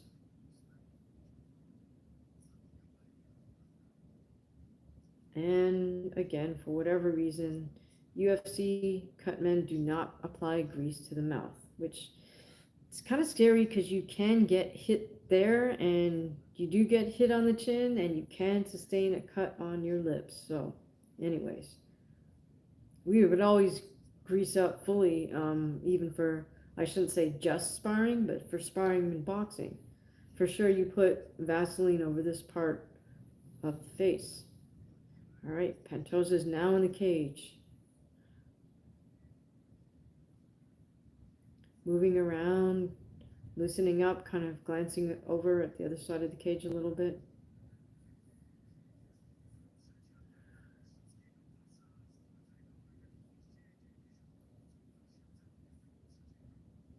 Pantoja looks very confident. All right, tell me who you guys have in this fight. Is it going to be Pantoja and Still, or Kai Asakura and New? I also wonder how Asakura is going to adjust to being in an octagon and not a square, you know, square with the ring ropes. Hopefully he's trained himself out of throwing soccer kicks, because you can't do that over here. You can do that in Asia. Soccer kicks to somebody's head, you know.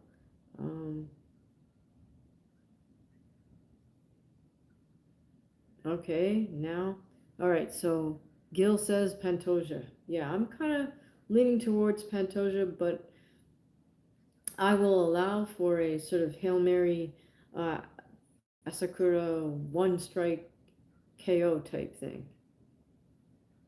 All right, we got Buffer screaming his announcement.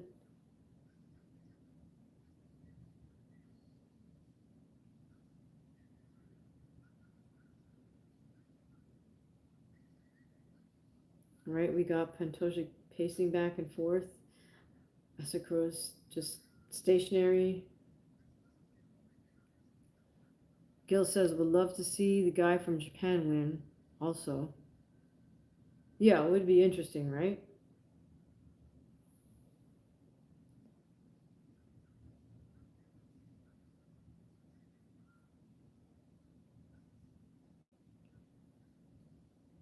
Right, I'm not sure if Asakura is activated enough. He looks a little bit too calm.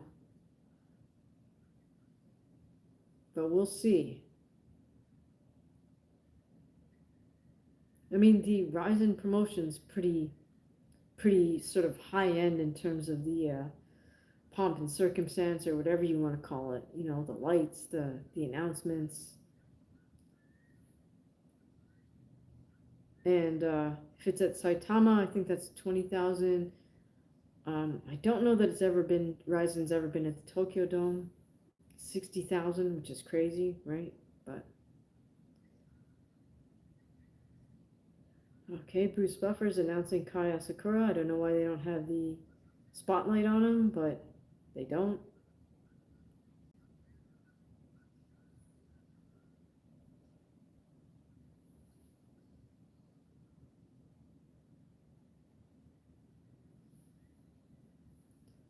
He looks like he has a number of fans in the audience.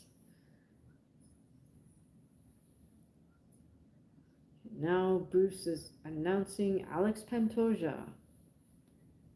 All right, guys, do you think this fight goes the distance? Does it go all 5 rounds?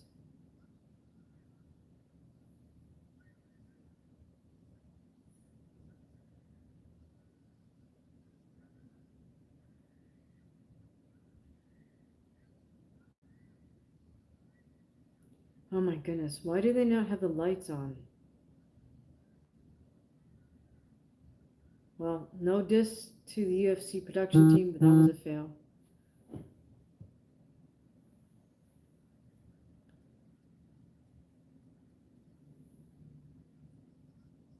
All right.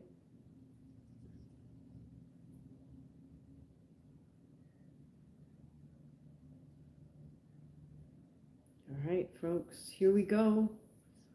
Asakura versus Pantoja.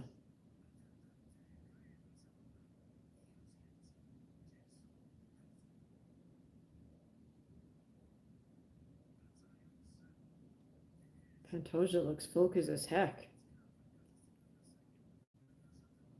And here we go. Both men touch gloves. They're both fighting out of orthodox stance. Right away, Pantoja with a calf kick to a right hand. Oh, and Kai tries a jumping knee. Doesn't land. Fall into a bit of a clinch by the cage. Breakaway. Pantoja coming with some hard strikes. Gets Kai down right at the cage. Kai gets back up to his feet. Kai's got Pantoja against the cage with an underhook.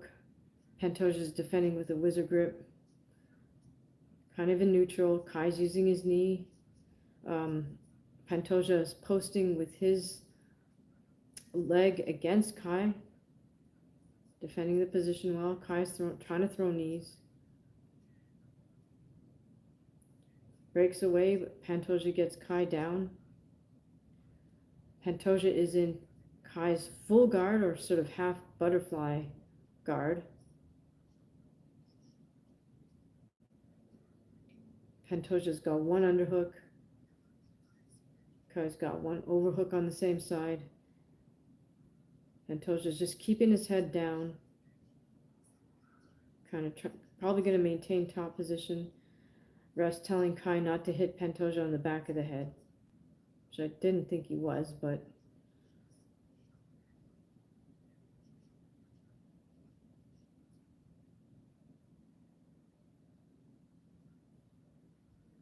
oh, both men make it back up to their feet.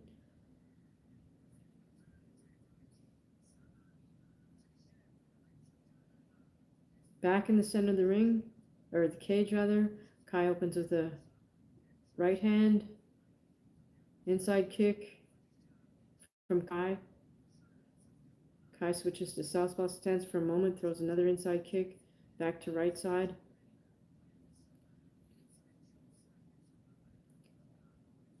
Kai moves a little bit unconventionally, throws his hands a little bit unconventionally, like he kind of overshoots with his right hand, but then and whips it back in kind of a strange way. Oh, nice knee. So he throws a right hand and a knee. Pantoja is just incredibly focused, looking at Kai out of his eyebrows, which means his chin is tucked. Checks the kick, throws an inside kick. Again, Kai tries a jumping knee. So far, this is a good technical matchup. Pantoja is just kind of walking Kai down, just focus as heck. Asakura is kind of moving around the perimeter a little bit. Right now, they're more stationary. Kai with a leaping jab, lands well.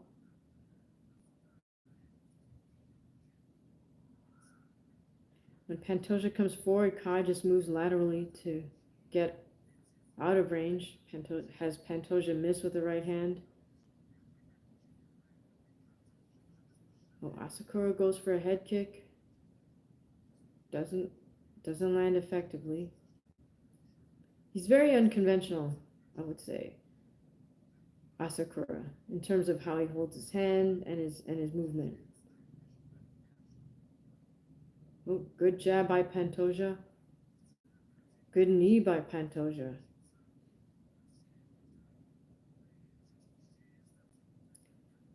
I think Asakura does need to get going with his jab here. Misses with a calf kick. Asakura. Pantoja is very disciplined in terms of where he holds his hands. Oh, right hand, left uppercuts. These punches are starting to land for Pantoja. Again, calf kick from Pantoja. I like how Pantoja keeps his chin nice and tucked because he's looking at Asakura out of his eyebrows. Asakura tends to keep his chin up a bit and his hands down.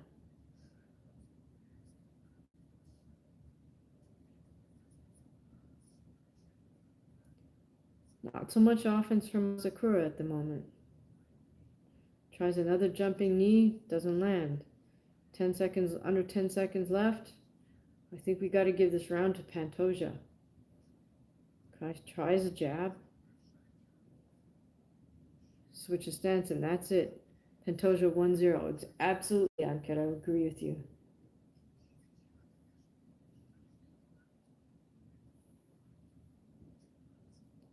Okay, in the highlights, they show Kai's knee landing once to the head, once to the body. And Pantoja's right hook and left hook also landing. So, very interesting matchup.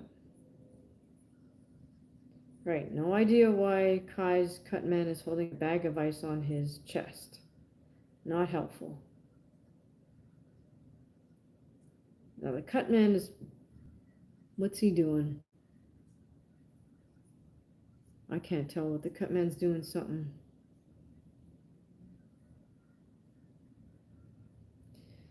All right. Not impressed with Kai Asakura's corner, but that's neither here nor there now. Asakura not intimidated. Yeah, exactly.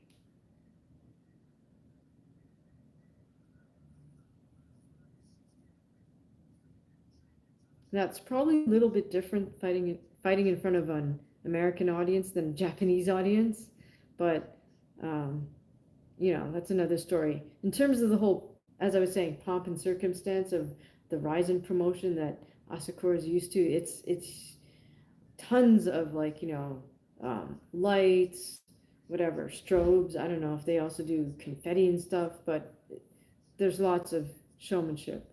All right, Pantoja looks like he's trying to take Asakura's back here. Has one leg in or across. Asakura's fighting that. They're right against the cage. Pantoja's just being patient here. Oh, he does. He has his leg all the way across Asakura's midsection.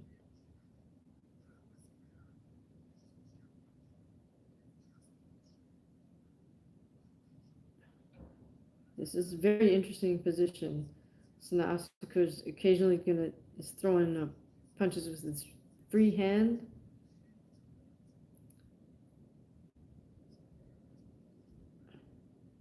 Pantoja now takes Asakura's back. Pantoja's got his back on the ground. He's got the body lock around Asakura. Okay, so this could be a big problem because this is the area of weakness I feel for Asakura. It's with the jiu-jitsu. So, smart move by Pantoja to get Asakura on the ground.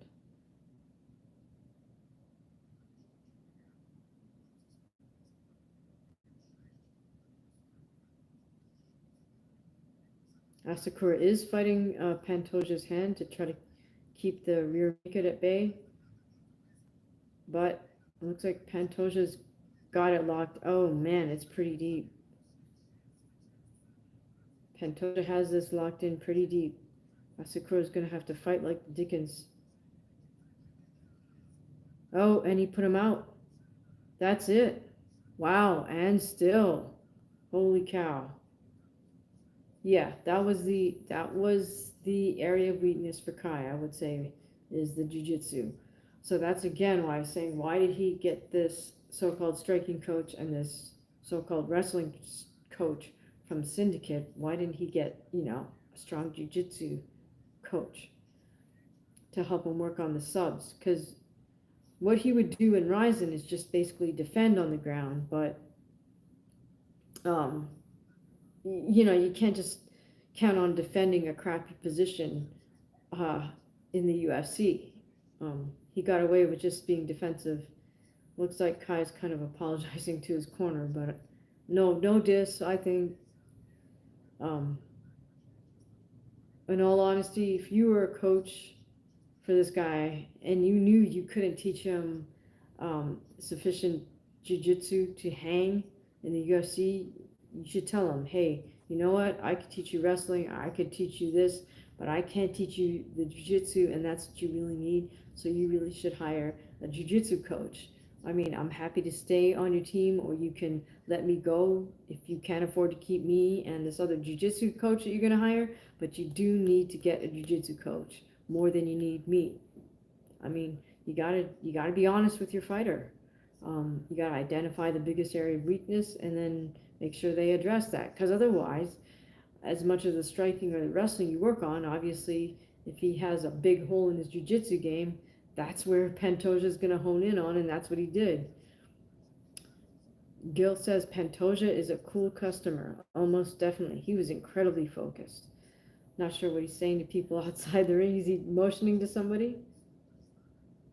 Is he motioning to... I don't know. All right, so he hugs it up with Kai. I think Kai put on a good fight for as long as it lasted, but, you know, like I said, I don't know who those two goofball so-called coaches were in his corner, but again,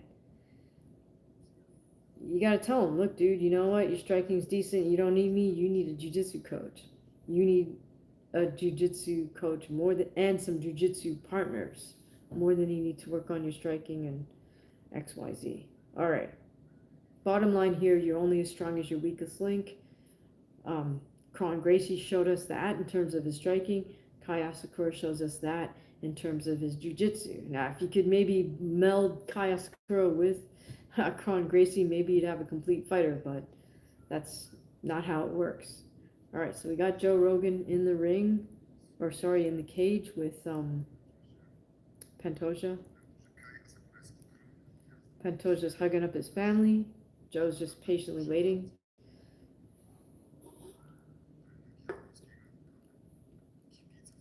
Got to give him his moment with his family for sure, right?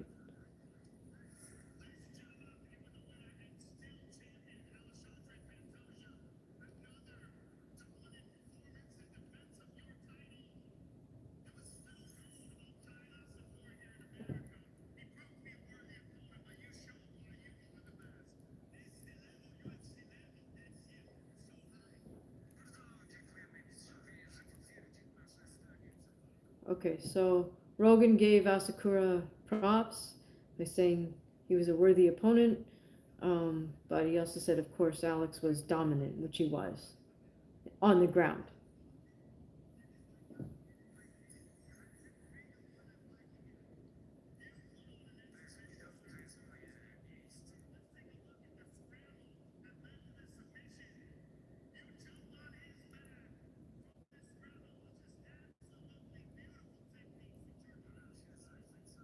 Yeah, and Joe Rogan's now acknowledging Pantoja's back take where he jumped up while they were on the feet, jumped straight to the body lock. Asakura wasn't going to tap, so he went out. So good call by the ref, because as soon as he realized Asakura was out, he waved it off. Ankit says, I don't think there's anyone in the flyweight who can defeat Pantoja. Yeah, I would tend to agree.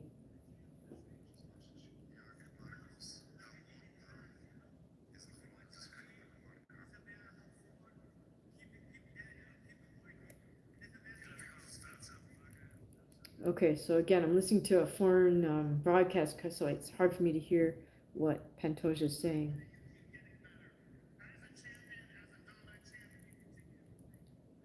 Joe Rogan is telling Pantoja that as champion, he keeps improving, keeps getting better.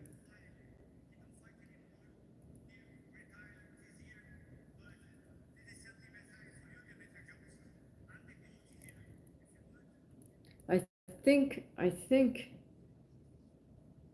Pantoja just called out Demetrius Johnson, even though he retired. I don't know. I think he said, if you want, I'm here, or something like that. So that would be a great fight. But yeah, Demetrius kind of said he's done. So maybe Dana can make that fight happen. Would you guys want to see Demetrius come back and challenge out Alex Pantoja? I mean, I think that would be an excellent fight if Demetrius is up for it, willing to put in the hard work he'd need to put in on a training camp. All right, guys, so it's been over 4.5 hours on this live, so I think I'm going to call it pretty soon. But let me know your final thoughts. What fight breakdowns do you guys want me to do? in the next week or two. Other than Tyson Fury, Alexander Usyk too, definitely going to do that one. But is there anything else you want to hear from me? I'll give you guys another minute or so, and then I'm going to call it just because my throat's going too.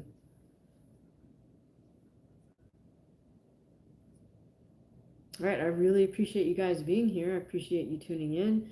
Especially thank you so much to Joe for gifting a couple memberships to, I think it was Liam. I think Yuri was already a member.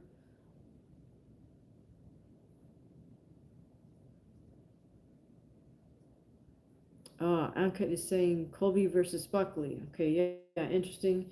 Not a Colby fan, I'll let you know, Ankit, but it's, I mean, as a fighter, yeah, he's worthy of breaking down. And that is an intriguing matchup, so okay, that sounds like a good one. Anything else? Last call, guys.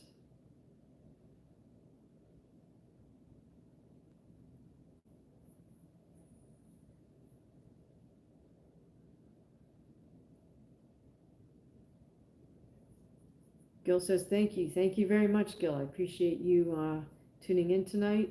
Thank you, Gil. Thank you, Ankit. Thank you, Liam. Who else has been here? I can't remember all your names. Fighting Marine, a few other folks. Joe, 818. All right, guys, so I think I'm going to call it a night. If you haven't subscribed to the channel, please consider subscribing and make sure you hit the notification bell, because I don't know in advance if I'm going to do a live. I kind of just do them when there's a fight on. So at least that way you'll know if I'm doing another live or if I've posted a new video. So again, thank you so much for tuning in tonight. We'll see you again the next time. Everybody have a great rest of your Saturday and Sunday.